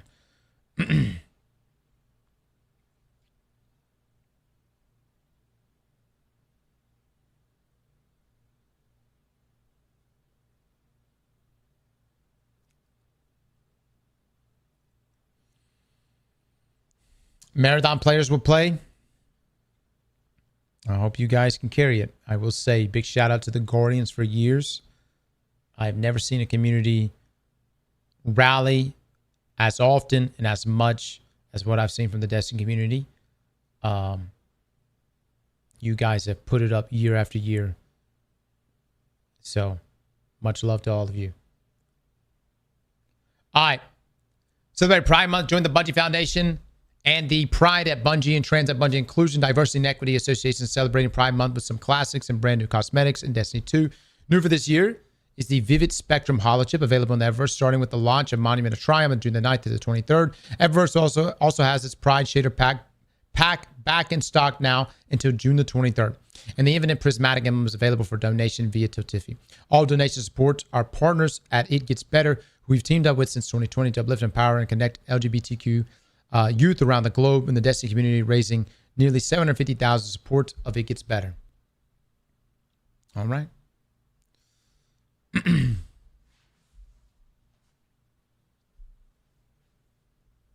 Man, we all chill. We all chilling here. Let me just say this.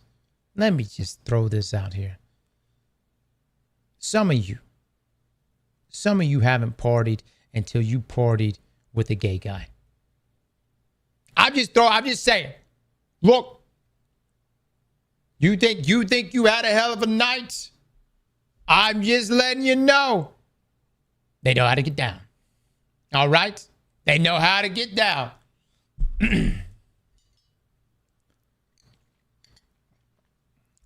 Hey, man.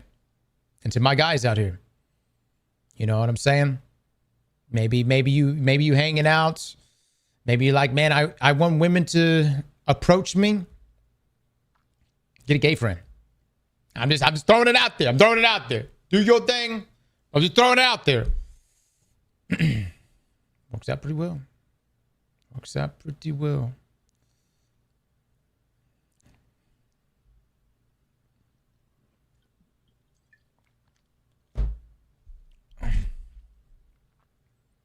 Best wingman of your life.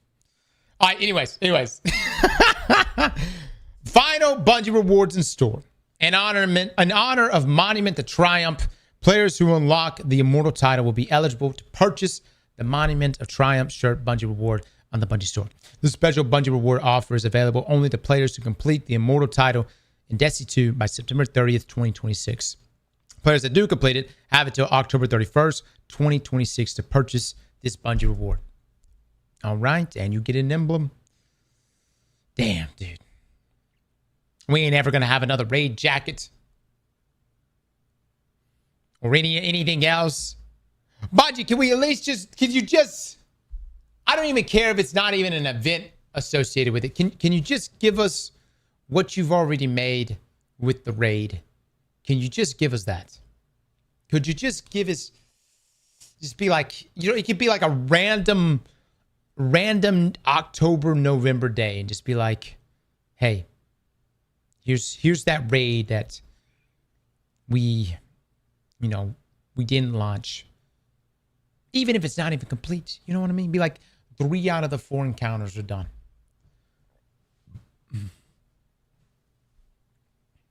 Sony already wiped the hard drives.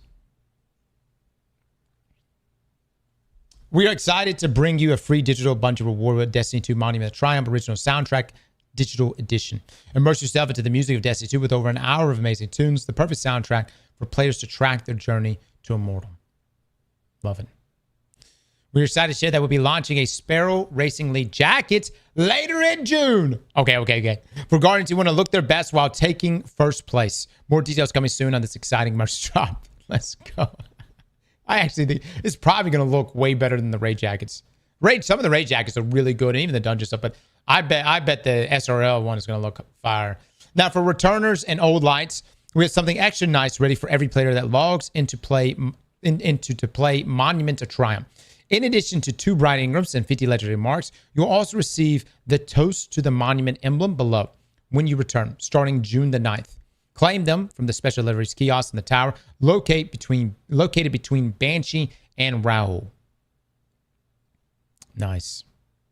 Look at that, dude. Look at that. Ah, damn.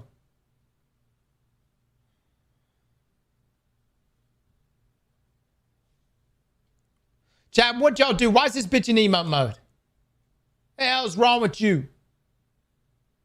What'd y'all say?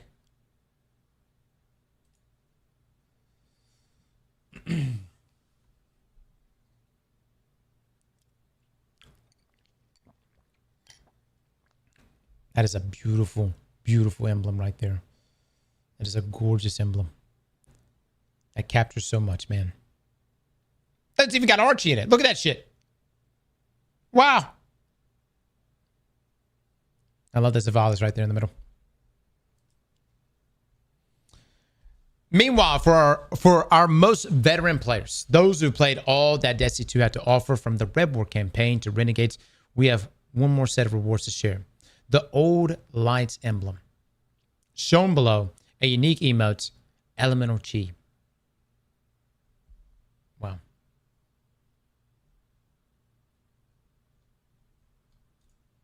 How are we feeling about this?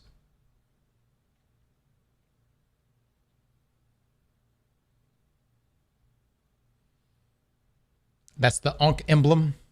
Is that what we're calling it? The Ankh? Really? Really? You guys fucking for real?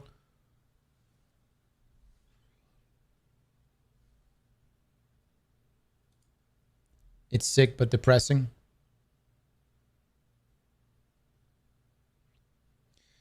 After Monument of Triumph launches, the Old Lights emblem will be awarded to any player whose account recorded any amount of playtime in each of the Destiny 2's expansions years, including Destiny 2, Forsaken, Shadowkeep, Beyond Light, Witch Queen, Lightfall, The Final Shape, The Year Prophecy. This emblem will be released during our launch window. We don't have a specific time. We'll be sure to let you know when it is live.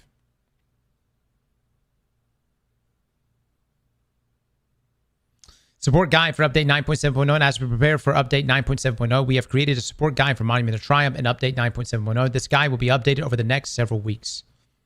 Cash in those trial Ingrams, your Art of the Week, Movie of the Week picks, and the TWID before Monument of Triumph launches is now complete. Just a few more days before you can all start experiencing everything this update has to offer. Take your time to experiment and try new things, and don't hesitate to just make weird mixes here and there of weapons and armor you have never used. Who knows? It could be the next meta. Publishing 3 Dev Insight articles along with their accompanying twists was a tough task. We needed more than 29,000 words to properly show you all why this update was a really big deal and how much work went into updating so many parts of Destiny 2. After checking all the love and excitement you poured over all the social media and video platforms in the last 2 weeks, it seems we achieved our goals. The only thing that remains is to load into Destiny 2 and play Monument of Triumph on Tuesday. We'll be there with you. Throw us an emote if you see us. We'll dance at you, cheer at you, and hand out free hugs. Find us at the Tower on June the 9th, the Destiny 2 community team.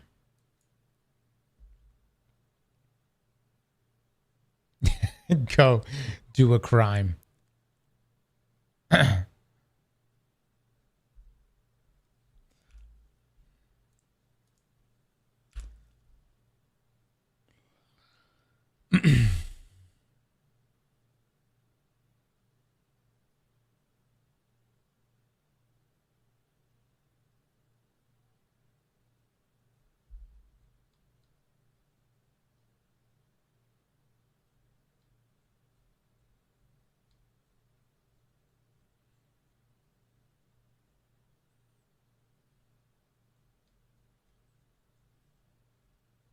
Cue the violin.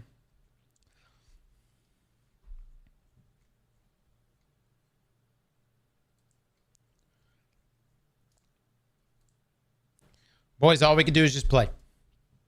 We'll play next week. We'll spam accounts. We'll let everybody know that Destiny doesn't need to go to the graveyard of other gaming IPs. Hopefully, Sony will recognize this and make the correct, profitable play. And that is to fund Destiny. To make a Destiny 3. To make that Destiny Infinity. To expand this world and double down on it.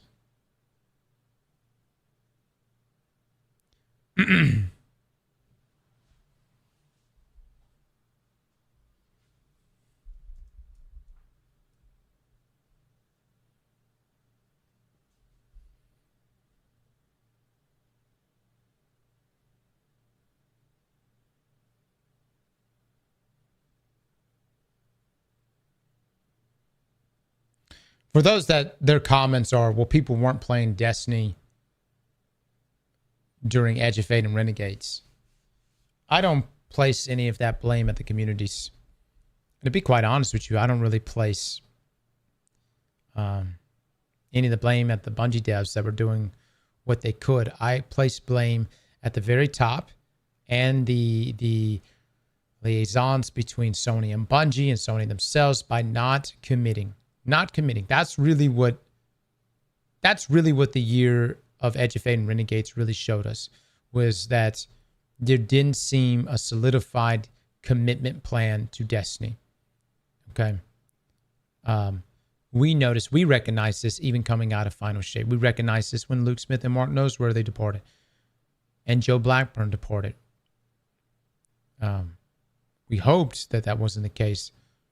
But it turns out those fears were true. And people that quit playing during Renegades and Edge of Fate had good reasons to not play. Maybe they didn't like the direction Destiny went in. Maybe they didn't like the over-monetization that occurred over the years. Maybe they just finished up Final Shape and thought to themselves, well, that was good, and I'll come back, but I'll come back only for something that's sequel-worthy, which is, I think, is where most people left off. Most people left off after Final Shape and said, I'll be back, but only if it's really something sequel-worthy. Episodes, Edge of Fate, and Renegades, although some had very good stories. I'm looking at Heresy, especially. They were not the same presence as a Light and Darkness saga. And Bungie and Sony, at least at the higher upper management levels, didn't seem to want to commit. And they were treating it like a expansion by expansion basis.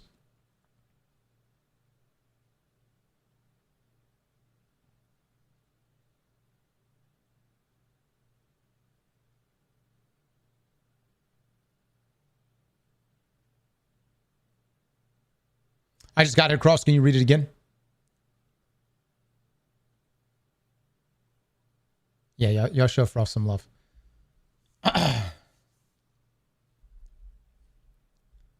Anyways.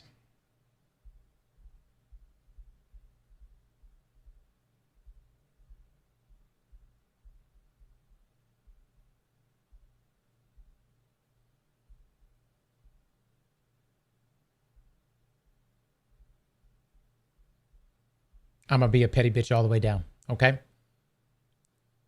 That's it. That's all I got, boys. I'm gonna be a petty bitch all the way down. I'm gonna be that annoying guy in the room that's gonna say Destiny like I've been saying RuneScape in every fucking conversation for who knows how long. I've already sent my messages to the people that I wanted to send my message to, and y'all showing up Tuesday during the State of Play really helped that. I want you to know that really fucking helped that. And so next Tuesday we show up on the 9th, see what happens. But all we can say on this is we like Destiny. This is a great community. There are other games out there that have shut down that I understood why they shut down. I understood why Anthem shut down. I didn't want Anthem to shut down, but I got it. I understood it. You know what I'm saying? The devs' hearts weren't in it, or at least they didn't want to commit enough resources to it. And so there was a lot of already just many issues going into that. They had the multi-studios, was Austin and Montreal.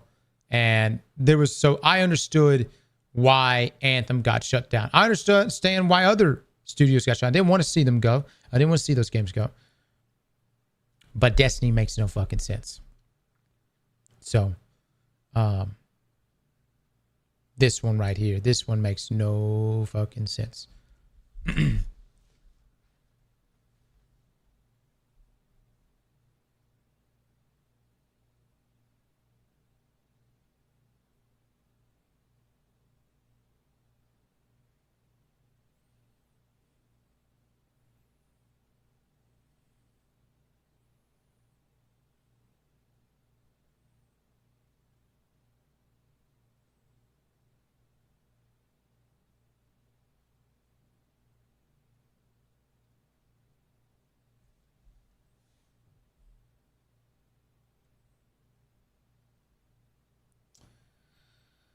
Nam, are you for real right now?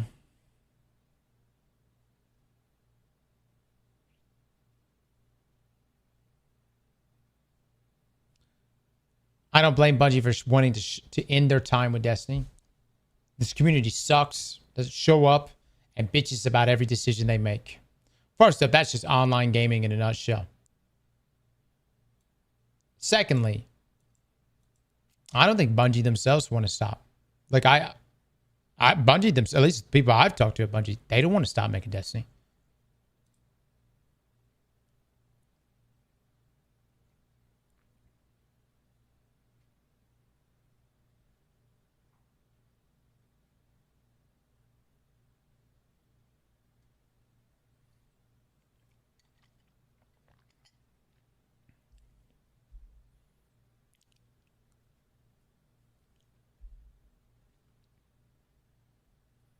Look.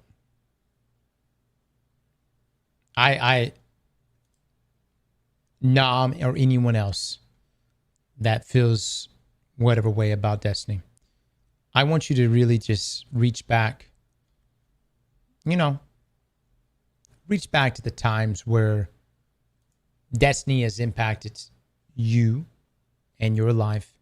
I'll give you an example for me. I got so fucking hammered. I mean, I don't think I've ever been more drunk in my life than whenever we played Astral Alignment, trying to get the exotic catalyst for Agar Scepter. And we were going shot for shot. Because I was convinced there was no fucking way that I would actually go. I didn't even think I was going to go into the double digits. There's no way I was going to go double digits and not get the exotic catalyst to drop. And the challenge was this: for every run of Astral Alignment that I did, if I don't get the catalyst to drop for me, I take a shot. And hot damn it, would you fucking believe? It took 34 runs? 34 fucking runs.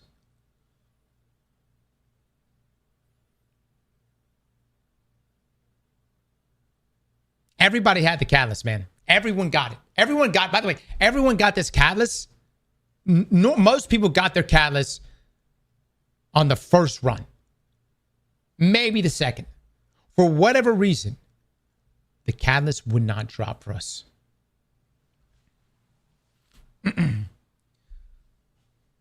Look, man, this game has meant a lot, dude. Life has changed so much since the first time you played this game. You know what I mean? Some of you didn't have children. Some of you were in school.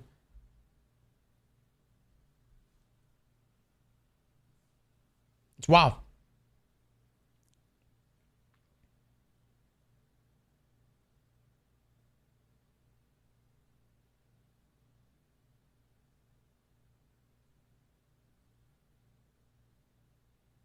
That is true. It wasn't 33 shots. No. We didn't start taking shots until wave 7. I think it was wave 7. But it still fucked us up. It was plenty enough for me. And luckily I had some Tito's.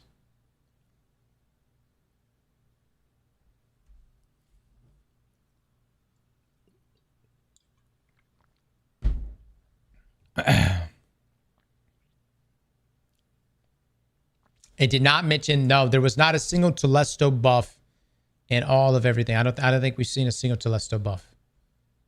Or did we? Did we ever see a Telesto buff, guys?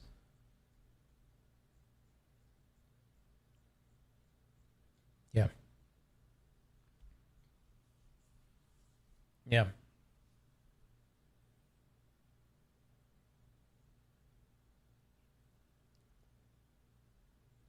Well, no. The reason why we bring up Telesto buff is I said that Bungie send us a sign. If you're making a D3, buff Telesto. And I don't think we got any Telesto changes. Which, I mean, it's pretty much confirmed that D3 was never greenlit. Fuck me, dude.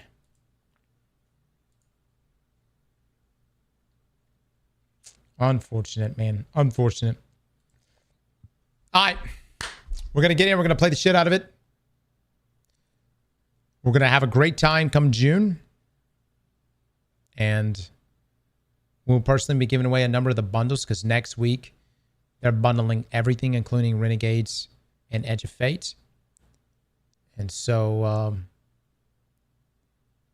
we'll be giving away a bunch of bundles of that. That fucking emote. Oh my god. Jesus.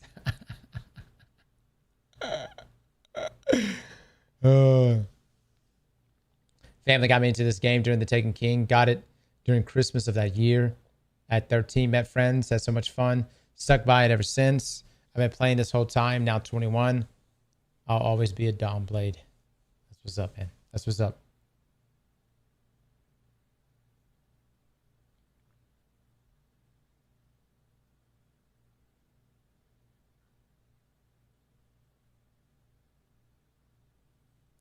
Got to turn into a PR situation for Sony and can't stop. Just got to keep hitting their socials. Yeah. Yeah. That's literally it, guys. I literally think, look, man, a lot of people, I get it. You know what I mean? You might be pessimistic, and you probably got a good reason to have this level of pessimism. Maybe the corporate world has fucked you. Okay. But I believe we can create enough hell.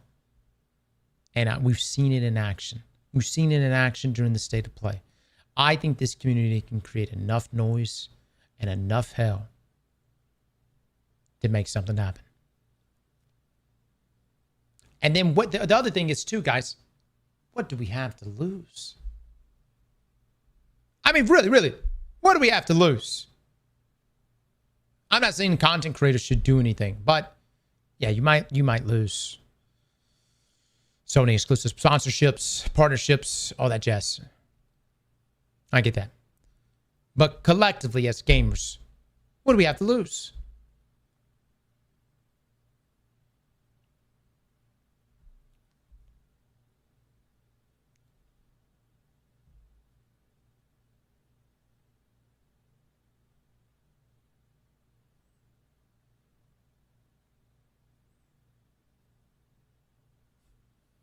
Janitor, this is exactly why you're no longer a mod here. And I love it. I love looking at you with no sword.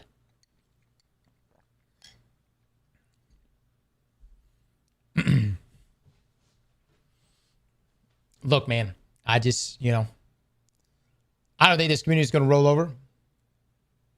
And you're already seeing it in action.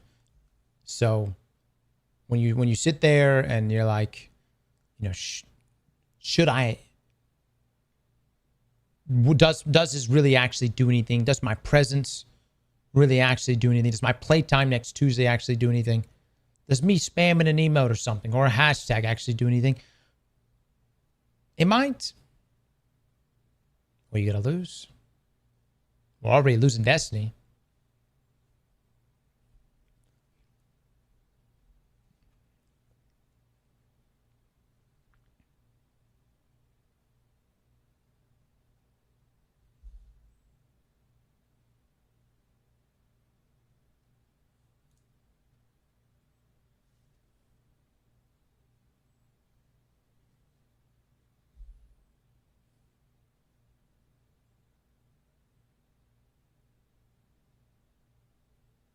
They could clear your vault. They could. We'll farm it again.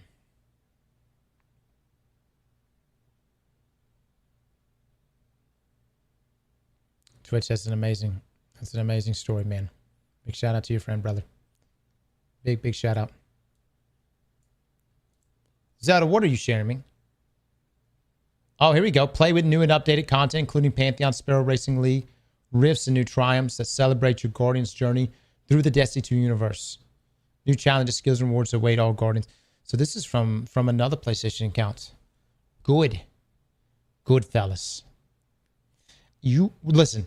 Based on the tweet, the post that was put out yesterday, every time PlayStation reports up the ladder at Sony, what was the biggest topic this week? I want them saying D3. I want that executive that's like, by like week 7, week 8 being already, just have this like blank stare. Because he knows what that report's going to say.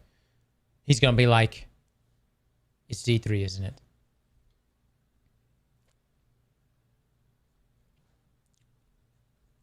I wonder if PlayStation knows that Hawkman was a Destiny 1 PlayStation exclusive weapon. Hello, tell your higher-ups. We don't want this to be the end. Oh my God. I fucking love this. I fucking love this. Look, man.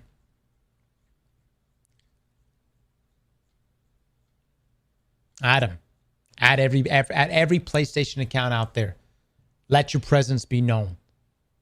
At Herman, I really think getting Herman on our side could fucking do this. Herman, if you're looking at any of this, let me just tell you right now. You want a community to get behind you that will fucking love you. Give us a D3.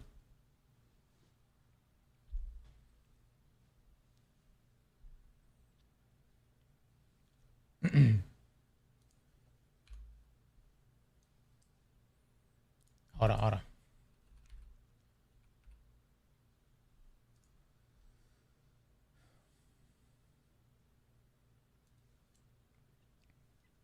This is Herman Hulse. Now, at least from what I've seen from Herman, I like him. He seems like a true, genuine gamer. You know what I mean? And I feel like he's a true, genuine gamer. Where did he come from, chat? Didn't he come from Gorilla?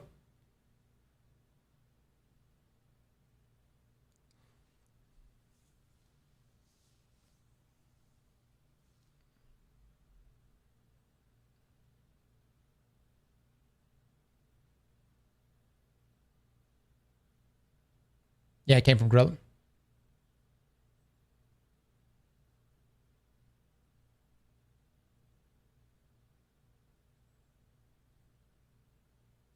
You made Killzone too?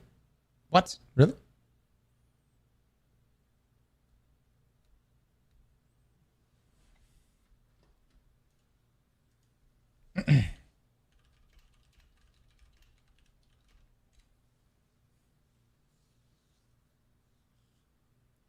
Herman Hulse officially became the CEO of Sony Interactive Entertainment Studio Business Group on June the 1st, 2024. Okay.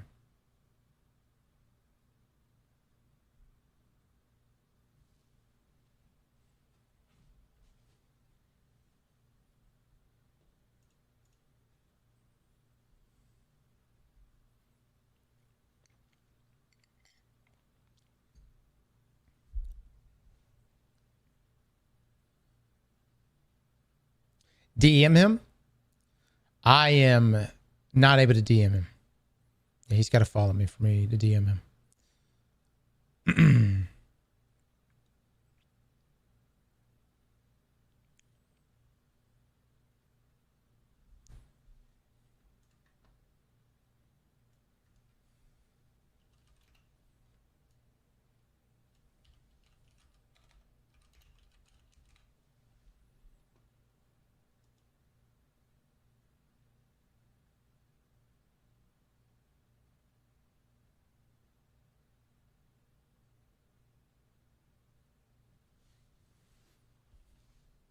We'll see.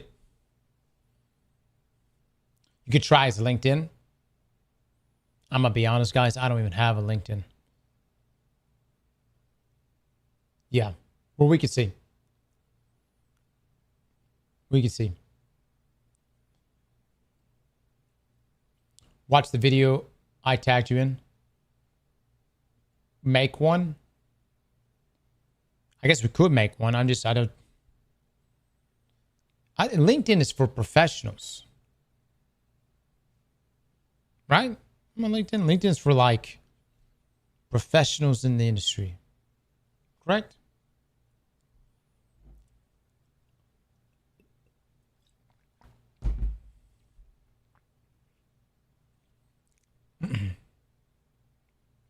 I would say professionals, but people that actually have a real...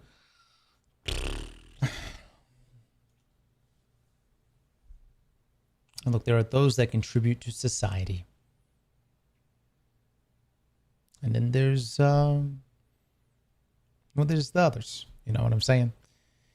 When I look at LinkedIn, I don't know. I assume that they're more of the contributing to society type. You know what I'm saying?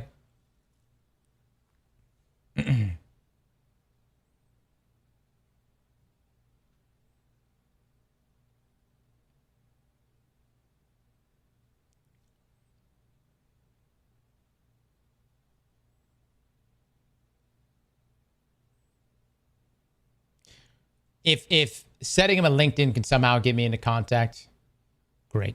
I will say this. All right, I have a few points of contact, but never direct contact with anyone on like Herman's level. You know where I'm coming from? So we'll see. We'll see. I tell you what's going to do way more than a single DM to Herman or anyone else. You guys. And it's already been done. It's already been done. You guys, which y'all did during the state of play, what's continuing to happen day by day, and then what's going to happen next week.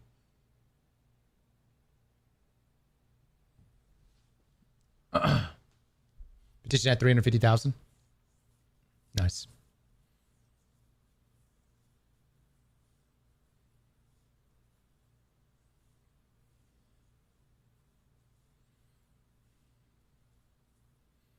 Yeah. Look, man. We've got to become the worst case of VD for Sony right now. Just when they think it gets better, we come back. Burning even more. Just when they think, oh, but I'm out of it. No. We back again. That is how we're going to play this. Keep these fires burning, baby.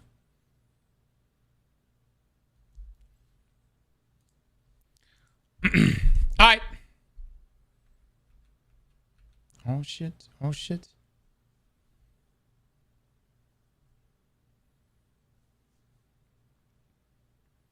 Get Jeff killing. You know what? Jeff. Let me just say this, Jeff. And I say this with love. I, too, was a fan of High Guard. Now, I don't know if you've played a lot of Destiny, but I think you would like it. I think you have a great time over here. And I think, Jeff, there would be no better stage than the Game Awards at some point in the future showing off the upcoming Destiny 3. Jeff, we need your help. We need your help, Jeff. I want you to imagine that future with me. It's a beautiful future. It truly is. If you had LinkedIn, you could probably DM Jeff. Well, I think I could DM.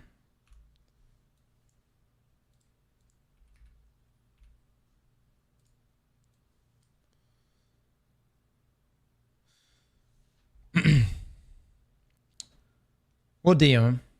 I don't know if it's going to do anything, boys, but I will try to send the most compelling message that I could possibly send and see if he talks about Destiny. I don't know. We'll see, boys. We shall see. You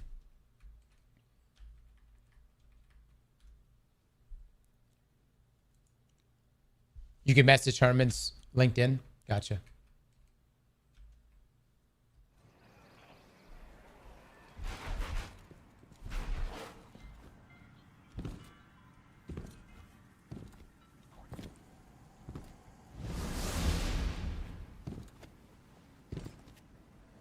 There are way too many social posts without D3 in the comments.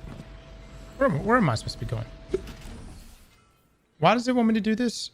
Share your findings on the moon with the Vanguard leaders in the tower. I swear we've already done this. Dude, imagine if Jeff came on to the Game Awards or the Summer Game Fest tomorrow and said, we want D3. God dog it! Jeff, I promise you within the hour, someone will be licking thy ass. I don't know who, but I promise you, someone. What can you teach me? Oh, wow. They gave me Phoenix Cradle right now. Ah, damn.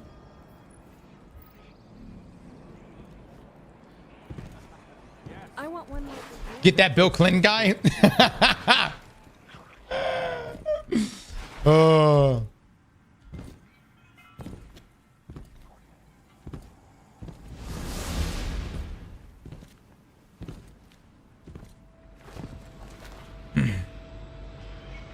Hold on. Let's see. Let me get Luke on this.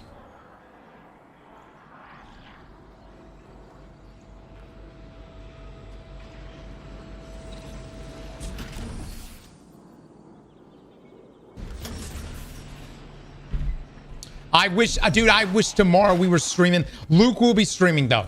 Luke will be streaming, guys. Fuck, dude. I gotta go to some fucking wedding this weekend. And you know, while I'm at the wedding, people are gonna be talking about wedding shit. We're talking about fucking marriage and love and fucking commitment and all this bullshit.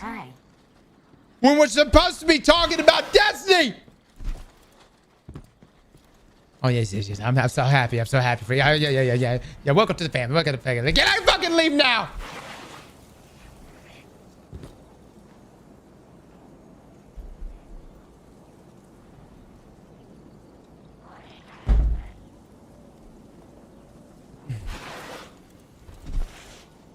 Dude, I'm not going to the fucking studio. Are you out of your minds? First, a Bungie don't even work weekends. Unless it's raid time. Secondly, no. You think Bungie's gonna invite me to their studio for what? Marathon? Have you seen the shit we've said?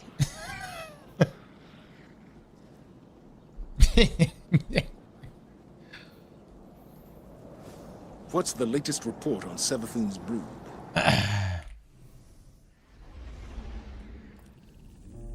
Alright. Let's go play Witch Queen. Is it starting me over on this mission for real?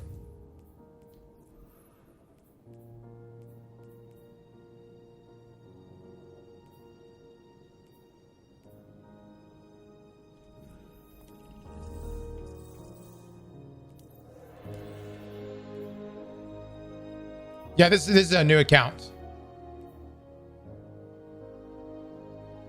Chat, what's going on? Did it really start me over?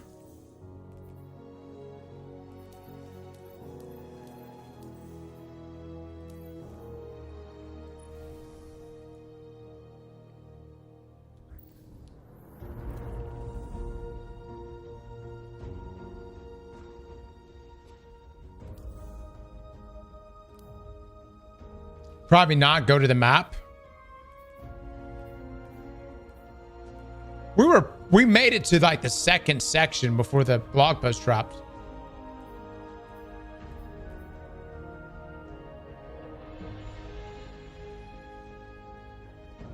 I did arrive already.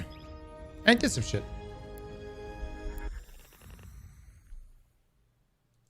Should have checkpointed you. In times of crisis, people look to their leaders for answers. But ever since the planets were ripped from our sky, it seems all I can offer are more questions. So we already did all this. That's still part of the open mission. Oh my God, I think we're having a... Oh, here we go. Oh, okay. All right, chats. We're doing Witch Queen today, man. Yeah, I was sent here due to inactivity. Look, we're gonna put out a post to Jeff right now. And then I'll message him later too. So we'll see what happens. But we'll see. I tell you what, man. Nothing would make me happier than if Jeff tomorrow acknowledged Destiny 3. If Jeff acknowledged D3 tomorrow on Summer Game Fest, look. You must all forgive him for his love for High Guard. Okay? No. That's the price that must be paid. You must say, Jeff, we forgive you for High Guard. And to be quite honest with you, I liked High Guard too. All right? It wasn't the greatest game, but I didn't think it should have, been killed as fast as it got killed. All is forgiven. All right, I'm pissing. Hold on 1 second.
If Jeff gives us D3, I'll even play the next game he endorsed. Hell yeah, I'll play the shit out of High Guard too. Watch me. You damn right.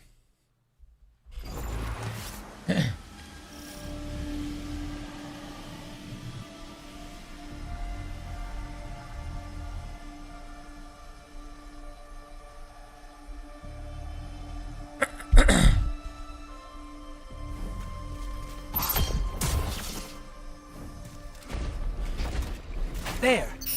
To look in a mirror and kill what looks bad.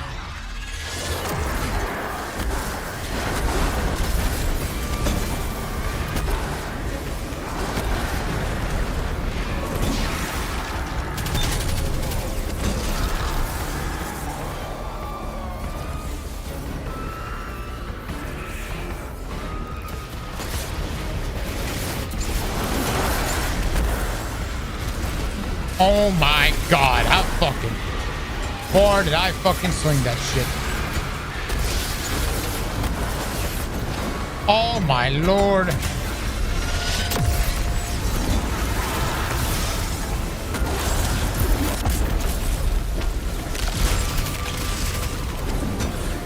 That chonk, brother, that chonk.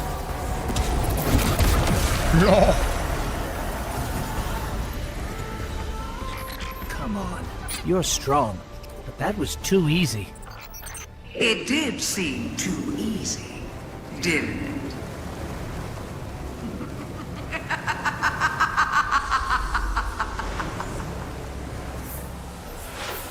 Dude, all I can see is the VA. She really is Savathun in real life.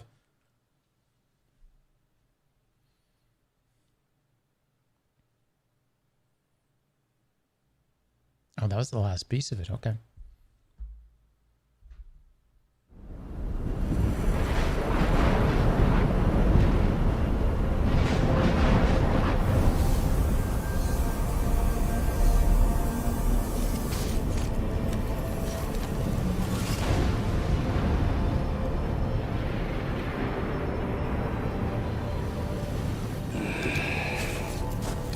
Guardian? Guardian, do you read me? We're here, Ikora. We're back on Mars. Back? From where? Savathun's throne world. I know, we should have checked in. But we had Savathun in our sights. That might have been our only shot at her, and we couldn't miss it. I understand completely. It's not like Savathun to allow herself to be seen so easily. There's something else.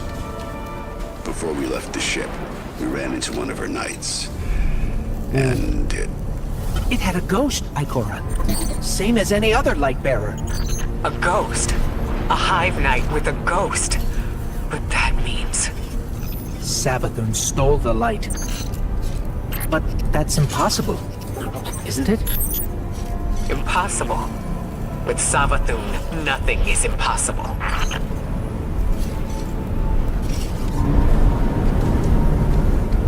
She didn't steal it. She was blessed by it. I'm not convinced Savathun is dead. No, Savathun's definitely not dead. 1000%. Who told you that?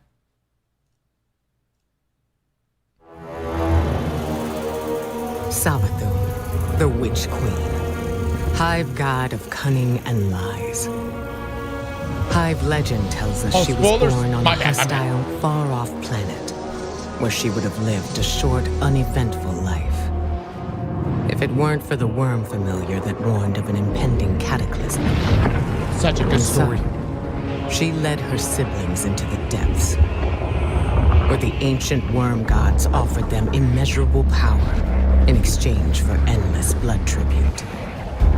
From this, the Hive were born, and countless civilizations were condemned to extinction. For untold ages, they devoured life and light wherever it could be found, facing little resistance. Until they tried to take on the Guardians. After the death of her brother Oryx, Savathun went into hiding. Not out of fear, of course, but out of strategy. Because Savathun knows the best way to beat your enemy is to join them. In her greatest trick yet, she infiltrated the Vanguard, weakening us from within. And stealing our most sacred resource. The one thing we thought she could never touch. The light.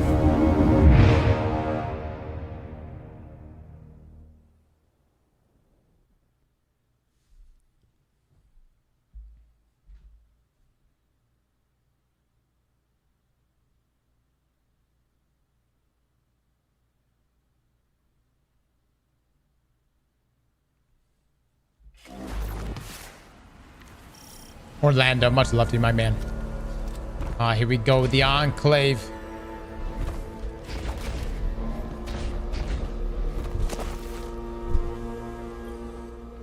Light-bearing hive, complete with their own ghosts. I should have seen this coming. But how? We're in a new paradigm now, Guardian, where the boundaries between are becoming increasingly blurred. Especially between what's right and what's wrong. If I had been in your place, to be honest, I don't know what I would have done. But there's no use dwelling on that. Let's assess what we do know. I see you picked up a clue along the way. One that might explain why Savathun decided to return alongside Mars. According to your ghost telemetry, that fragment is giving off the same vibrations as the pyramid tech relic. That just so happened to return with Mars. Go take a look. I'll explain more when you report back. All right, all right. It's on your shoulders. Guys, I don't remember how significant this was. I don't remember this right here. This in here, weapon crafting, dude. Guardians have been combing Mars since it reappeared. No way they'd have missed this. It's definitely new. Let's get a closer look.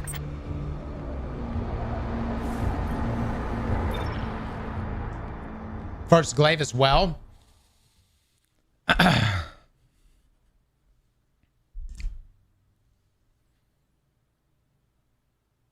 And Tom, much love to you.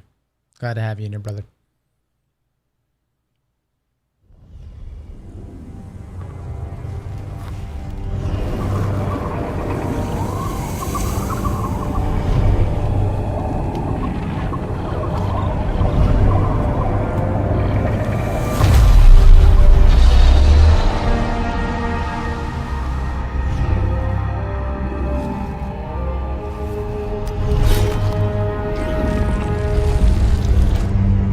There's the artifact that was given to us.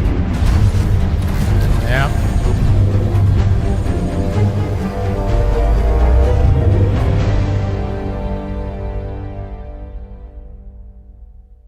I can't remember. Do we have to use the glaive in the campaign?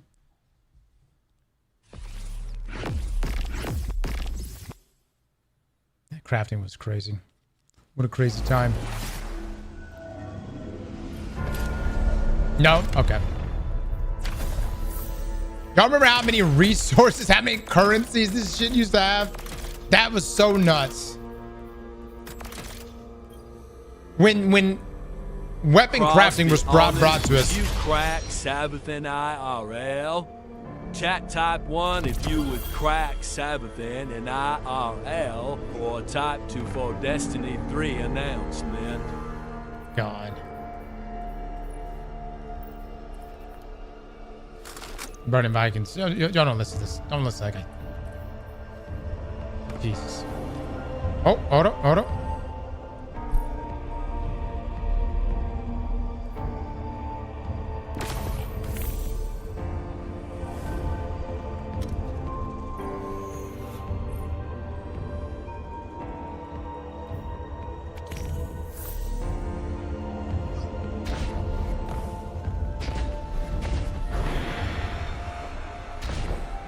That was something. Not sure exactly what that something was, or what that something did to you. Hopefully nothing bad. Here I was, bemoaning the fact that we now had 2 mysteries to solve. And you, Wilson, making breakthroughs left and right. So, the relic rendered a full blueprint out of a single fragment. Almost as if you were shaping that weapon based on its own memory, which parallels the distortions all over the planet. Open wounds where the past bleeds into the present. Somehow the relic can manipulate time. With the right conduit, of course, which Savathun happened to have. But could she use the relic? And what for? The questions just keep piling up. It seems the answers are buried within Savathun's throne world. I need someone to go in and dig them up. Guardian, how do you feel about working with the hidden? All right. Let's do it. Complete the investigation mission, which can be launched from the Enclave. Oh, you just launched right here. Perfect. Let's go, baby. Let's go. All right, so legendary still.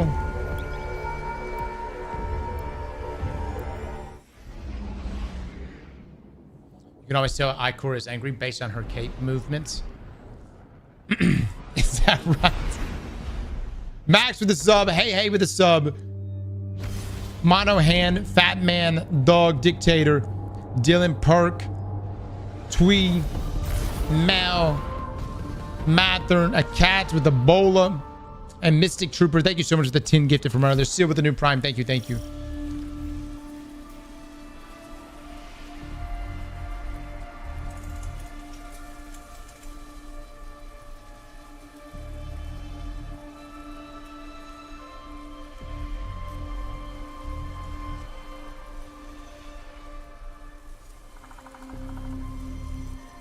Boys, if y'all want to go drop a little love on this one, we'll post this in the chat right now, and who knows? We'll see what happens. Mods, y'all can pin the link if you want. Nia Nova with the Prime, thank you so much.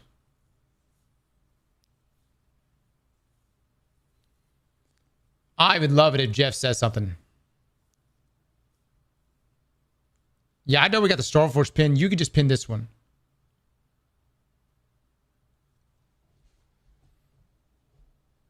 Brother, since you banished me for lying in Marathon, are you still going to give me a hug at GCX? Think about it, Jenner. I'm fucking know. Think about it.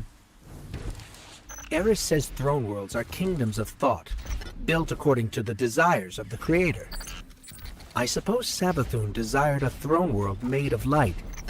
Everything here is imbued with it. What's strange to me is that she's vulnerable here. Why would she just let us walk in? We need a clue about how she stole the light.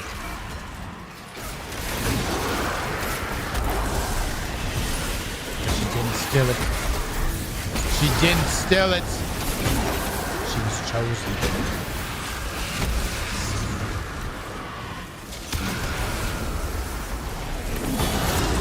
Oh shit. Oh shit. God, dude, I love that. I completely get. Listen closely. You're not supposed to be here. Guardians aren't safe in a place like this. Who is this? Well, that's need to know, pal, and you don't. Need to know. I mean, look, just get out before Savathun and her light-up goons realize you're here. Are you with the Vanguard? Hello? We lost him. I can trace the signal. Any lead's a good lead when you have no leads. Oh, Finch. Whatever happened to Finch, guys? This was a great expansion. Witch Queen is such a good expansion.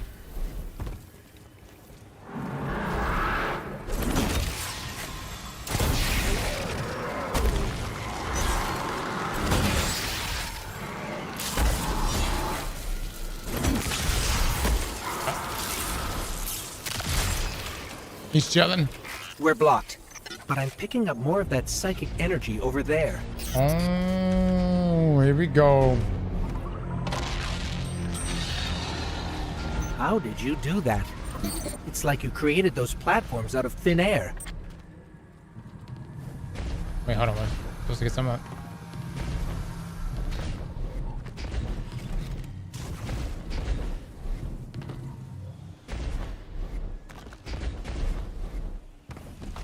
Wait, hold on. Do I go this way? Oh.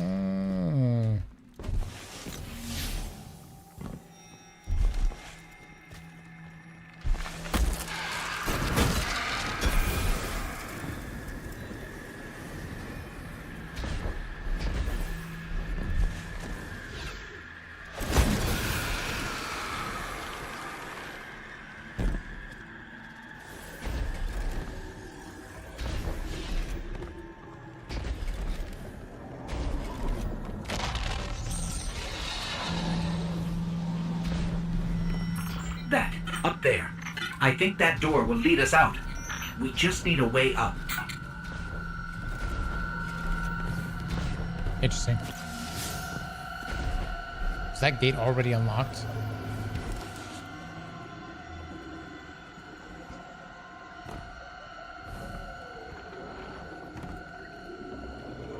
I'm sensing more psychic energy nearby. It might help us find our way out of here.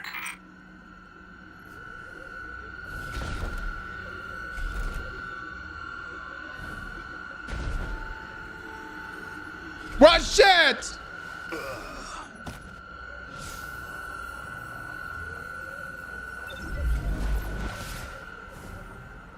No, I feel like I'm going the wrong way, huh?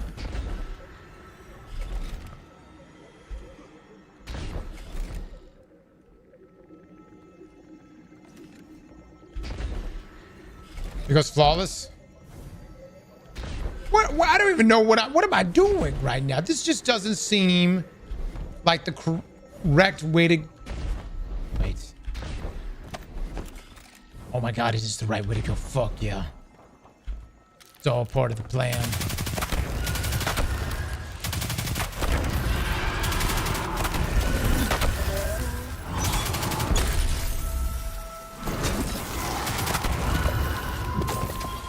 Nice.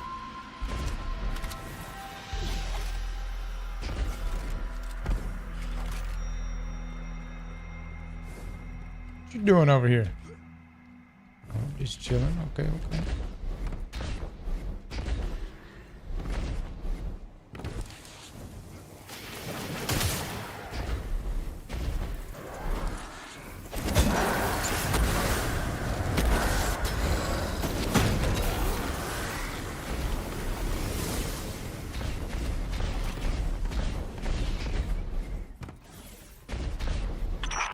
You're stirring up the hive. This is exactly why I told you to leave. What do you know about Hive using the light? That's why you're here. That's need to know. Yeah.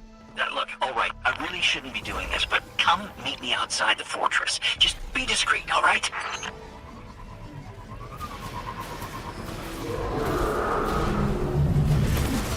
Oh my god.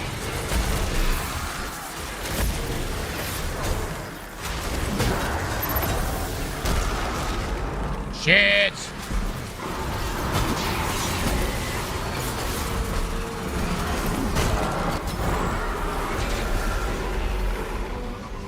Bailiness with the 10 gifted subs. Bailiness, thank you so much for the big 10. Chat, please drop some love and eggplants right now.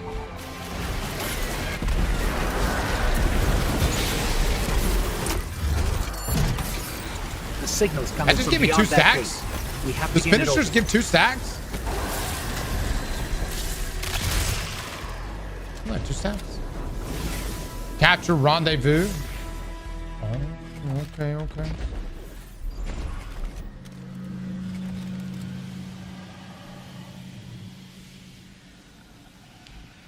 That Sparrow's so slow. Hey, what did you do?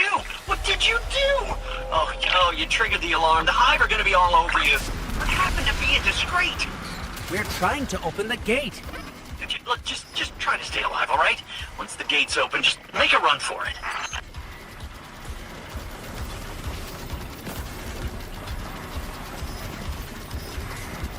Ghost straight up defected from his hive. Actually, I think he died, right? Then his actual hive knight died or some shit.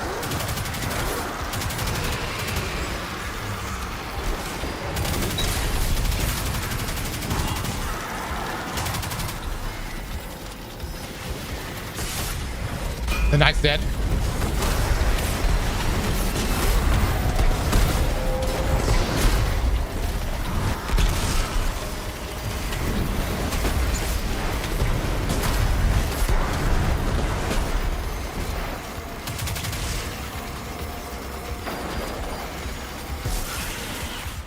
Oh my god, what happened to my camera? The fuck? Gates open. Let's go.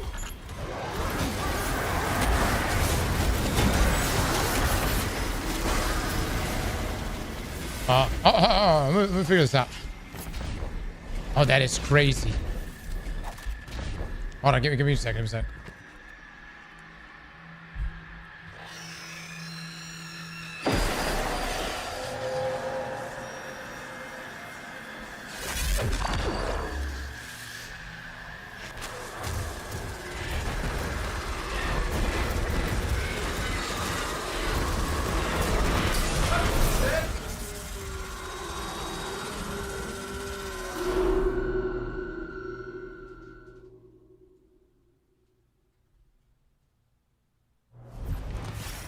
Gates open. Let's go.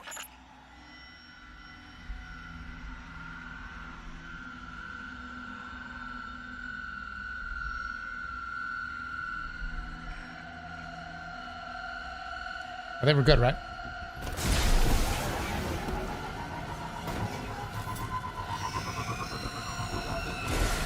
Between you and me, I don't think this guy we've been talking to is working for the Vanguard. I guess it could be a rogue hidden agent or a lost guardian. Could be good. But maybe it's just Savathun disguising her voice. Any lead's a good lead. That rolling times 3. Oh fuck.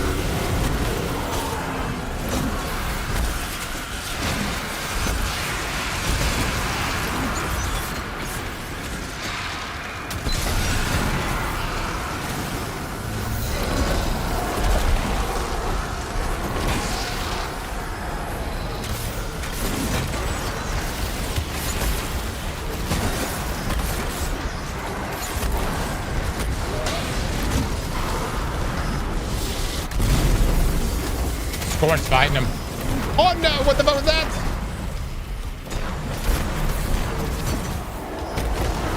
Huge. Bach is so strong.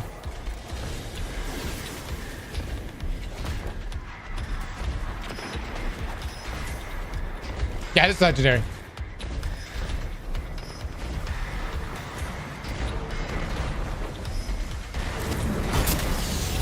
Nice, nice.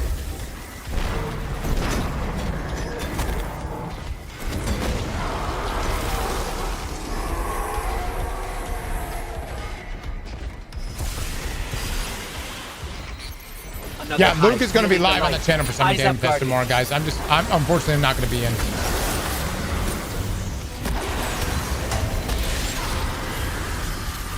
Oh, here we go.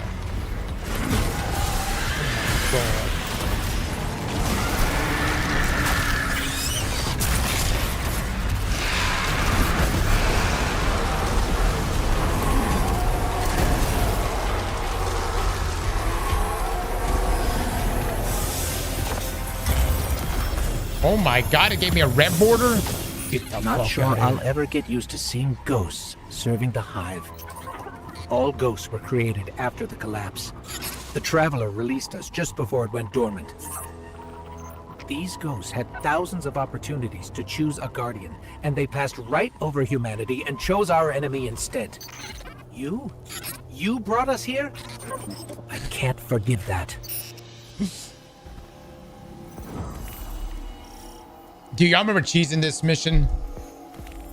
Speak with Rebel Ghost Finch. So it gave me this red border. Actually, a pretty good roll. Oh, we'll scrap it for the pattern.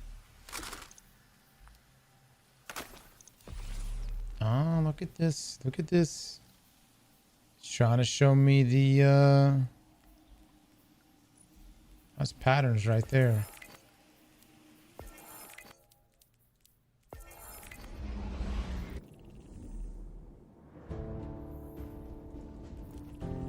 What just happened?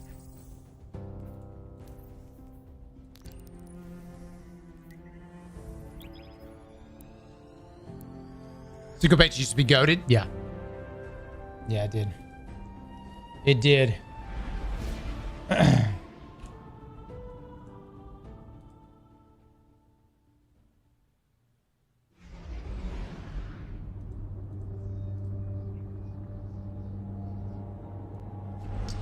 Guys, we've got this link pinned right here. We'll see, man. We'll see. Jeff's got to know, man. He's got to know.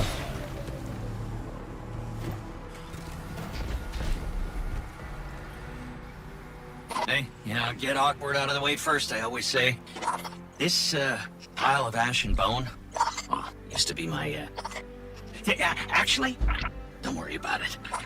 All you need to know, us wandering ghosts gave into the hive believing we'd found purpose, and well, peer pressure's a hell of a thing.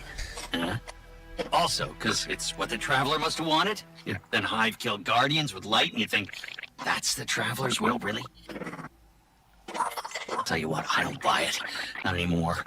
The Witch Queen's up to something, and, maybe together we get to the bottom of it, huh?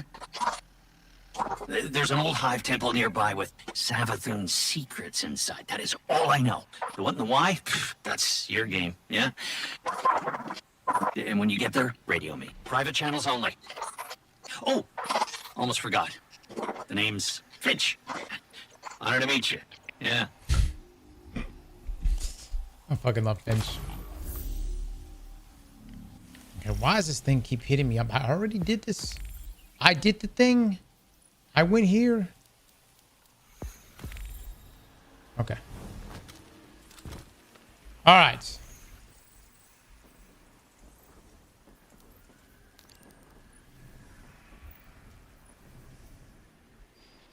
Complete the ghost mission.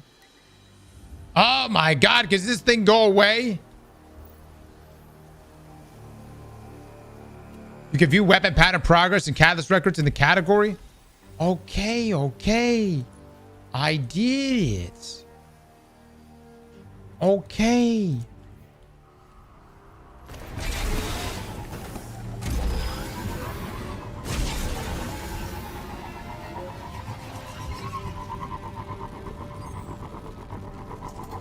Now, Finch is cool, I still but can't Amaru believe is goated. Savathun has the light.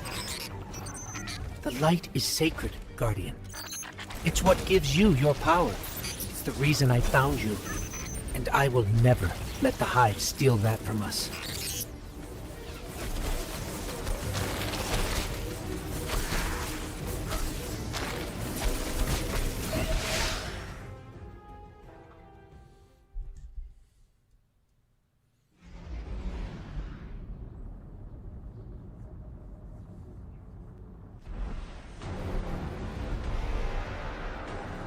I hate Amaru. No, I like Amaru. I think he's great.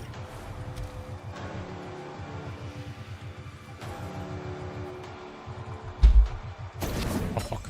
Finch, we're nearing the Hive Temple you mentioned. Whoa, whoa, whoa, hey, careful using my name out there.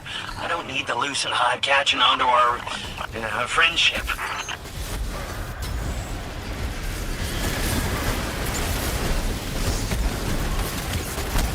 Oh, shit, dude. I'm getting fucked up.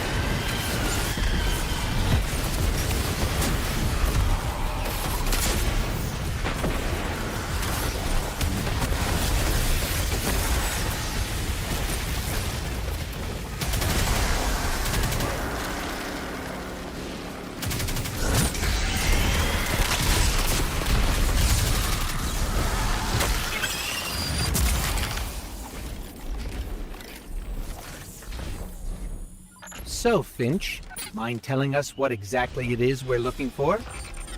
Oh, you know, what's his name? That old warlock Osiris? Yeah, it's his ghost. Well, was his ghost. Wait, you mean Sagira? That's the one, yeah. You know what happened to her. How she, you know. Sivo Arath came for her, backed her into a corner. But clearly Savathun found her shell, impersonated Osiris. I see. That must have been part of her play, to steal the light, I mean. Sure seems that way. Well, I'm sensing some skepticism. We don't know you, but you're very eager to trust us. Makes me uneasy. Hey, now, I ain't taking a huge chance trusting you too, you know. I bet you change your tune once you find Sagira. If we find her, then we can talk trust.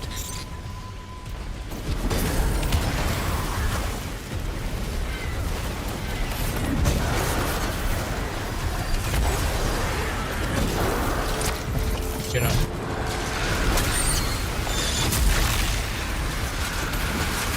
Oh, fuck.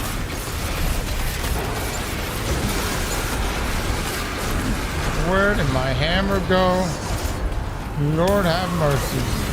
Oh my god, how do I fucking throw it in between all of them?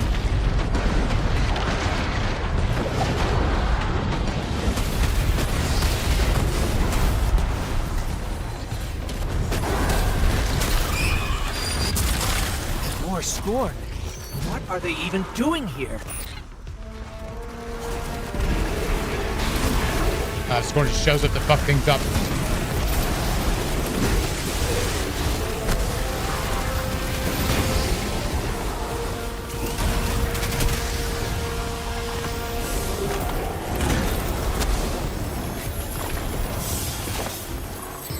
More traitorous ghosts serving the Hive.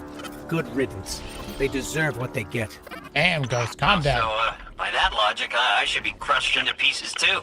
You turn tail back to the Hive, then yeah, maybe. That's, some pretty blind judgment there, my friend. Meeting you confirmed a suspicion. Siding with the Hive was a choice, and you all made it willingly. Look, making a choice doesn't always mean you have multiple options, you know. Look, I am not saying buddying up with the Hive was right, and yeah, maybe a lot of us do deserve what's coming. But me, I'm just trying to right my wrongs. That's gotta count for something. I guess we'll see. A walker. The Scorn aren't playing around. I'm not gonna lie, our Ghost is acting really high and mighty, you know what I'm saying?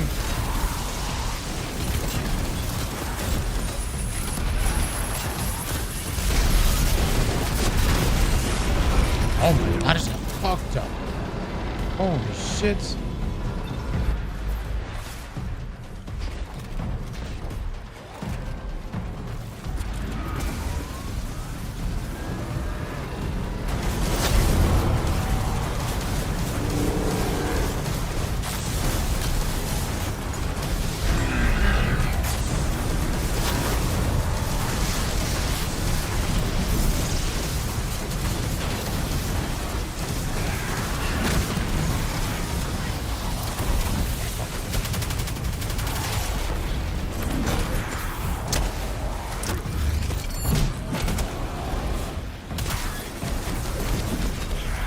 Lord have mercy.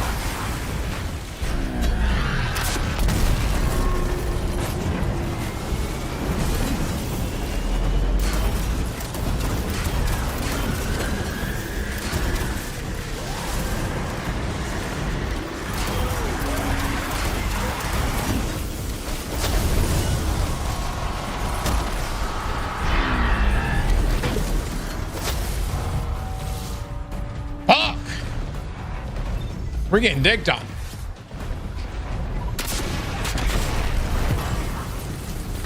And I lost my hammer.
So to get this straight, we're heading into a dangerous temple filled with deadly scorn to find Sagira, who was placed there by Savathun. Well, that's about the gist of it. Yeah. And this definitely isn't some kind of trap. Now, come on, look, interrogate me all you want, but I am not hiding anything. I promise. Honesty goes a long way with my guardians. Is that? Ikora Ray, a leader of the Vanguard. I signaled her just in case. Let's call it insurance. A watchful eye. In case your actions differ from your words. Ikora Ray, wow. It's, yeah, whoa. I always wanted to work for the Vanguard. With, not for. Do right by us, and we can discuss a more permanent role once Savathun is dealt with.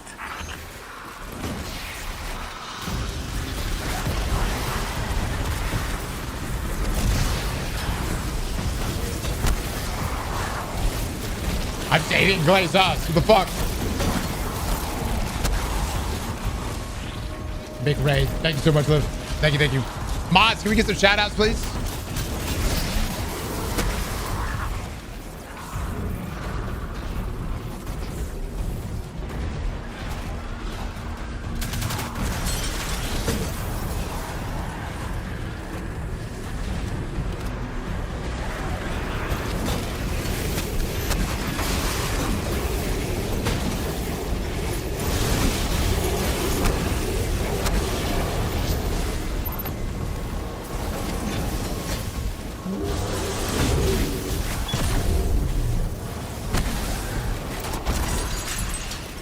Just kind of crazy how well I remember these missions. Normally I forget shit. That's the last of them. Let's head down.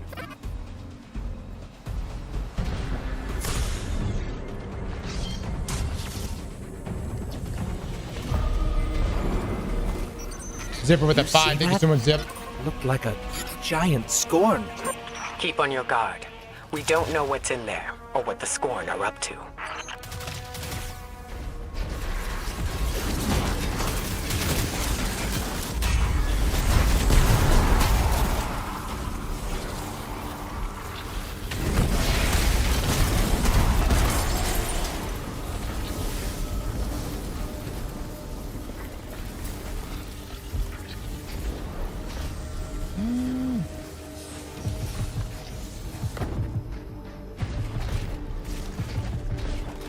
There's some we interact with. I guess it's just act clear.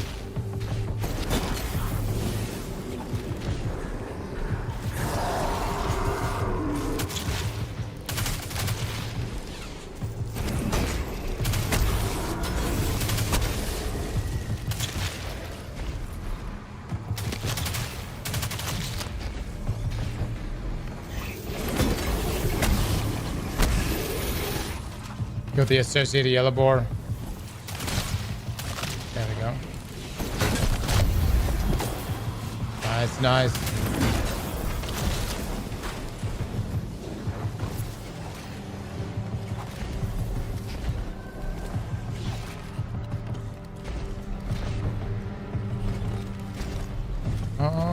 Wait a minute. Oh, rip.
Whatever that giant scorn was, it's taunting us.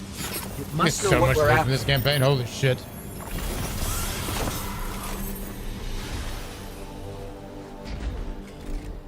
The scorn are supposed to be mindless, but they're powerful, organized. If they act, it's because someone's telling them to. The fanatic would be a safe bet. Oh, you mean Fikrul, the leader, the former leader of the Barons? Perhaps. He was driven from the Tangled Shore not long ago. Yeah, I don't think it's him. And you know this how? Well, throne world's bathed in Savathun's light, right? Supposed to be a capital P powerful, keep anything dark out. And yet, somehow the Scorn found a way in. Makes you think they found some sort of power to match, doesn't it, huh? Then we don't yet know what we're dealing with here. For now, keep focused on the task at hand, Guardian.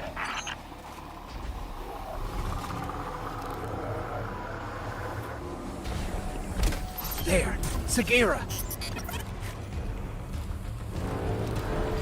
Sagira got fucked.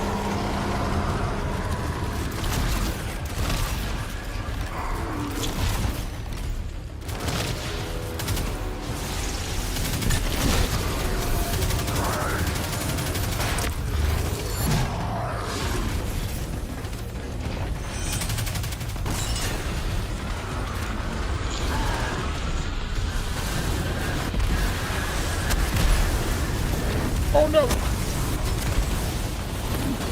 My god, dude, my god.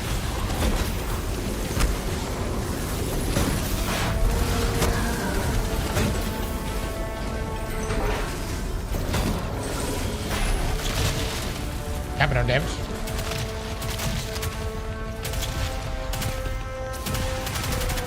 Oh, better.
Dude, how do I keep forgetting to pick up my hammer? Oh, shit.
was no Baron, but it felt just as powerful.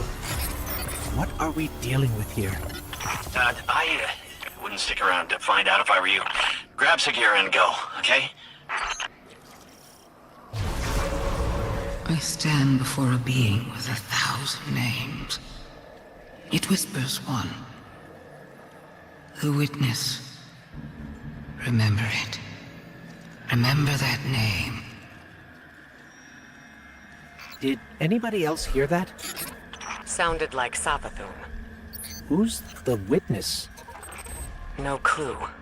I've never heard that name before. Hey, that's exciting though, right? A lead! What's most exciting is that you were telling the truth.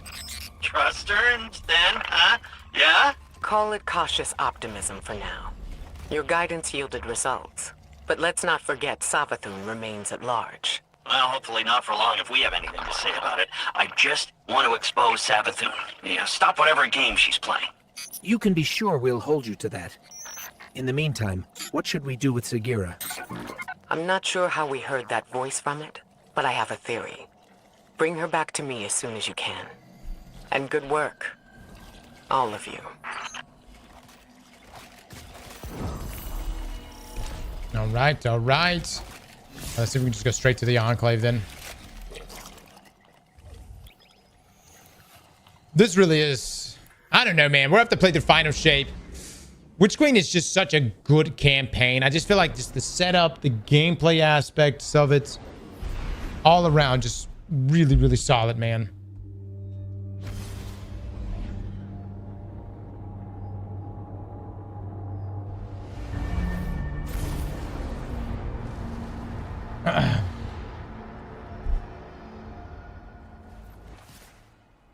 My man PJ's in the house. Much love to you, brother. Hope you're doing well.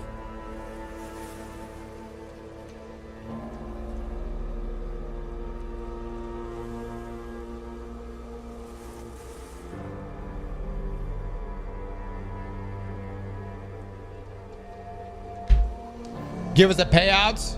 Pay it out. All right. Beautiful, beautiful stuff. Beautiful stuff. Beautiful. By the way, the PlayStation comms, keep doing your thing, fellas. Keep doing your thing.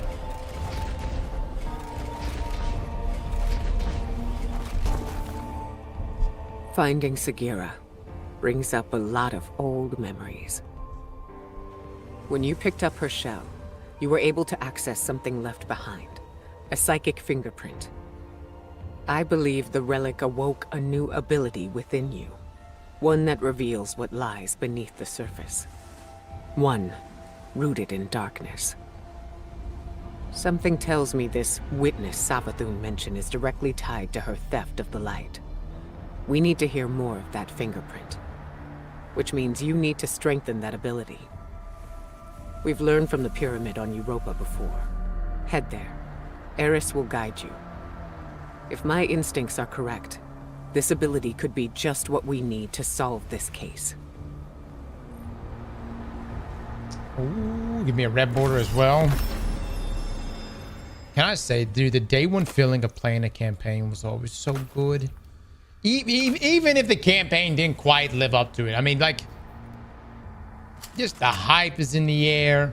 Everybody's wondering how the story is going to unfold. I'm gonna keep the blind.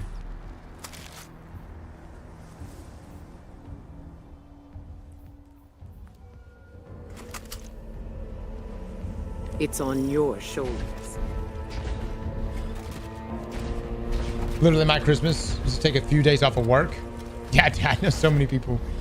Like Jay drops all his vacation time just for Destiny.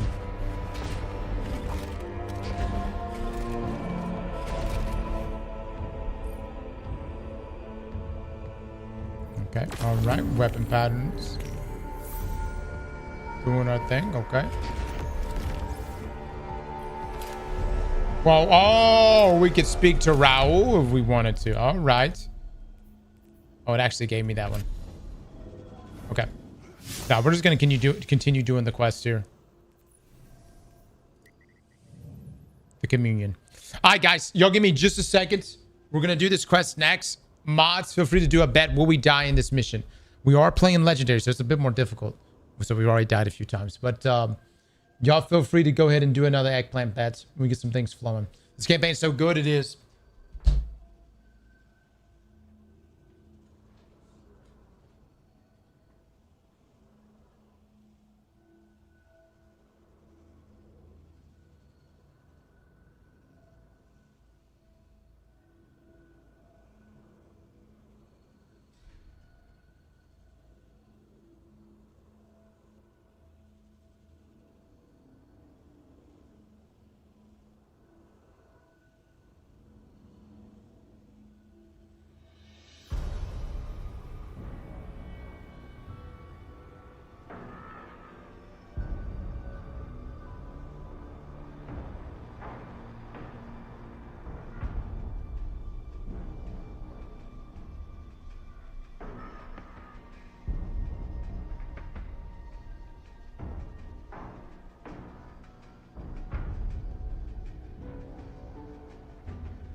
boys.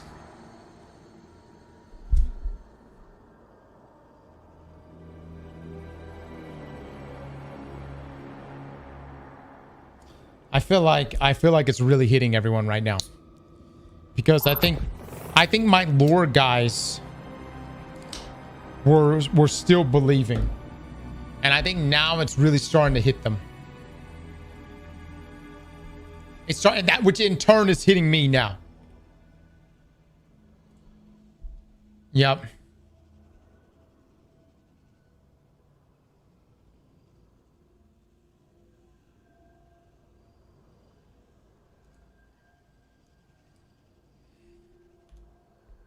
Trying to stay excited about the Monument a Triumph trailer in Sandbox News. The depression anger is finally starting to hit me. I can't believe this is the end of Destiny. Fuck Sony. Also, Sony definitely didn't include the Monument trailer instead of play on purpose.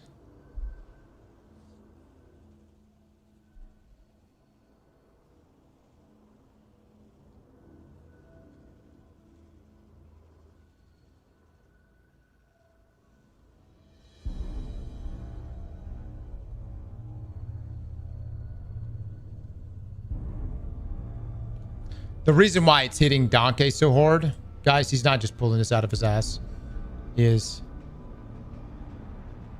this right here. This right here. Oh wow, it's actually over. So Earth is stable again and it's no transmuting after 3's death. Plus the traveler's back to normal, no longer changing after being corrupted by darkness. I didn't think they would cut off the Fate Saga this way and depress. It is so crazy to me. It's just like, because that was leading up. That the traveler being corrupted now was teeing things up essentially for that next saga.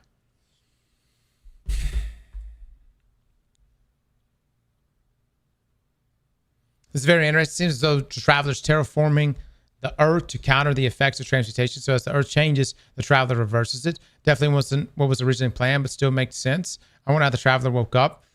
I really feel like what Allison was faced with was this. They came in there, they said, hey, can we make a D3? Sony said no. Sony then said, hey, listen, we're going to cut support for Destiny. And then the devs probably... I wouldn't be surprised if the devs threatened to fucking walk out if they couldn't do one final update. I wouldn't be surprised if the devs were like, if you don't let us do one final update, won't be an expansion, but one final update to set things right. And so then you risk losing the devs that would be working on future titles for you. And then Allison and her team had to make something work narratively speaking, but again, it's probably not going to be as good as what it was supposed to be originally. No, they were blindsided. That's true. Not all of them collectively. Just the top. Allison definitely knew. Allison knew. I wouldn't be surprised if Robbie knew. Tyson, obviously. Ben. You know, so I guarantee the people at the top definitely knew. But I mean, I'm glad they got this update. But yeah, it's just depressing now. It's fucking depressing now.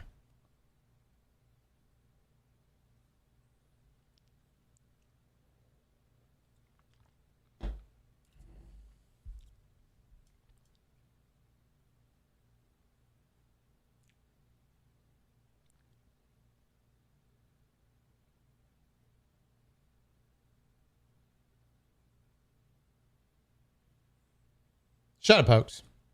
Shut the fuck up.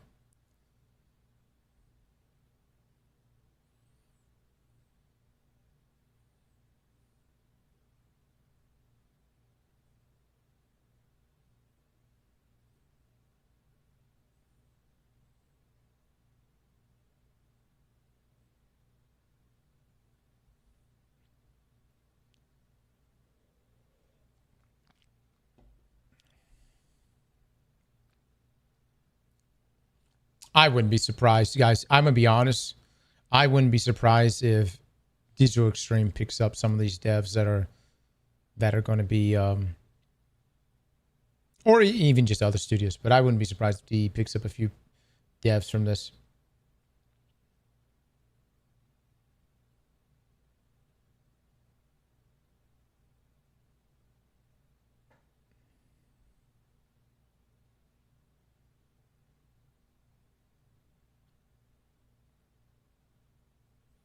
Is there a link for the Excel sheet with the Sony information for the Twitter? Mods, can you get that taken care of?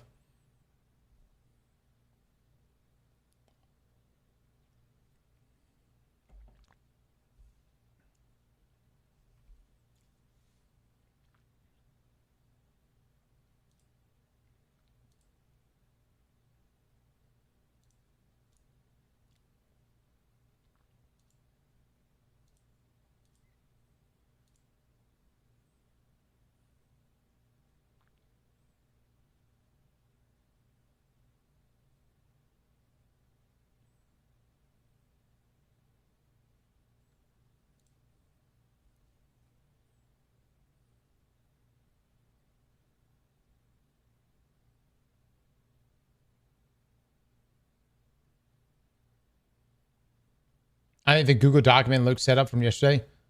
Do I have a mod in here that has that document?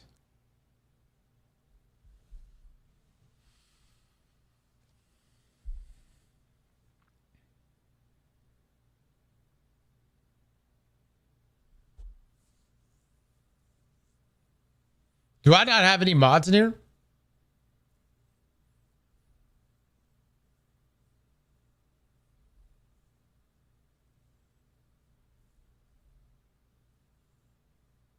Flint, we're definitely going to be looking at it.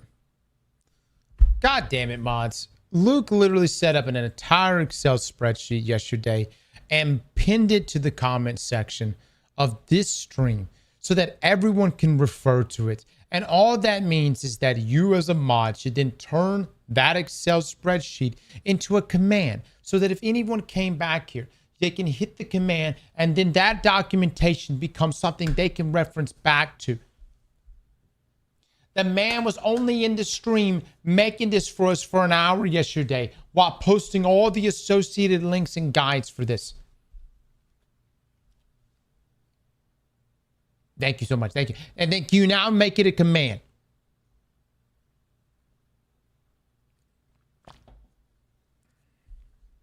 Thank you so much. Thank you. Thank you. Good. Well done. Exclamation point battle plan. There we go. There we go. Lick my asshole. Okay. All right. Did you see Fallout's tweets? No.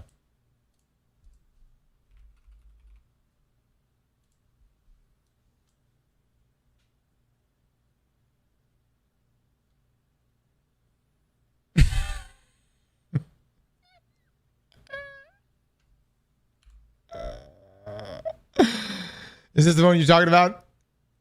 This is one. This is one of my favorite ones. Yep.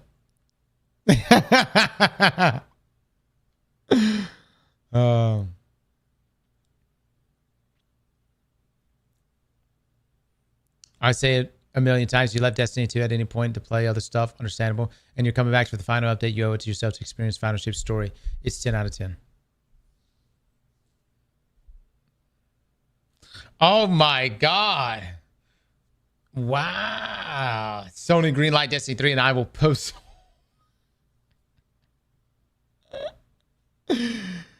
Damn. Just save that one real quick. Yeah.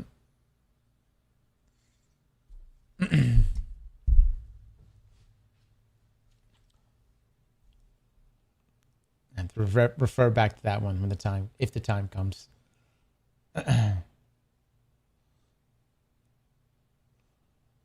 Is that supposed to encourage us? Maybe. Maybe you want to see Fallout's whole. I don't know. Dude. I'm not gonna lie, man. It's getting kind of depressing now. It's getting kind of depressing.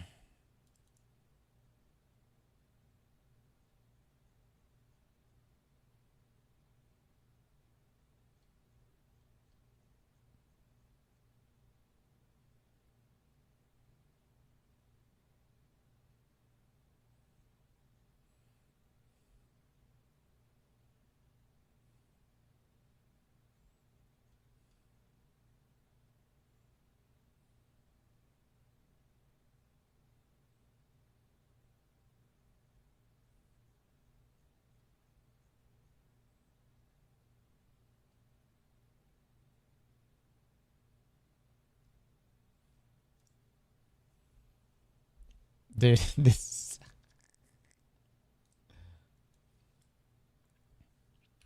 So Paul posted this tweet. I've been holding my tongue, but there's no way to spin how ridiculous this is. 6 months of content drought versus day 3 of a second season. So it shows Destiny and it shows Marathon. This person retweeted it. People have jobs, girl.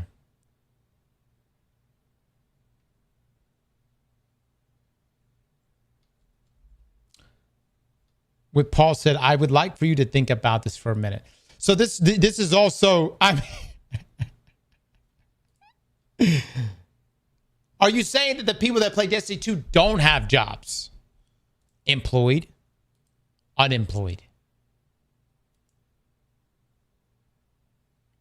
Are we sure about that?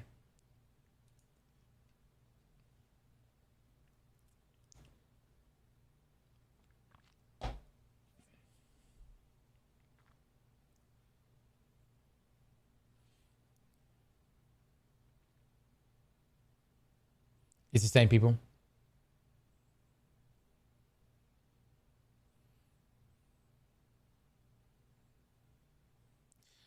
Extraction shooter players are the most unemployed gamers.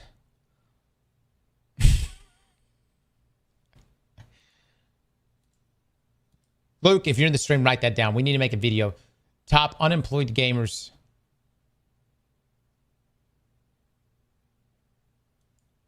In gaming.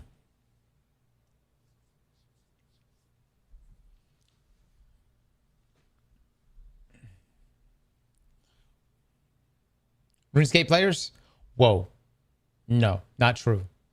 I got a friend who's a surgeon. He actively plays RuneScape literally in between surgery.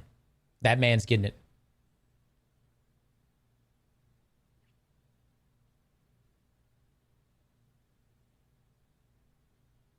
Look, if you're a RuneScape player, you are able to actively AFK farm while still conducting everything else in your life. Yeah. All you do is have a laptop set up somewhere. Every time you walk by, click. Click.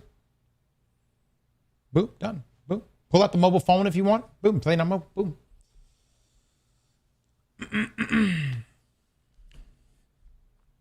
My man works on buttholes every day.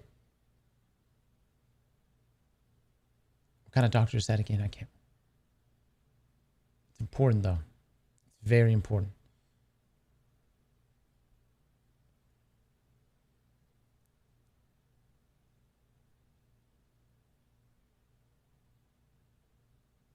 Asologists. Yeah. Proctologists. Yeah. Gynecologists.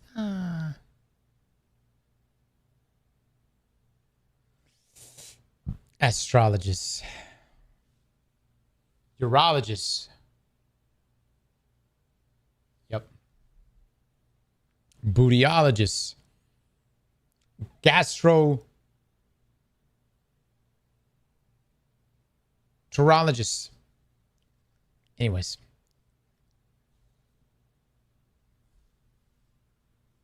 My man games. There are people that are employed that actively game daily. But yeah.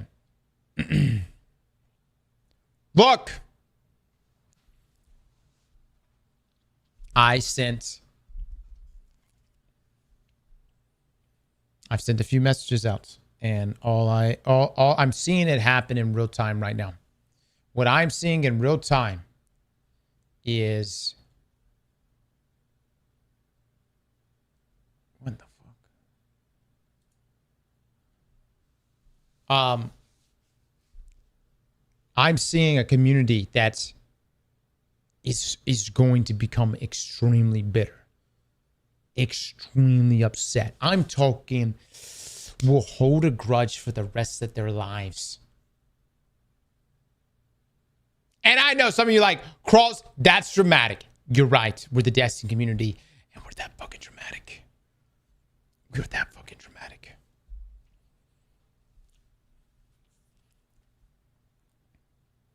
Sony, don't do this.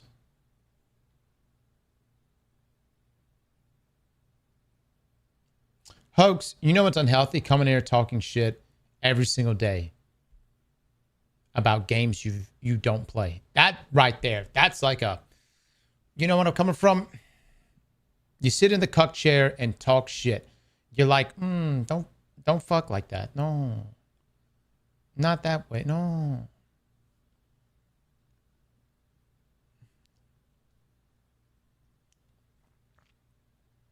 How about you get in this goddamn game? Shut the fuck up.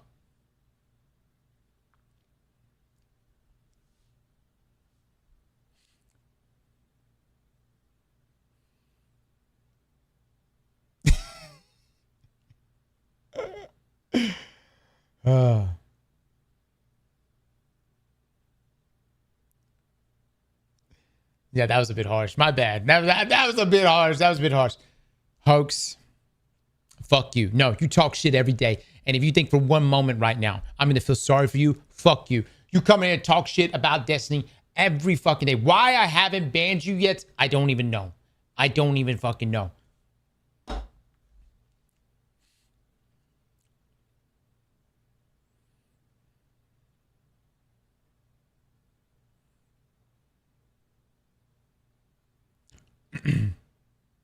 I saw. I see PlayStation doing some posts here and there.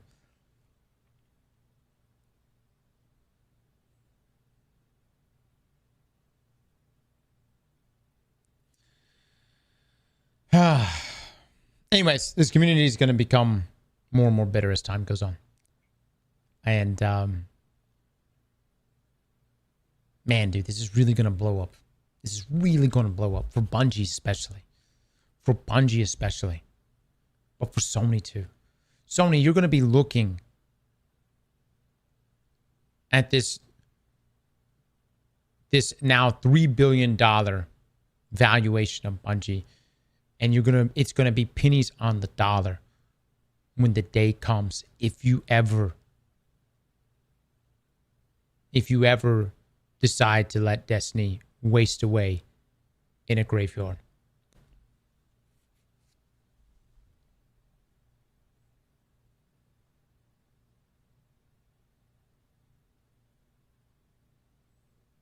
Dude, I'm going to be honest, dude. I'm scared for... like Bungie said something about potentially incubating other projects. You know what I mean? You can't just shut Destiny down and be like, we're going to make another looter shooter. God, you're going to have some pissed off people, man. You're going to have some upset people.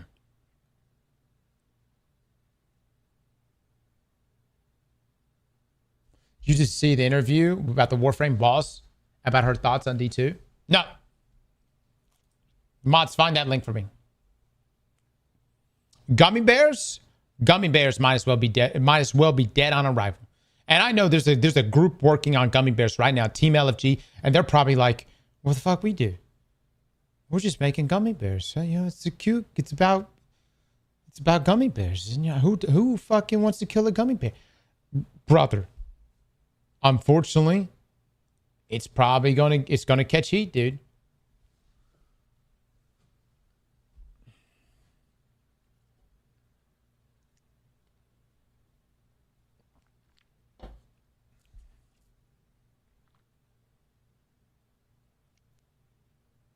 People are always pissed off at Bungie. They can't win.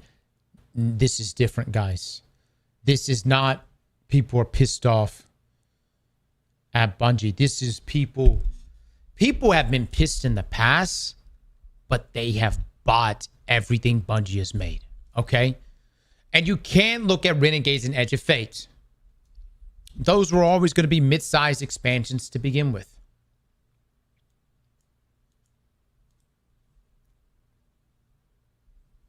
Nice link, Zelda. That's a really good link, bud.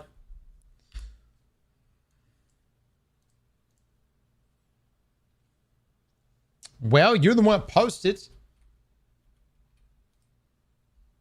How'd I fuck? I didn't fuck it up.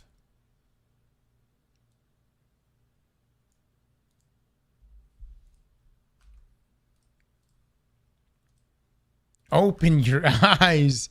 Careful. All right. I know we're supposed to be playing Witch Queen right now, guys. I'm just to be honest, man.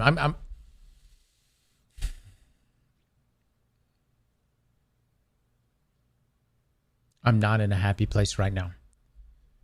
Today's Twab, although the dev blog post was really, really good, what today's Twab really solidified was that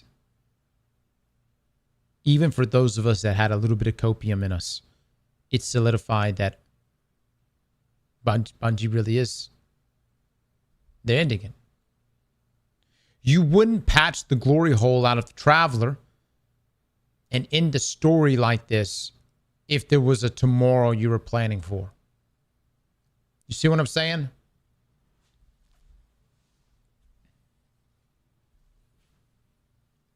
You wouldn't. That's what this was. Sony is ending it, but yeah, yes, Sony is ending it.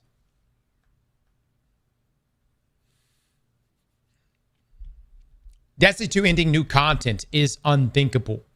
Warframe Dev says the business side of things could be to blame. So this is an article by Eddie here, Eddie McCooch, on June the 4th. Bungie recently announced that it was ending ongoing content releases for Destiny 2 on June the 9th, with the Sony-owned studios shifting to new projects. The end-of-service announcement was upsetting to many, including Warframe creative director Rebecca Ford. She said on the Only Frames podcast that there is no world where it makes sense. Obviously, that news was just cataclysmic. I think there's no world where it makes sense from someone who, you know, enjoys video games that you can just do that, Ford said. You could just end one of the biggest things that hit the gaming industry in the past 10 years. Can you imagine, dude? This is coming from someone who's been in the industry, who is the creative lead on the Warframe side. And even she is baffled by this.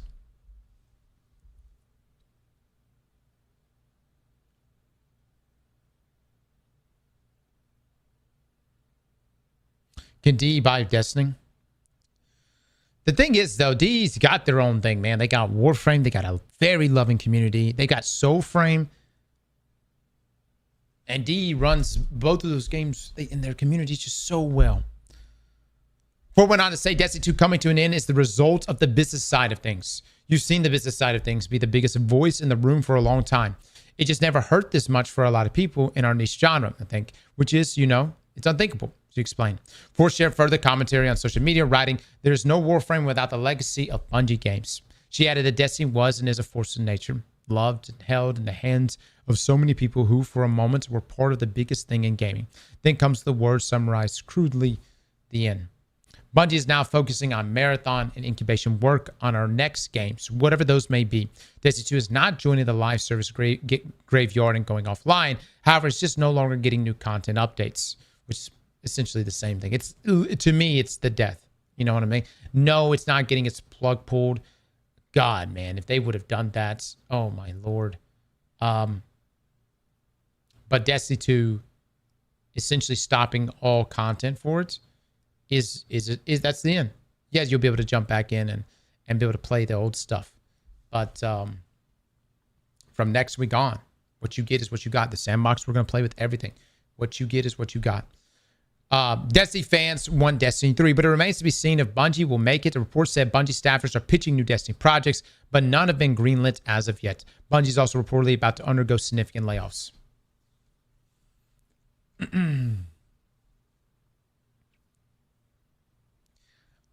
Man, when I look at this,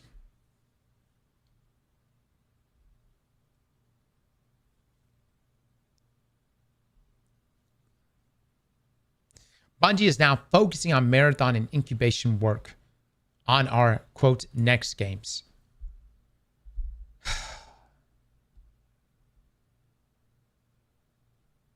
This is not going to work out, man. I'm telling you, dude. This is not going to work out. I'm not even talking about from a logistics standpoint. I'm talking about from a reception standpoint.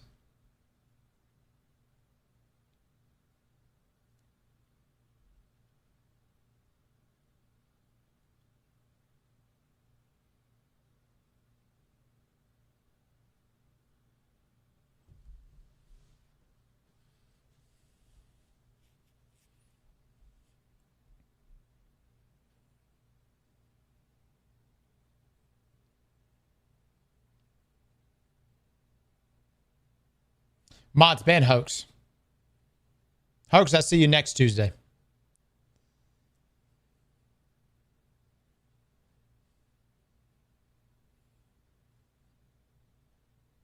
Let me just ask you guys.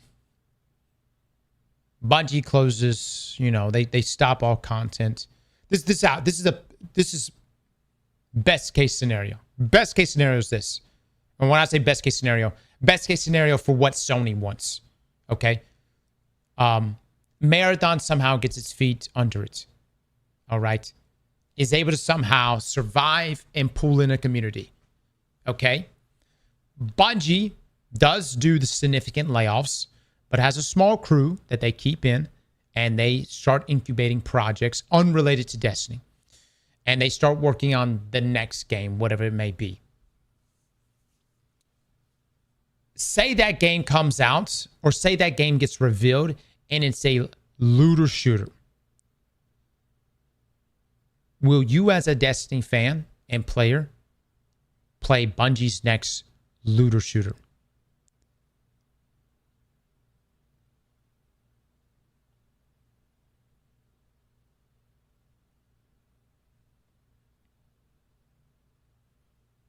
I'm getting a lot of fuck no's. Absolutely not.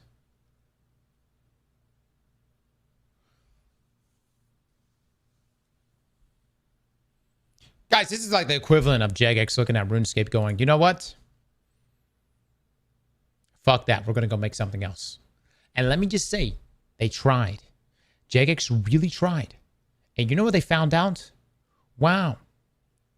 We have paying customers that actively play the fuck out of our games and love everything that's RuneScape related. So you know what we should probably do? We should probably make more RuneScape. And then they go, but wait. We have some people here that want to make something other than RuneScape.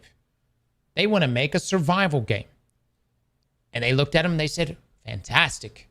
Let's make a survival game and we'll call it RuneScape. But Dragon Wilds. Perfect. You see where I'm coming from? The Destiny IP, in my opinion, is bigger than fucking Bungie. And Bungie, it seems like upper leadership has, and on the Sony side, they don't want to believe this. They don't want to believe this. They want to believe that no. It's Bungie that's the big name on the block, not Destiny. And maybe that would have been true back in the Halo days, but it's been a long time since then. Destiny is what we recognize when we think of Bungie.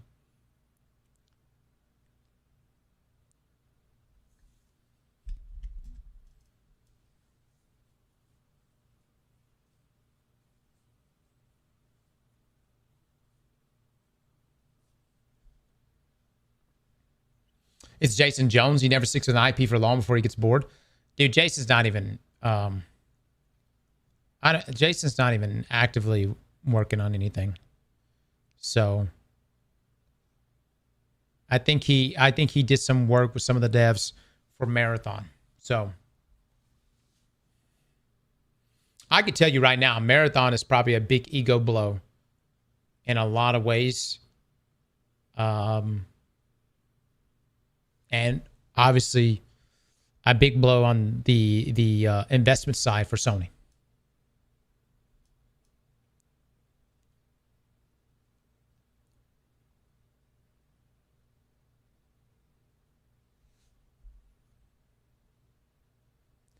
Tim, you're trying to get me a link to what? What's the video? Obviously, that new. Is this it right here? So, okay, here we go. News was just cataclysmic. I think there is no world where it makes sense from someone who enjoys video games that you can just do that. You can just end one of the biggest things to hit the gaming industry in the past 10 years. But it turns out that is very much what happens when the business side of things, which Ko and I have emphasized with gusto how much we hate, when that becomes the biggest voice in the room. And you've seen, you've seen the business side of things be the biggest voice in the room for a long time. It's just never hurt this much for a lot of people in our niche genre, I think, which is, it's unthinkable. Yeah, that's a great way to put it. I don't even know if we need to go into it anymore. Yeah. The hits kind of keep coming with that. I saw that everything that they came out of in the new update, the last update, I guess, that's happening on the 9th, is like everything that community has wanted for a very, very long time. So they're kind of going out on top in a lot of ways with that. Yeah. But they're still going out, which, for a game like Destiny 2, that's wild to think about. It is. Especially with no 3 announced, like with no future. It's not that they canceled Destiny 2. It's that they literally announced the death of the franchise. Like, hey, when these servers go off, like that's it. There's no announced projects. Nothing's been teased. Like Destiny is done. Yeah, it's wild. Except the mobile game. I'm sorry. Yeah. Destiny Rising. Yeah. Yeah. But still. But you can't really. Can you believe that? You maybe you don't want to believe it. I imagine 5 years from now we'll hear something, and by then who knows? But that's the problem. The problem is like that's just so. I'm not saying that people won't like 5 years from now. Say Sony's finally like, hey, we're gonna make a Destiny 3. Dude, good luck. You know where I'm coming from? I think there's going to be a lot of people that just be like, no, you burnt me then, fuck you. You could tell Reb just completely empathizes with the sting that this community is feeling. Look, the last time I was at Bungie, a lot of my conversation took place around the future of Destiny. And obviously I can't disclose everything, but a lot of my conversations took place around that, and as well as the other people that were there too. And the future of Destiny was front and center. But I sat down and I really was like, look, guys, like, I know y'all have your way of doing things, but I think D has done such a good job in how they've cultivated their community. You didn't see a bunch of Warframe players that were upset about Soulframe, at least not that I've seen. And it always seems very collaborative and felt like a team effort. And I was like, man, I would love it if Bungie did a BungieCon. I would love it if you guys hosted your own Bungie events, not GCX. GCX is community driven. I think GCX is good. But I mean, like an actual Bungie event that you guys host in Bellevue, Washington, where you invite people to your studio. It's like one of the biggest problems is there's this disconnect between the developers and the community. And I think nothing would dissipate that more than actually having FaceTime with the developers. You see the people that work on the game, and there's nothing more rewarding for the developers than to meet the people that their game touches and the inspiration they can pull from those interactions, and potentially some great ideas too. And so, but Bungie, at least from the folks I talked about, talked to about this, just, this would have been something that should have been launched a long time ago, and just didn't seem like obviously something at the top of the to-do list. And it's just like, nothing's ever going to be perfect. Your reception for your game is never going to be perfect ever. And if you're waiting to establish that type of relationship, you'll be waiting forever. Matter of fact, you may have to step out there when things are rough.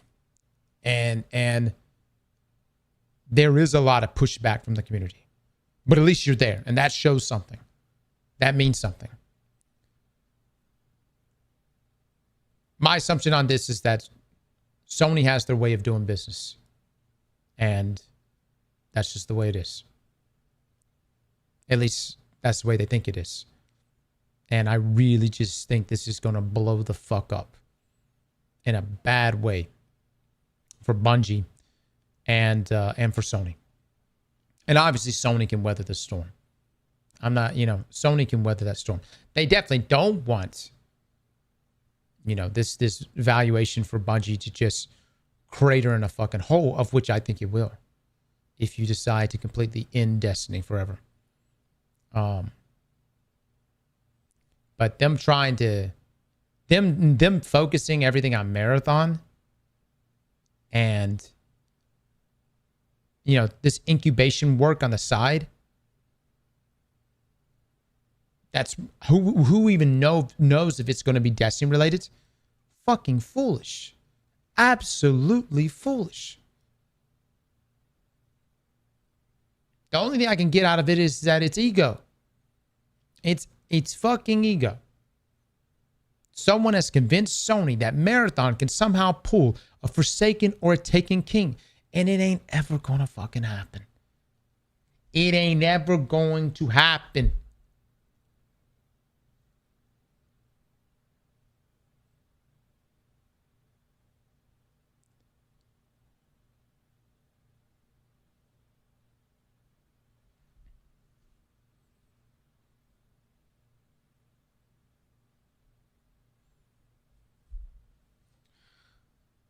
Guys, what I'm telling you right now is exactly what I've told my point of contacts, okay? They know. But there's a difference between, reading or listening to what some content creator or even what some of the people in the community are saying and actually seeing the consequence of your actions. And unfortunately, that's something sometimes only done in retro. You know what I mean?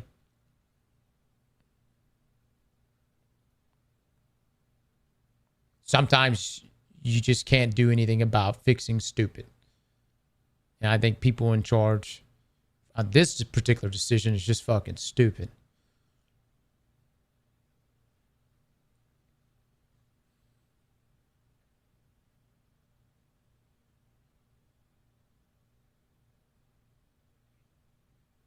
No, don't review bomb Marathon, but definitely hit the Sony spaces. That Excel spreadsheet we have up, that Google Doc, hit all those. But no, don't go review bomb anything.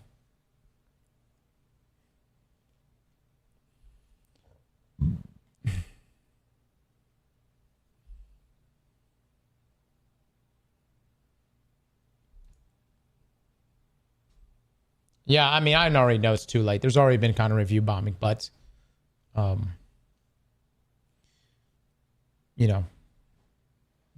do anything like that.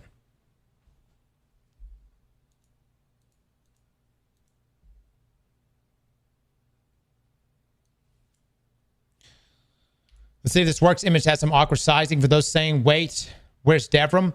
On a recently announced toast to the monument emblem, our blog preview was leveraging an earlier version of the art. There were a few other additions too, like Segura.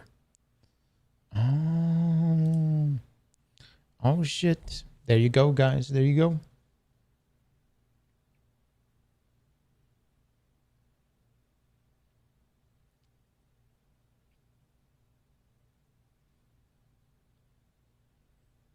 I got the Sundance there. Yep.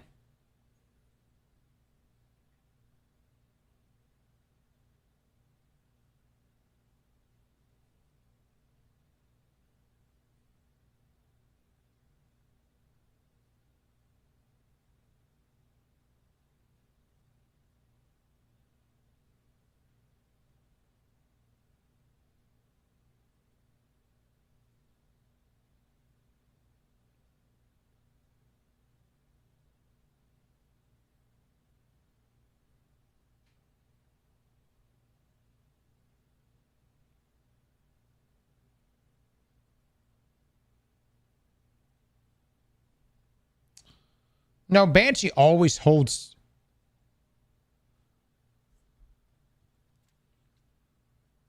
Why is Telesto right there? Why do you have Banshee plus Telesto?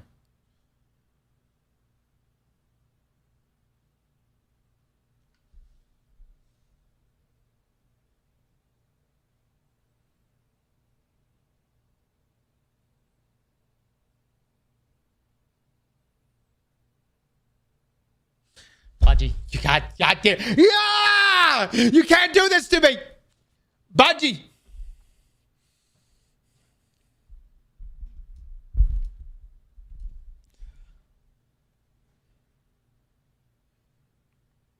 He always hosts Telesto, but it's the fact that they fucking named it.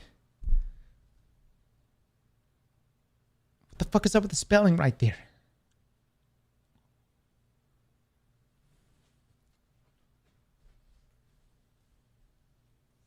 What?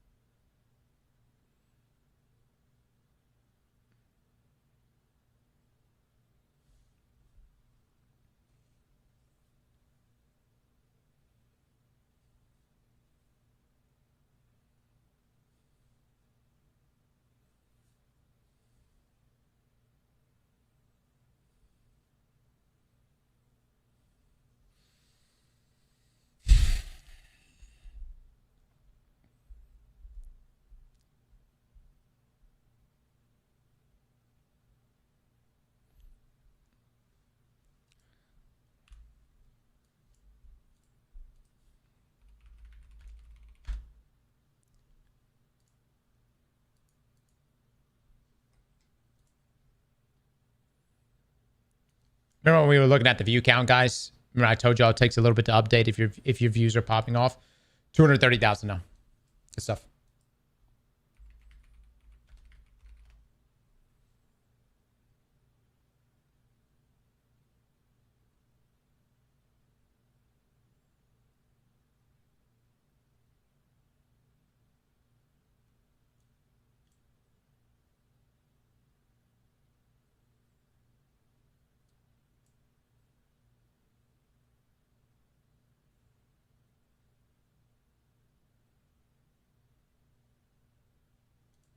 That was tweeted out by Bungie themselves.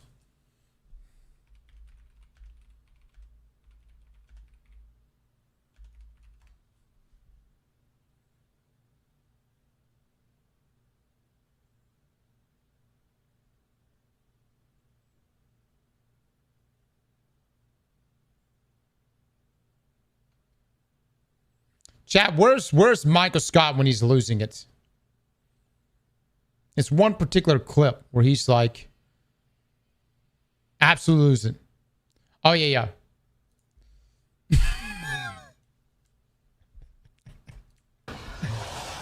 I'm really sorry, but I have to let you go.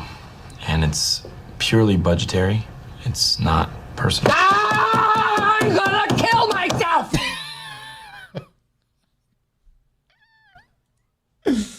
Oh. That one lives rent free.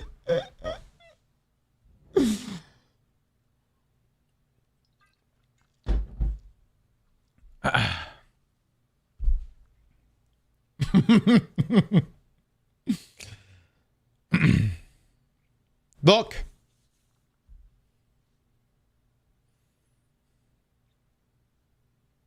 I will get rid of everything Sony related. I walk by my TV, my Sony TV every day. And I make eye contact. And I let that fucker know. No D3. It's that ass. Incoming Facebook Marketplace. And I don't even know if I'm even going to bless another family with that fucking TV. I might just put it in my own graveyard, Sony. My own motherfucking graveyard. I might set up a Sony graveyard in thy backyard. Monitor, TV, whatever the fuck else I have that's Sony. I don't fucking know. Lest you can't have it, no.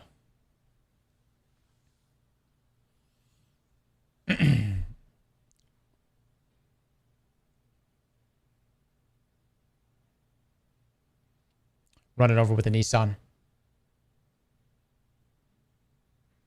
Always do a range day with it.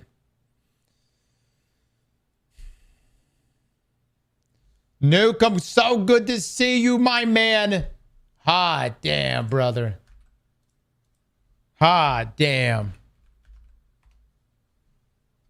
Chat, when I came back to Destiny, I had taken off an extended period of time from Destiny, had stopped gaming for so long, and whenever I came back, it was Nukem and Dip and a couple other guys, man.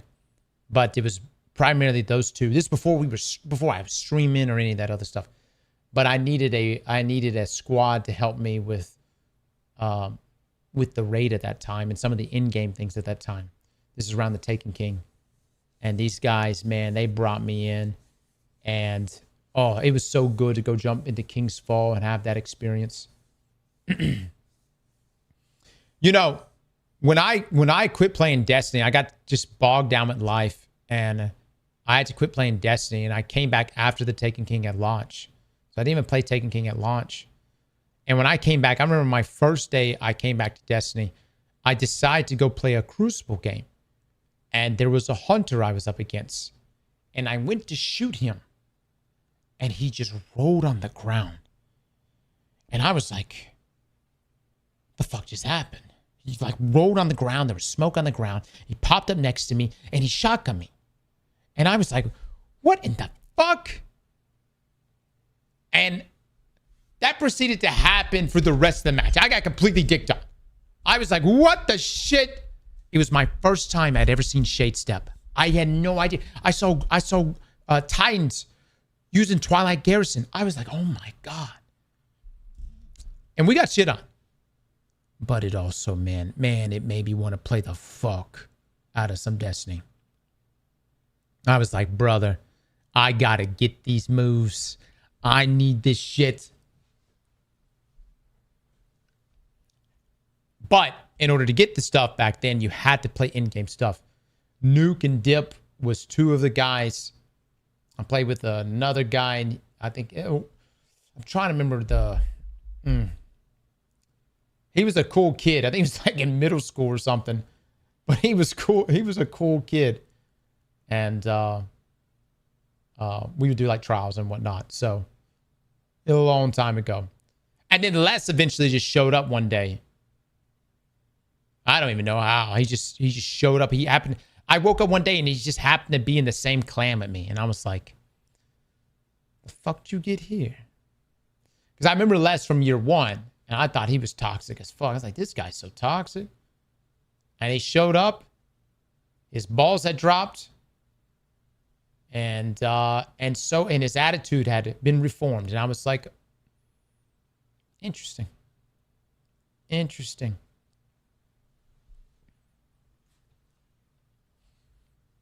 Yeah, he's still toxic, but he dialed it back. No. Les, when he was 2014 Les, this guy was probably like 13 years old. And he was sitting there and he was like, I'm the sword bearer. Do what I say. If y'all fucking don't, I leave. And you guys are fucked. It was like, God. But the problem was none of us could sword bear. I mean, he was actually pretty good. I'm not going to lie. The shithead was actually pretty fucking good. And I was like, God damn it. I was like, I want to kick this fucker so bad. And I was like, I was like, all right, shit. All right, shit, fuck. Tell us what to do. And we eventually got the clear. We did eventually got the clear. You literally pulled me into sword bear.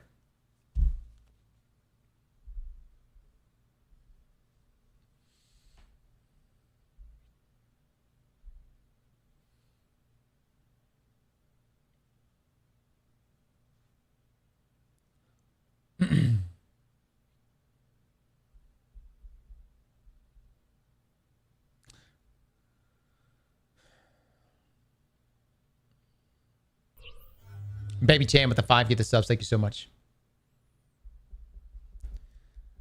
Guys, I unfortunately it's just not It's not looking too good. I don't know if Bungie's trying to tell us something. All I can say is this. Bungie, if there's actually hope, you can send me a message. My DMs are open. And I won't say anything. I'll even fake cry if you want me to. Okay? We could do it. I could do it. All right, well, I could sell the shit. But if there's actually hope, send me a message, please. I need to know something. If not, then I am going to become depressed. And when I become depressed, I don't get depressed. I just get angry. I get really, really fucking angry. I just get pissed off. I become petty. I'm already petty right now, but it just gets worse and worse. There's no moment of let me sit down and reflect on these feelings right now. It's just no. I'm pissed and I want to burn it all to the fucking ground. That's what goes through my mind.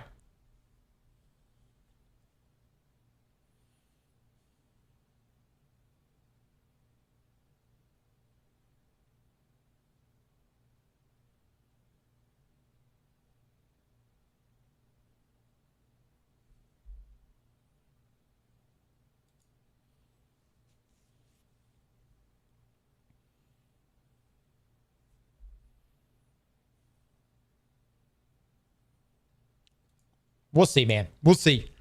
Look, I'm really not praying on Marathon's downfall. And I tell you right now, Sony, Bungie, I would play the fuck out of him. I would play Marathon right now. I would play Marathon right now if a D3 was being cooked. My issue with Marathon is that already Destiny's content got pushed out of March to make way, to give Marathon this huge runway. And now, Destiny is getting its final updates.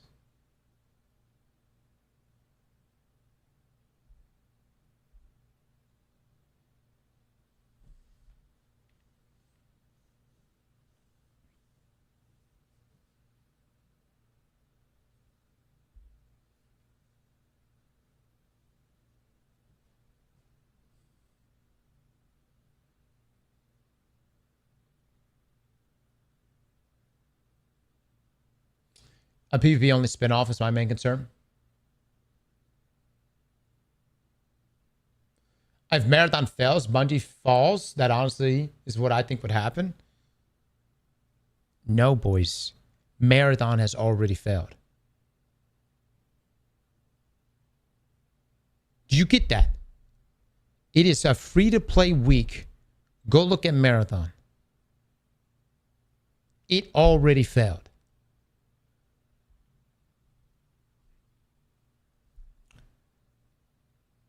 Destiny is the only logical choice.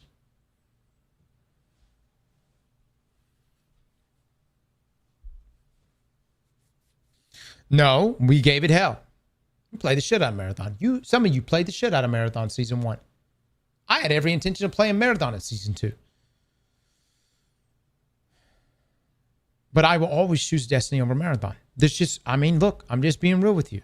I will always choose Destiny over Marathon. I will always choose Destiny over any game Bungie makes.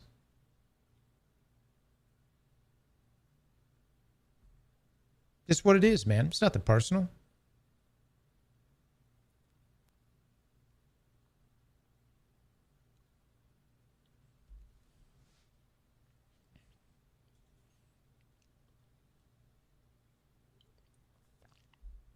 Marathon needs a Forsaken DLC. It's not that game, man. It's not that game.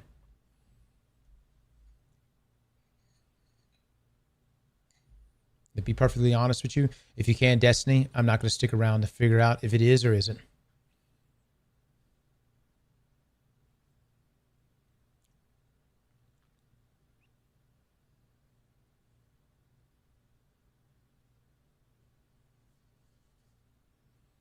Yeah, this shit's good. What is it? What is it? Like a mocha latte. Mocha latte. Only got 3 grams of carbs. 1 gram of sugar? Pretty fucking good. I think the ingredients are okay. A lot of big words in here. Yeah. Anybody else do that when they look at ingredients? You're like, the more words you can understand, the better you think it probably is. You know what I'm saying? You're like, I know that one. Yep.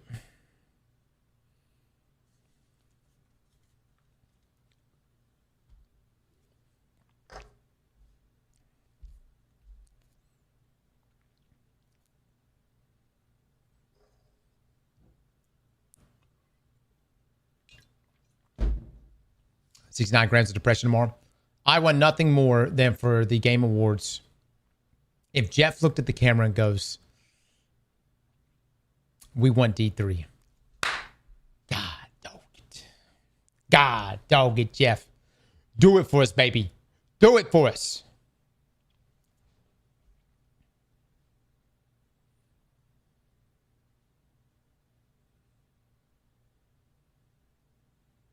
Hypest moment of the year. No, they're not going to. There's no D3 to show, guys. There's no D3 to show. It just be Jeff putting his support behind a Destiny 3. Him saying he would love a D3 himself.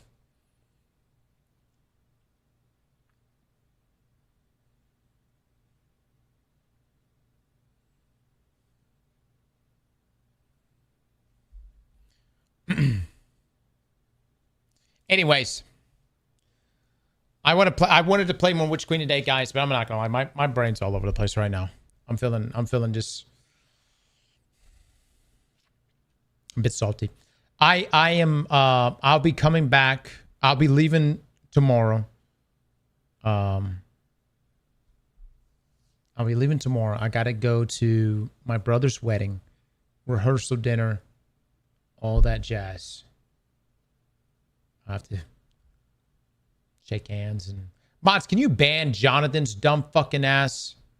He just discovered his keyboard today. And he's beating his dick against it.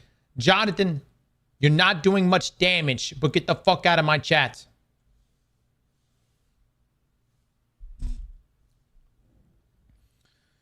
I gotta go to this wedding this weekend. I did move my trip up a bit, or moved it. We'll be coming back a day early. So we will be coming back a day early. What time is the Xbox? The Xbox stream on Sunday, and how big of a deal is the Xbox stream? I don't know if I'm gonna be back in time for that.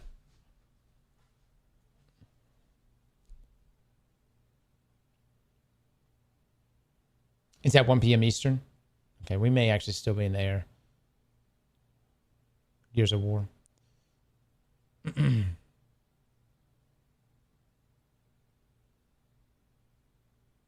Yeah.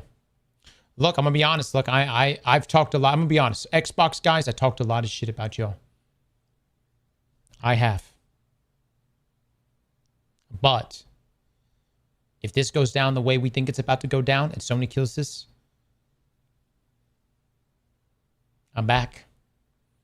Xbox, you have me for life. We're about to play GTA on Xbox. Matter of fact, I may just go get the old Xbox Game Pass subscription right fucking now. The children might only play Xbox in this household here on out.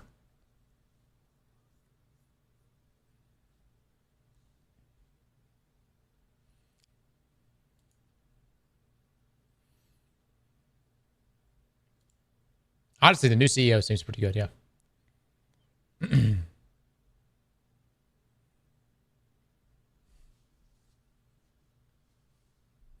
Minecraft stream win. Starfield suddenly a banger. Now let's just hold the fuck up real quick. I didn't say that. Okay, let's not get too carried away. All right, we'll probably break the Xbox out and we'll fuck around on Xbox or something. You know what I'm saying? We'll definitely be playing GTA on Xbox. For sure.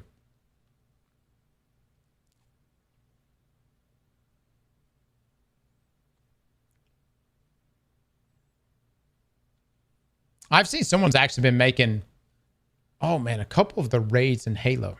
I saw. Would you 100% Starfield if it meant to Destiny 3? Yeah.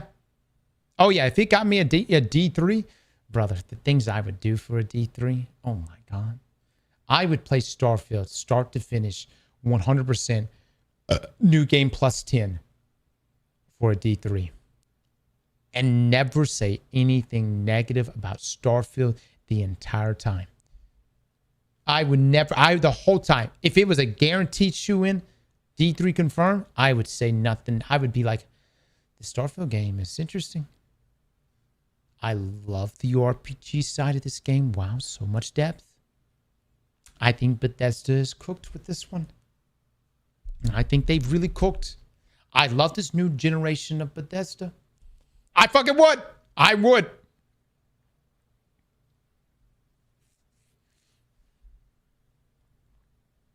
We might even take the midfield video down.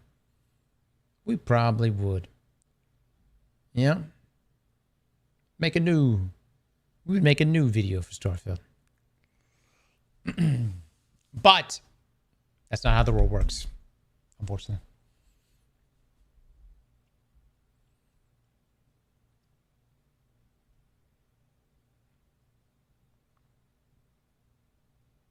All right, guys.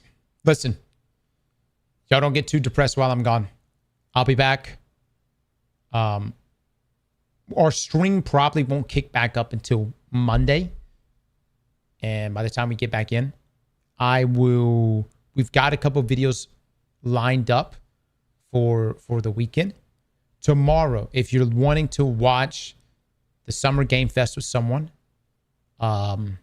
Luke will be live here on our stream. And we'll be streaming the Summer Game Fest. It's a good chance I will be in chat while I'm at these events. But I'll be around in chat to watch while it's going on. So I'll be around with you guys. And then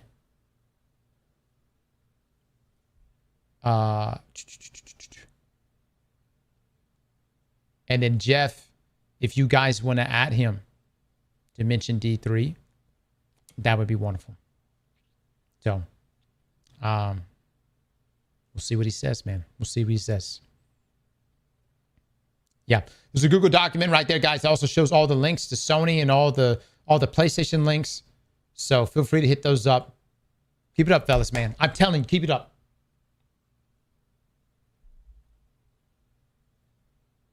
We need to make sure Sony knows this is the biggest fuck up they could possibly ever make. Jeff Killing, you can just check out that tweet right there, guys. I had him. Yeah, feel free to check out that tweet right there. Anyways, guys, thank y'all so much for hanging out with us this week. Thank you so much for your presence. Thank you just for being you, man. Thank you for being the Destiny community and just popping the fuck off, dude. I cannot tell you how proud, man. I was so goddamn proud on Tuesday. Good fucking shit. I will see you all Monday. We are going to come into this June 9th update. We're going to have a hell of a time. We're going to be loud. Someone's going to get naked. I don't know who, but we're going to have a damn good time. You guys, y'all have a wonderful rest of your weekend. I'll see you in the next one. Bye, everybody.